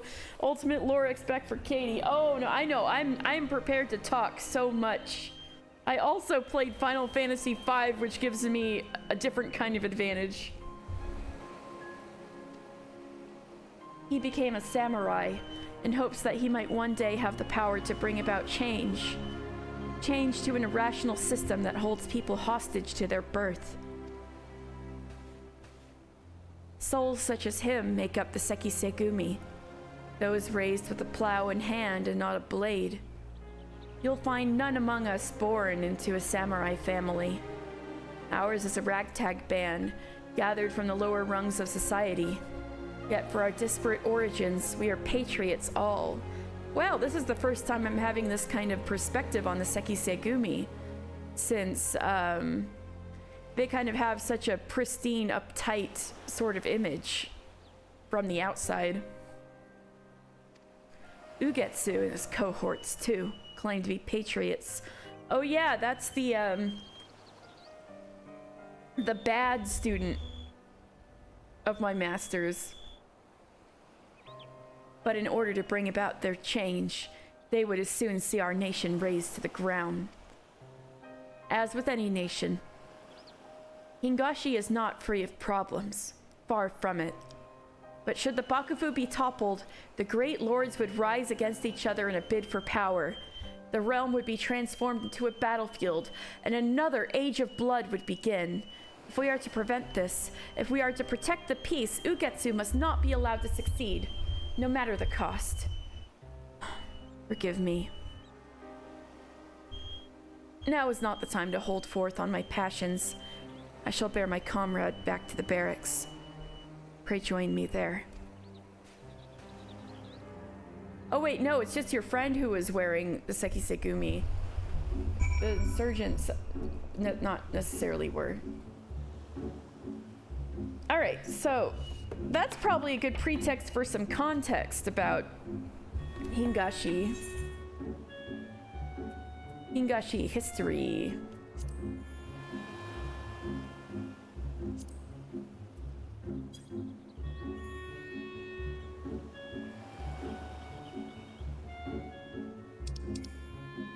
So,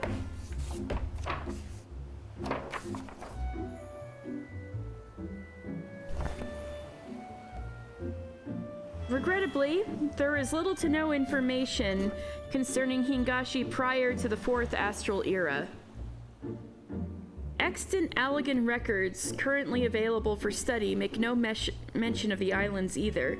Therefore, it must be assumed that while the Allegan Empire ruled the three great continents at the height of its power, its dominion did not extend to what would later be known as Hingashi. This presumption is further supported by the fact that In the limited archaeological surveys of the island undertaken with the permission of the Bakufu, not a single Allegan ruin has been discovered. This is not to say that there was no evidence of Allegan influence whatsoever, though as small artifacts such as jewelry and tombstones were unearthed. The prevailing theory at this time is that the islands were either deserted or home only to a token population prior to the Fourth Umbral Calamity, at which point the refugees fleeing the collapse of the Empire came en masse. The Allegan trinkets found in Hingashi were brought by these new arrivals, who subsequently cast off the last vestiges of their fallen society and strove to create a new one free from the trappings of the past. Again, it should be stressed that this is a theory based on limited evidence, and it should not be taken as incontrovertible fact. The first emperor. The oldest surviving primary sources discovered on Hingashi are wooden tablets, which date back approximately 3 millennia.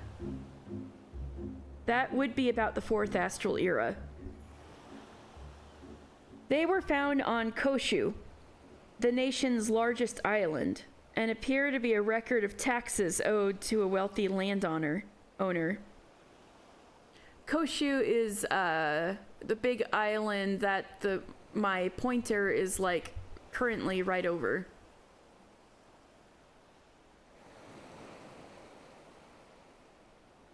The reticle, right? So the oldest wooden tablets from 3,000 years ago were found on Koshu, the nation's largest island, and appear to be a record of taxes owed to a wealthy landowner. From this, we can conclude that Hingan society was sufficiently developed to support complex systems of taxation. Only 200 years later, a clan in the western plains of Koshu rose to prominence following the fall of its neighboring rivals. The clan's head declared himself a great king and launched a campaign to bring all the others to heel, and in the span of 300 years, his descendants managed to unite the whole of western Koshu beneath one banner. As time passed, subsequent leaders were declared emperors, and if records are to be believed, the current imperial household can trace its ancestry all the way to this first ancient king. So, 7-stream streak! Congrats, Charybdis, oh my god. Stella is following this entire fight happening right next to me. Anyway, if you can ignore the fighting, the amount of time is dilated, but it's pretty similar to IRL Japan. So the Emperor, if we're talking about probably reality and not the myths, the folklore,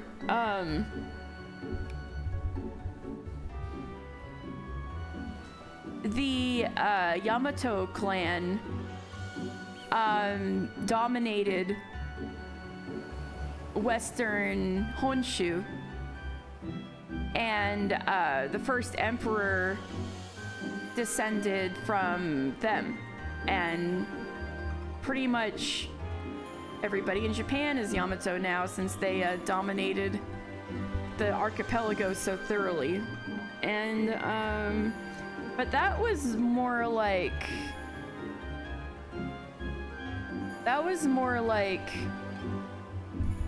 2,000 years ago, or 1,800 years ago or so, rather than 3,000.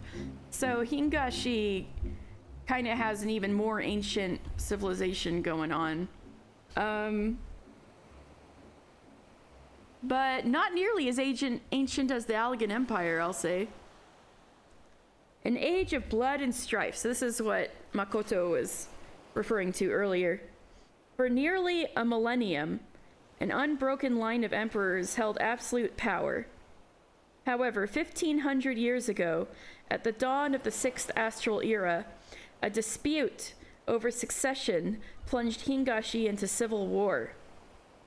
Two ruled, an emperor in the east and an empress in the west. Ooh, fun. And for the better part of 3 centuries, their descendants fought against one another. Ooh, spicy. The resulting chaos greatly reduced the power and prestige of the royal bloodline. In order to claim victory, the royals increasingly turned to the vassals sworn to serve them. To secure their martial support, they gathered them new rights and promised new privileges. So focused were the royals on defeating their hated rivals that they did not consider the wider implications of their generosity until it was too late. When at last the dust settled, I lost my spot. When at last the dust settled, an emperor in the east reigned triumphant, but as a figurehead, for he had surrendered nearly all his power to the other clans. Emboldened, these clans then turned upon one another, and a new struggle for supremacy began. And that's the Age of Blood. Over the course of 600 years, Hingashi was ravaged by the fires of war. Clans seized every opportunity to strike at their enemies, and were in turn attacked by other equally ruthless foes. In such an environment, people found new ways to survive. Those born into poverty would rise to prominence through strength of arms, and indeed, there were farmers that became landed generals. Those who lacked such talents could resort to trickery and deception, and indeed, there were tales of foolish lords betrayed by their vassals. No one was safe, and naught was guaranteed. So it was that Hingashi was awash with blood until the Mitsurugi clan, rulers of Onokuni, came to power. Onokuni being another region. Through their leader, Kanzan, though their leader, Kanzan, was not skilled in the arts of war, he was a peerless politician and strategist. So this Kanzan has got to be the fantasy equivalent of Tokugawa Ieyasu, because he was a similar kind of guy. While others resorted to violence to achieve their ends, he forged alliances through marriage and employed ninja to gain vital intelligence. In this way, he not only defended his clan's holdings from outsiders, but outmaneuvered his rivals, so that when at last the decisive battle came, the Mitsurugi clan alone stood above all others. Kanzan once more demonstrated his foresight when he restored the imperial household to power, declaring that the mandate he had to rule had been bequeathed to him by the Kugane emperor. In doing so, he appeared to honor ancient tradition and appease those who had yearned to return to the halcyon days, even if in sooth the Mitsurugi clan remained the true power behind the throne. And that's basically what happened in real life. Tokugawa Ieyasu formed the Tokugawa shogunate, which was the true power, but the imperial line still remained unbroken, and they were more of a ceremonial figurehead. The opening of Kugane. Though the Mitsurugi Bakufu faced resistance from several clans. Hydrate, I need to do that. Hello, V.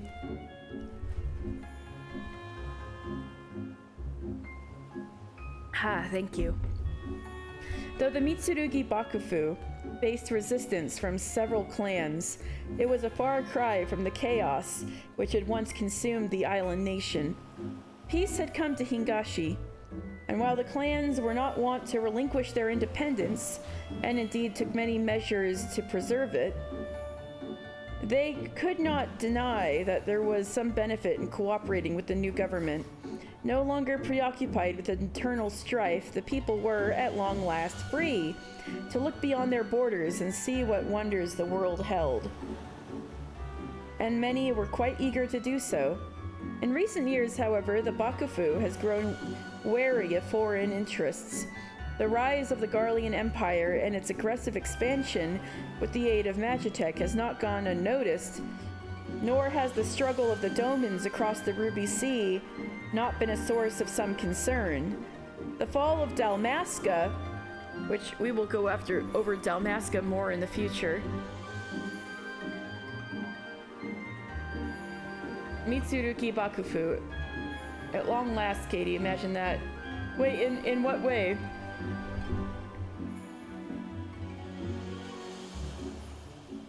The fall of Dalmasca served to underscore this and spurred Hingashi to, like Radzat Han before it, formally declare themselves neutral with regards to Garlemald's actions. As such, they will not intervene in the affairs of Yansha nor Nagsha, which is southwest of Yansha and is also an imperial territory. For the time being, the Bakufu maintains its strict isolationist policies and devotes the majority of its attention to internal affairs, while permitting only a small measure of foreign trade to take place via the port of Kugane on Shishu. The port is also home to several embassies, including most notably that of the Garlean Empire. Indeed, Kugane could be said to exemplify the nation's precarious position. All are welcome, but none are friends. Will I play Amnesia? No, I know that's like super scary. I'm not gonna fall for that. All right, now that we've saved our friend, let's go meet Tansui. I'm too comfortable. We need some thrills. Yeah, but Amnesia is like cranking it to 11, isn't it? I need to get eased. I need to get myself eased over to that way. Jihoji. I am one of the Confederacy's foremost lookouts. It is a position I intend to keep until the day I die. So we're meeting the Confederacy. Soroban. This one is Tansui. Come, introduce ourselves. What would you consider a good compromise? Something that's somewhat intense? Maybe? RE7? RE7? RE7 is scarier than RE8! No, I watched a full playthrough. I watched Markiplier play that whole thing because I was too scared to play it myself. Although I have watched the Texas Chainsaw Massacre, and that's basically the whole thing. But, oh, my clothes have mostly dried, but they're still a bit clingy. Still, no regrets. Doma's position on the Confederacy could best be described as one of guarded acceptance. They are pirates, aye, but they adhere to a code and are a stabilizing force in the Ruby Sea.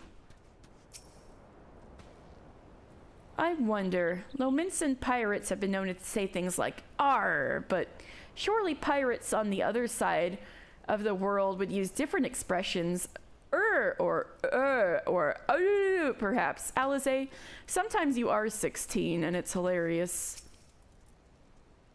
Tansui, I fear you have the advantage of me.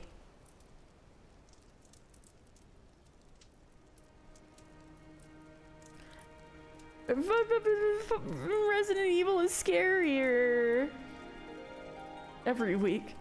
Most honorable and esteemed Mr. Final Fantasy, I am Tansui, a humble mate who serves at the pleasure of the Confederacy's captain.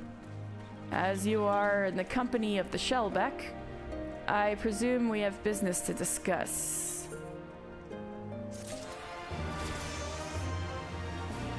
Ooh, samurai level 70. Let's go.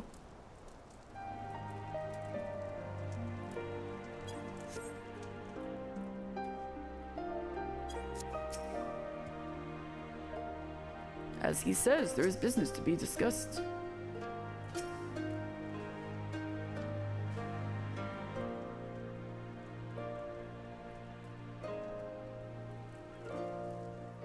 The compromise, something less intense, I guess?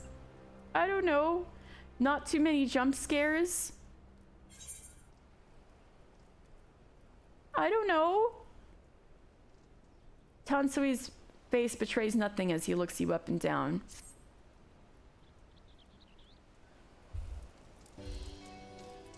You wish to pay the ruby tithe, right? Yes. I mean, maybe Elden Ring. I'll play Elden Ring sometime in the future. With your guild, perhaps? It is just as well. Foreign currencies are in demand these days. I would pay for their passage to Altard. Elden Ring ain't horror, but. Does this sum meet with your satisfaction? Or paying the ruby tithe? The sea has been quite tempestuous of late. I cannot say with confidence that you would reach your destination safely, unless you tripled it. Stressful at least, but not at best, but not horrific. Okay, if you say so. Do you take me for a fool? Fool? I know the price, as do all. Alas, we live in interesting times. As you came from Kugane, I should think I need not tell you that. The shadow of war looms. The wise and the cautious shirk our waters and our custom, and the foolhardy sharpen their knives in anticipation. Meaning... Sir, you've got to come quickly. The bastards are at it again. I tried to convince them to stop, but they weren't having it. Very well. I will be there shortly. A proposition. Your comrades strike me as a worthwhile investment. I would not hear men name me a cat before Koban, so I will consider their tithe paid. Hey, wait, that's the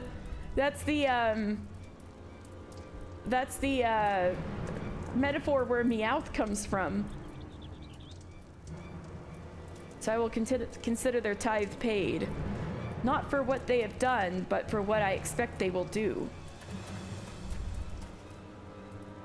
I'm not sure what to make of that man, but at least the matter of our tithe is settled for now. What was that he and the other pirate were talking about? Maybe we ought to go and have a look.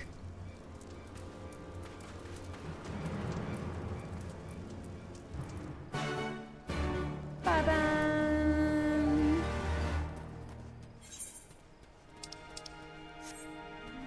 Oh, way out there? Oh wait, well if I'm gonna leave Sakazuki's quite large. We'll probably be fine. You never grow tired of watching the lid. The stench now is another matter. Yeah, that's a great view of Hell's Lid. Are you kidding? Look at this.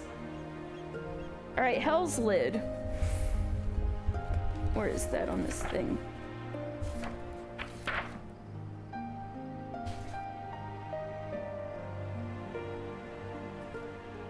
Day and night, the volcano on this island spews ash into the air and lava into the sea.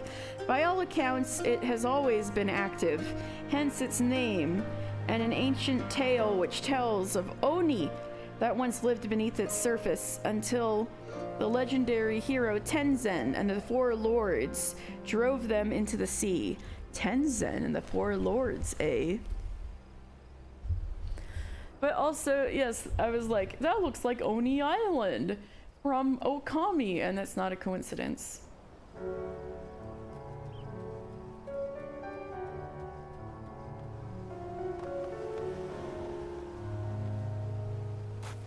Oh yeah, I might as well talk about Sakazuki.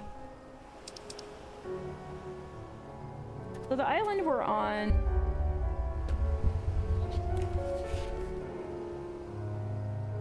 Sakazuki. Its name meaning goblet, this island is said to be the birthplace of the Confederacy, where rival pirates first toasted as brothers and pledged themselves to a common cause. Today it remains an important outpost, constantly garrisoned by sharp-eyed guards who keep watch for vessels that sail the Ruby Sea.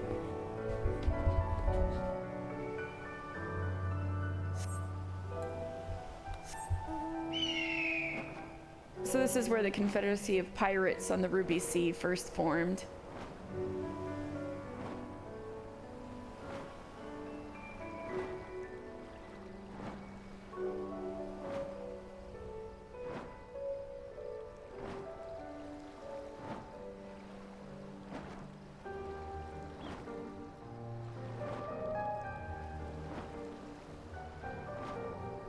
Tatsunoko.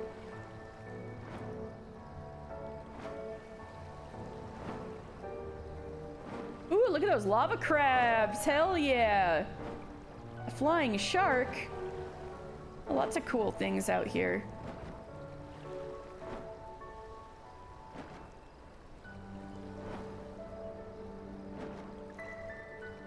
Hansui! Hello! Hansui? Oh!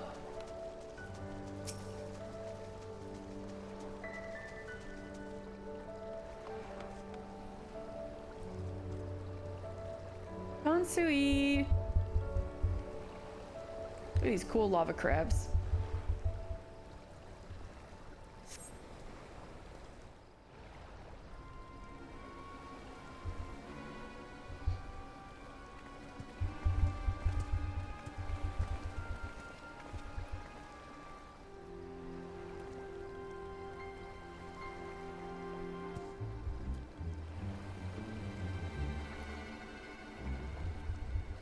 Gentlemen, I'm told you were most unreceptive to my associate's requests. I realize you do not look kindly on the Confederacy and her ways, but if you refuse to pay the ruby tithe, your safety in these waters cannot be assured. Spare me your concern, pirate. Your feeble attempts at extortion will not work on us. Uh-oh. You remain at large because we allow it. Because you are such insignificant little pests that we see no need to swat you. Uh-oh. But if you wish to risk the ire of the Viceroy, by all means, fire upon an Imperial vessel. Give us a reason to bring the full might of the Gallian Empire to bear against your pathetic fleet. Oh no, they're bullying them. Bastards!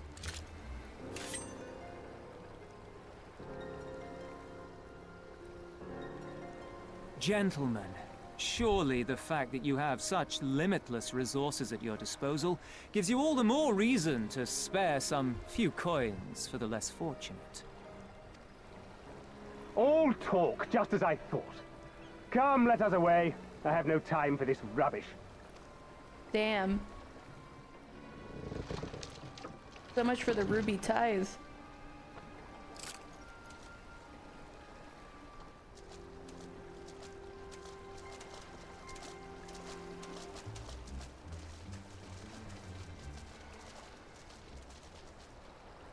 We're all the same to them, aren't we? Savages to be ruled or slaughtered.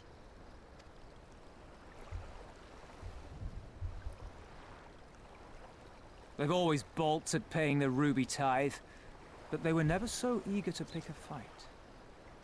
The problem, you see, is that many of my comrades in the Confederacy are of Doman descent, and the acting Viceroy, well, she's none too fond of Domans, to say the least. If we take any action to hinder the safe passage of an Imperial vessel, she'll accuse us of attempting to foment rebellion and brand us enemies of the Empire, which we can ill afford to be. Like the man said, we're all talk. Damn. And where did the Kugane stand in all this? With the winning side, of course. They're mercenaries to a fault, eager to offer their services without coercion. Except for our friend Soraban The here. Shellback could tell you more, though something tells me he would rather not. Where did he go? Soraban? I don't understand. If the Garleans are causing the Confederacy this much trouble, and if so many of you are Doman to begin with, why aren't you willing to fight back?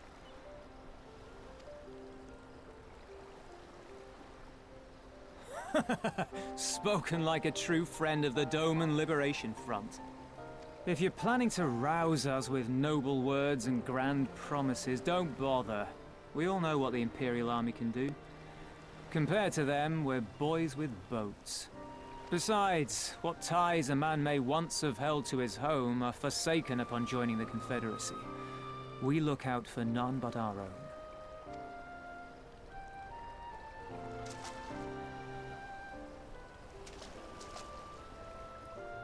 Be that as it may, our livelihood is under threat. And the captain will need to decide soon whether we're to go down in a blaze of glory, or bow and scrape for crumbs from the Emperor's table. All while our friend the Viceroy continues her purge of Doma's radical elements.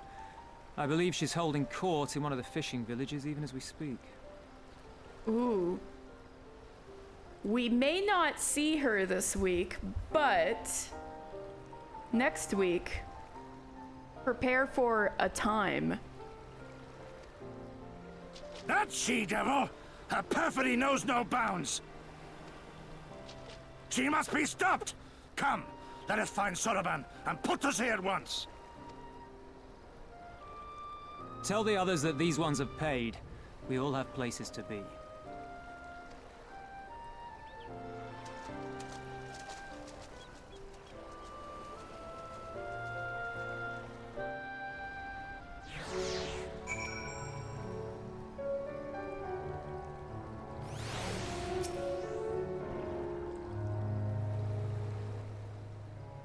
Doma is but one of many provinces under Imperial control, filled with people who have had to find ways to cope with a bitter reality. So they really don't care what happens to Doma. I refuse to believe that. What are we waiting for? Come, Soraban cannot have gone far. Though now that I think on it, it is passing strange that he left without warning. Mayhap he did not wish to be seen by his Kogyan brethren? I doubt he thought to leave us behind, but nevertheless, it may be prudent to return to his ship. Or at least to the Confederate encampment.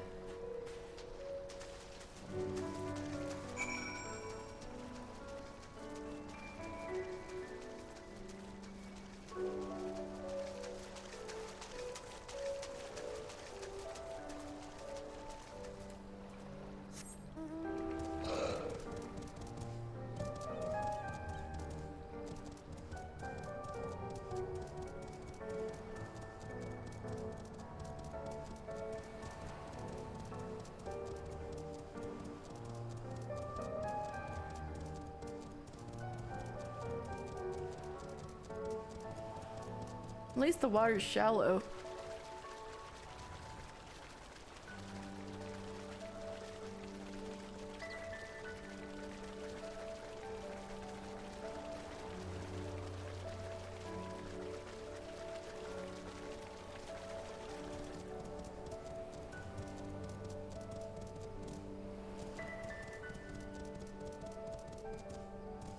Ether current!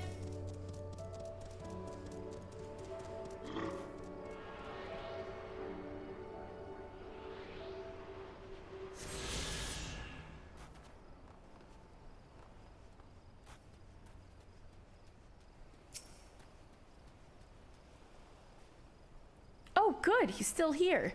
Soraban, yay, you didn't abandon us. Ah, I told you he would not abandon us. I'm sure he has his reasons for his odd behavior, and I should very much like to hear them. Trust requires honesty. Ooh, you're having a little Urianger moment with Soraban. Oh, my friends, 1,000 pardons. As you may have guessed, I was reluctant to be seen in your company by my red brothers. Ours is a complex relationship. I pray you do not misinterpret their actions as a reflection of our allegiances as a whole. You understand? Kami be praised. Too often are shellless, quick to judge all Kogin for the deeds of one. Right then, now that our business with Tonsui is concluded, we can traverse the Ruby Sea without fear. Alright.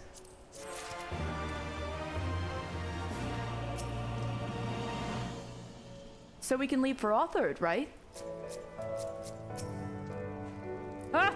I told you it would not abandon us, and then... I suppose this should have to suffice for now. The bend with the wind. Oh my god. Bringing your fight right here. I shall return to the ship and prepare for our departure. If you have any remaining business to conduct with the pirates here, I pray you do so now. Oh, that reminds me. Mister, would you be so kind as to inform the Confederates of our plans? The more they know of our movements, the less likely we are to be mistaken for another vessel by their comrades.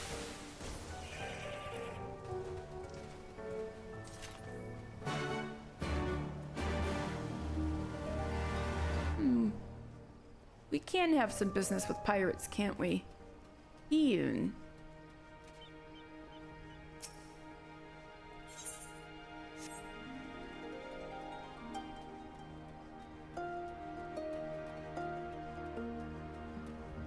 I'll take a gander at those later.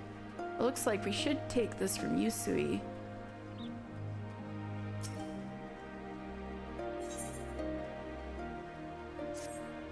You, yes, you. Do you know of the Ruby Price, the fortress in the middle of the Ruby Sea from which the Bakufu soldiers survey the surrounding waters? Yeah, I walked over it. The other day, we found one of their men stowed away on a ship we confiscated. With a bit of coaxing, eventually confessed to doing some underhanded trading with the Red Kojin on behalf of his superior. Seems he thought he could avoid paying the ruby tithe by hiding aboard someone else's ship, but no one gets away with crossing our waters free of charge. As such, I am looking to track down this superior of his and have him compensate us. If I try to sail to the Ruby Price and look for him myself, however, I'll be blasted to smithereens before I even make it halfway there. Do you think you could go in my stead? There is a man by the name of Ikaruga there. He's an old friend and should be able to identify who our captive superior is. Okay.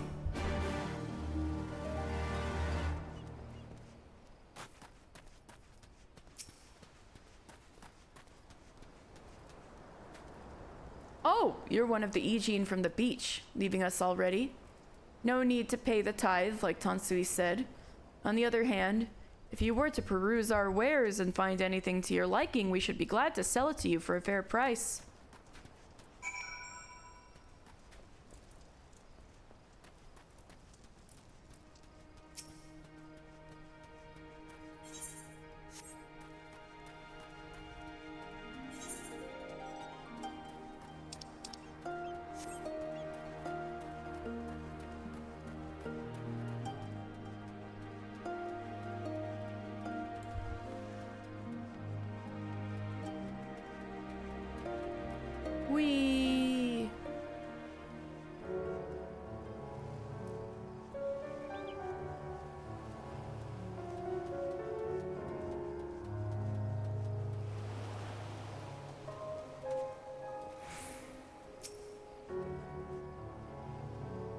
What are we standing around for? Did you not hear what Tonsui said? The Viceroy must be stopped!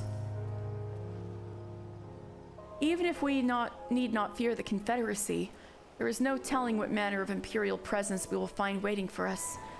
We must be careful.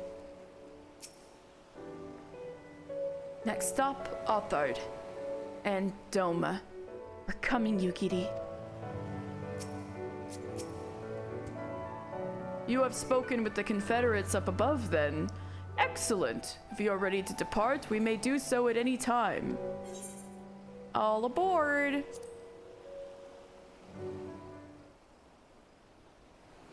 Then let us be off. I shall deliver you to the fishing village of Isari. Wait, Tonsui said that the Viceroy was holding court in one of the fishing villages, did he not? Should Isari chance to be the village in question, we could instantly find ourselves surrounded by Imperial soldiers. I think it's safer to come ashore some distance away. Very well, I know just the place.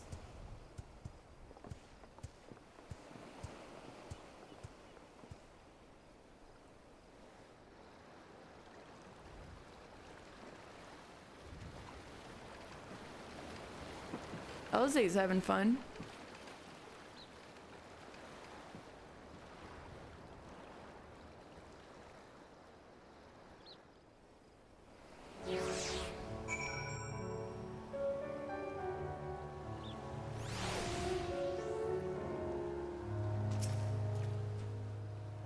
At long last I am returned to my homeland.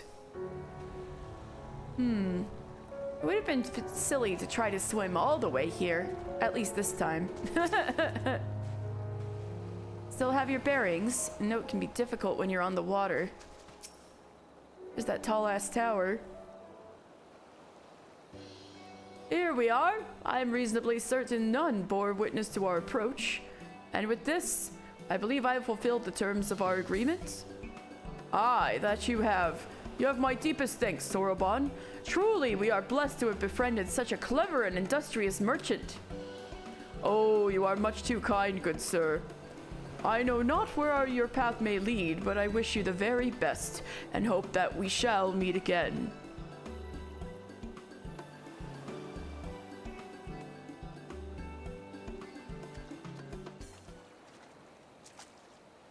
So we finally arrived in Othard.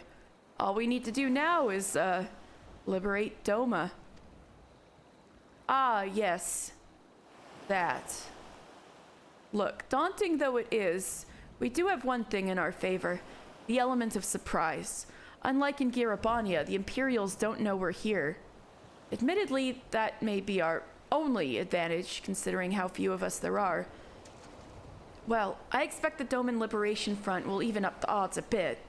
But before all that, we need to see if this is the fishing village Tonsui was talking about.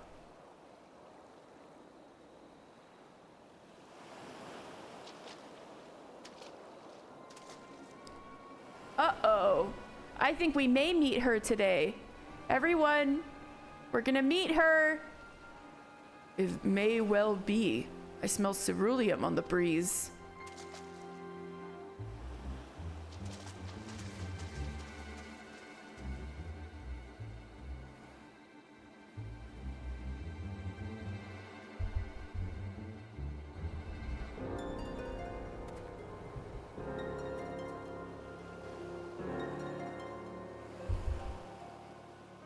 Even accounting for the rebellion, such indiscriminate shows of force seem pointlessly excessive. If only you knew how commonplace such scenes have become. Are we too late? Over there, someone's coming. Here she comes. Women's wrongs and Grinawat. There she is. It is she, sworn enemy of Doma, of my master. The traitor who sold her homeland to the Garleans. Yotsuyu. Yotsuyu spotted. Herself. And look behind her. Isn't that...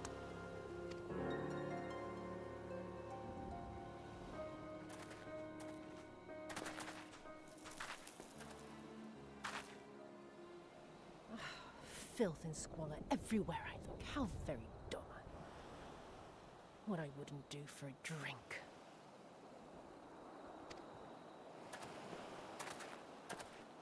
Come now! You've no reason to look so afraid. You have lived through a quarter of a century of Garlean rule, remember? 'Tis better to bend with the wind than stand tall and be broken. Therein lies hope.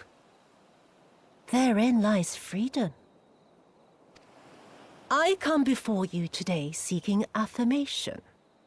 A heartfelt declaration You're free to answer me as you see fit, yet even the least among you should know the correct response. Should.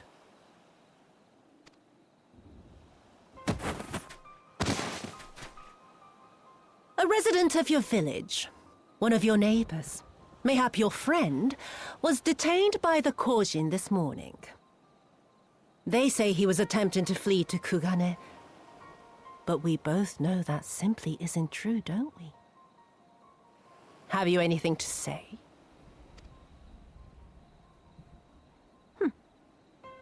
Bit slow, this one. Is there anyone more sensible among you? Have any of you anything to say? To swear? My lady, I swear to serve the Empire, to do whatever is asked of me, and never disobey.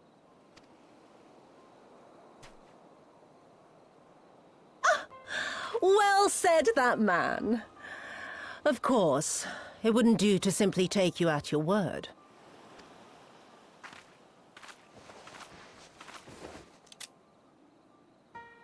Gun?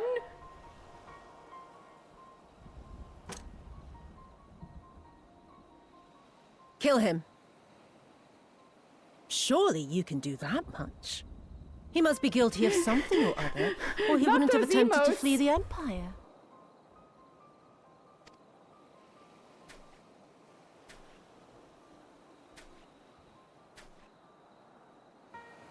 I have a family. Kami, forgive me. Kami, forgive me.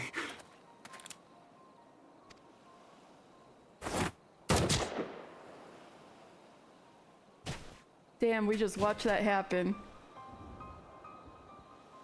Oh, very, very good. I've always had a soft spot for men like you. Worm. We've got a simp freaking out in the chat. Next, I want you to shoot those two over there. Too old to work, you understand. A burden on the Empire. And we can't have that. But they're my parents. You can't expect me to...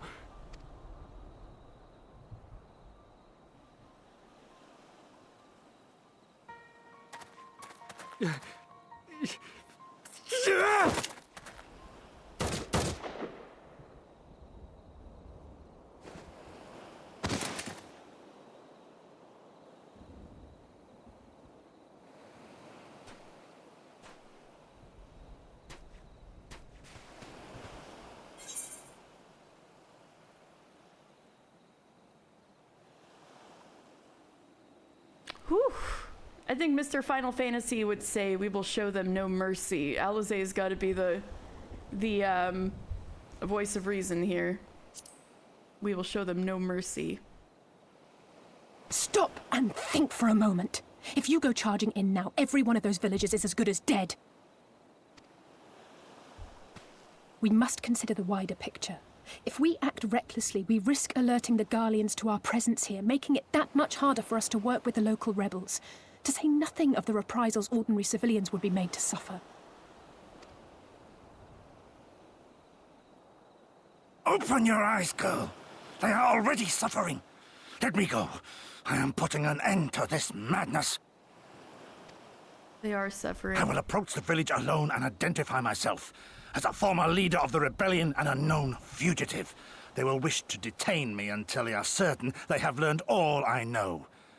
Use this time to make your plans. But they'll treat you like shit, Gosetsu. You saw what those monsters did to the villagers. Who knows what they'll do to you, assuming they don't kill you where you stand? We live and die at the pleasure of the Kami. My fate is in their hands and no others. If it be of any comfort, I am no stranger to chains. You're no stranger to chains. You can't expect us to stand idly by as a comrade goes marching off to his death. And this is nothing like Kugane. Nor is it like the Reach, Lise, or the Wall. Let him go. Olga's Reach and Balzar's Wall. Hold out for as long as you can, but remember, noble sacrifices are to remain an absolute last resort. I wish I could say it won't come to that, but only the gods know how we're going to get you and the others out in one piece. A miracle, perchance.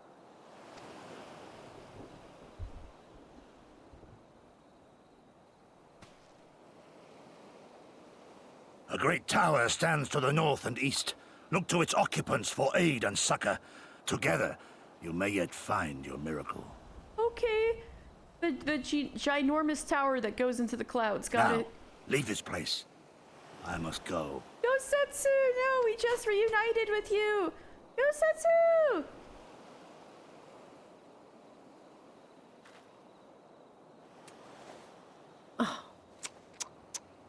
Another idiot like all the rest.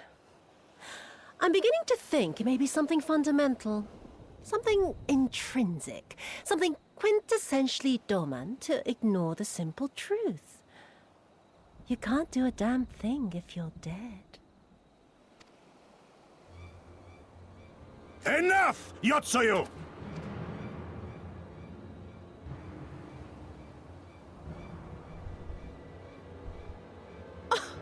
Well now, this is a surprise. Hear me, Yotsuyu! Cease this farce, here and now, and I shall surrender myself to you. Refuse, and all shall answer to my blade. Bring him to the tavern.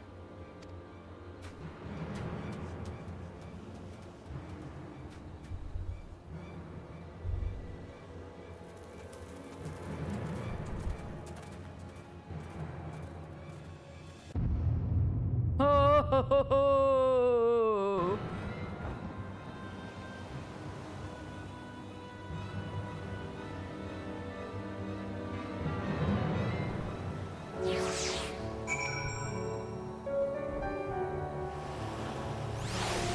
Ooh. Well, that was your first taste of who we're up against. You heard him. Let's go. I hate it as much as you. Maybe even more. Every fiber of my being was crying out to intervene, but what's done is done.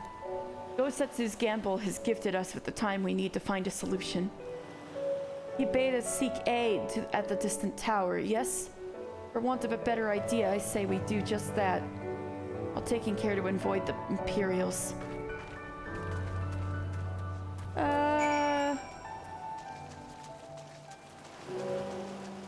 Gotta swim to the tower.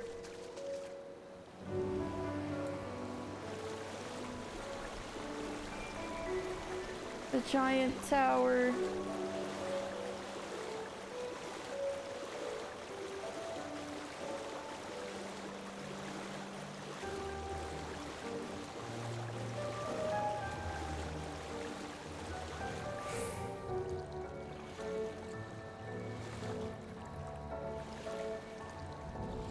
We're swimming.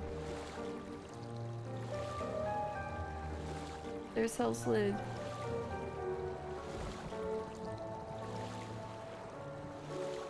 Giant tower.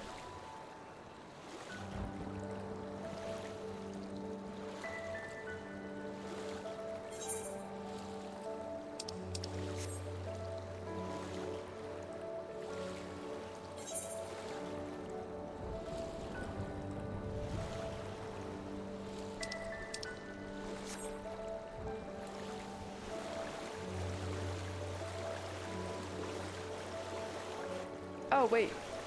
I overshot it a bit. I was just going towards the tower, but I guess we're intended to stop on the shore.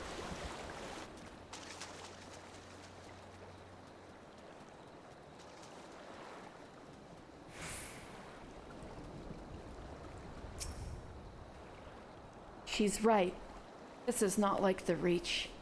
This is worse. They were defenseless.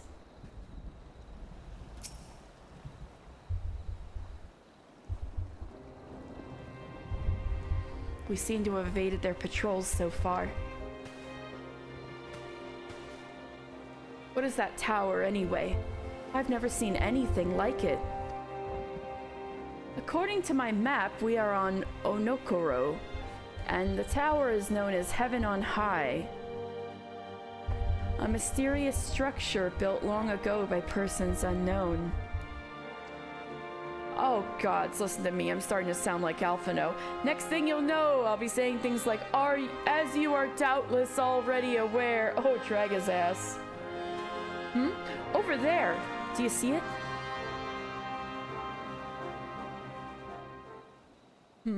Doesn't look like it's been dead long. Damn. Whoever did this, they're a good shot. I can't see a single stray arrow. Well, someone's hungry. Wait, that wasn't either of you two, was it? Uh-oh. Calm down. We had nothing to do with... What am I doing? They can't possibly understand us. Probably not, no. Time to run, Lise. We save our strength for any that give chase. You too, mister. The Yuki want to eat us.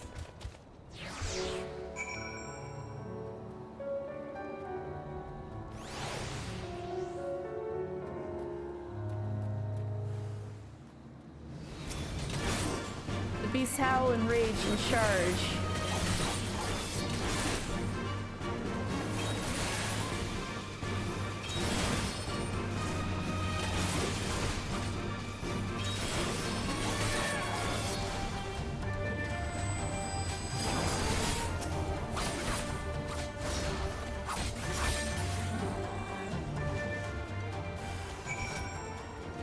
More. Oh, for those. Those are that guy's Yuki. I could help a little.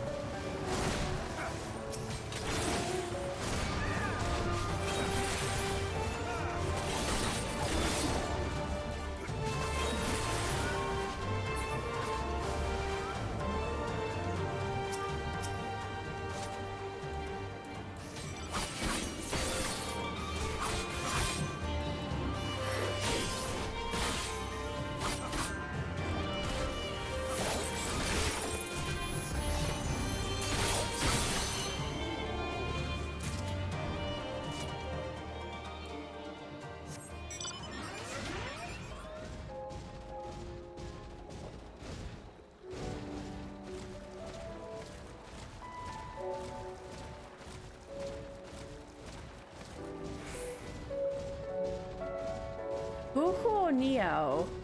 Alright, let me see what this hunt mark's lore is.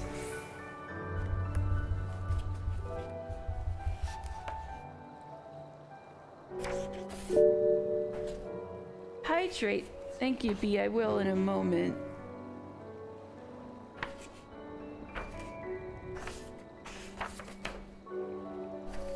Come on, where's the Ruby Sea? There we go. Guhuo Neo. In the carnival tents of Kugane, I have seen hornbills trained to mimic the speech of men. Such a trick seems harmless enough until you hear of the bird's wild cousin. There was a cunning cloudkin known as Guhuo Neo, who has taught itself the sinister way of hunting. Whimpering and wailing in the voice of a swaddling babe, it lures in its unsuspecting prey. The victims are found torn and pale, their bodies all but drained of blood. Ooh, man killer. All right, I'm gonna take a very short break and I'll hydrate and I'll be right back.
All right. Okay. Nice job killing these giant walruses, Yuki, Elzanlis. Whew, that went better than expected. Hey, you two are kick-ass. Just imagine if they'd taken us by surprise. What a fine ending that would have been to our story. Anyway, I think it's safe to assume that the people at the tower know how to defend themselves. You'd have to, sharing an island with these things. Now all we need to do is convince them to help us.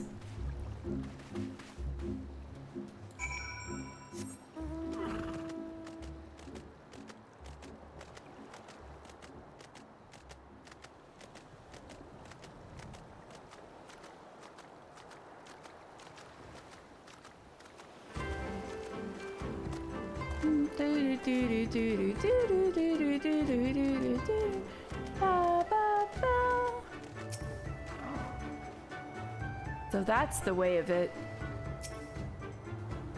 Oh, there's a settlement here, and they've even got their own aetherite. Wait a minute, I've seen that standard before. It was when we met with Tansui, which means this place belongs to...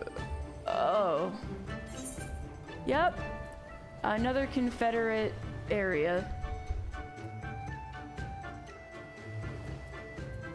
Spooky leather patterns.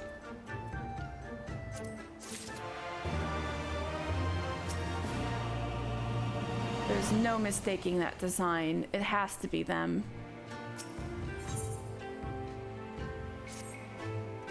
It would seem we have found a Confederate settlement, mayhap even their headquarters, judging by the size of the place. So Gosetsu bade us seek out the Confederacy for aid and succor.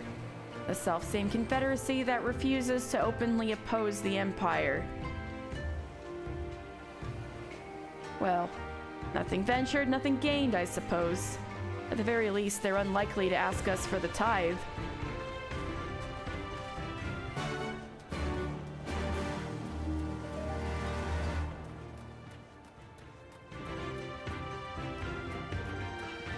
Say.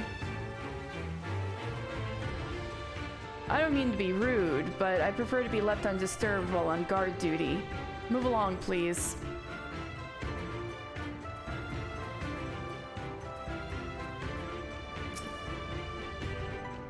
I'm a pirate, and I am a cook. And a good one at that.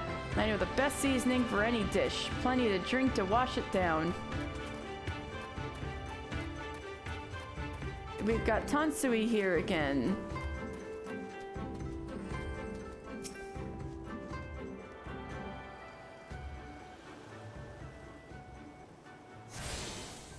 All right.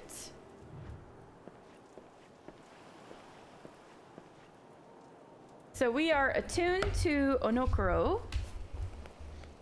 And I think this might be a good place to stop. But before I stop, the island, Onokoro. Legend has it that when the kami first descended from their celestial realm, they came to Onokoro, and there built Heaven on High, which is this tower. Though the island and the tower are regarded as sacred by some, the Confederates who now call it home do not share their beliefs. Rick is the settlement we're in. For the longest time, folk gave these shores a wide berth for fear of the kami, who they believed erected the enigmatic tower known as Heaven on High. The pirates of the Confederacy harbored no such fears, however, and one day they claimed the land for their own and established an outpost. And then in front of us, Heaven on High, a slender tower of stone stacked to impossible heights, seemingly piercing the very heavens. Aside from a Far Eastern myth that attributes its creation to the kami, little is known about the structure. During a time of war, audacious pirates of the Confederacy made landfall and claimed the spot for their own. All right.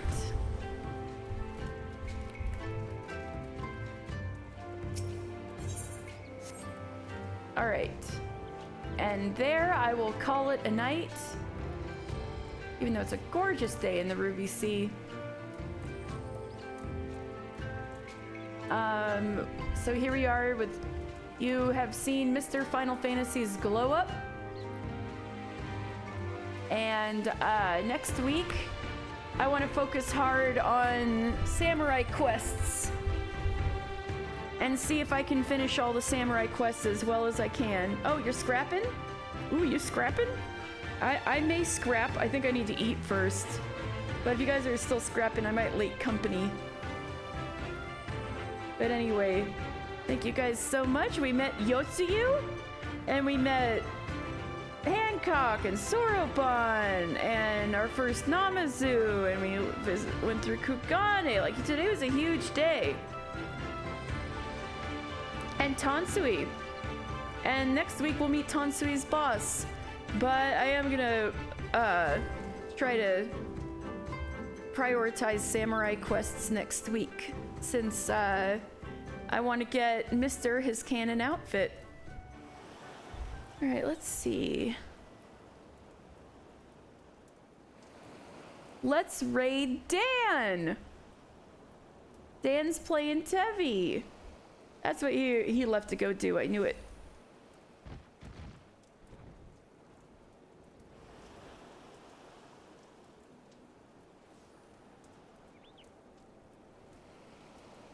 Alright, raid has been created. And thank you guys very much.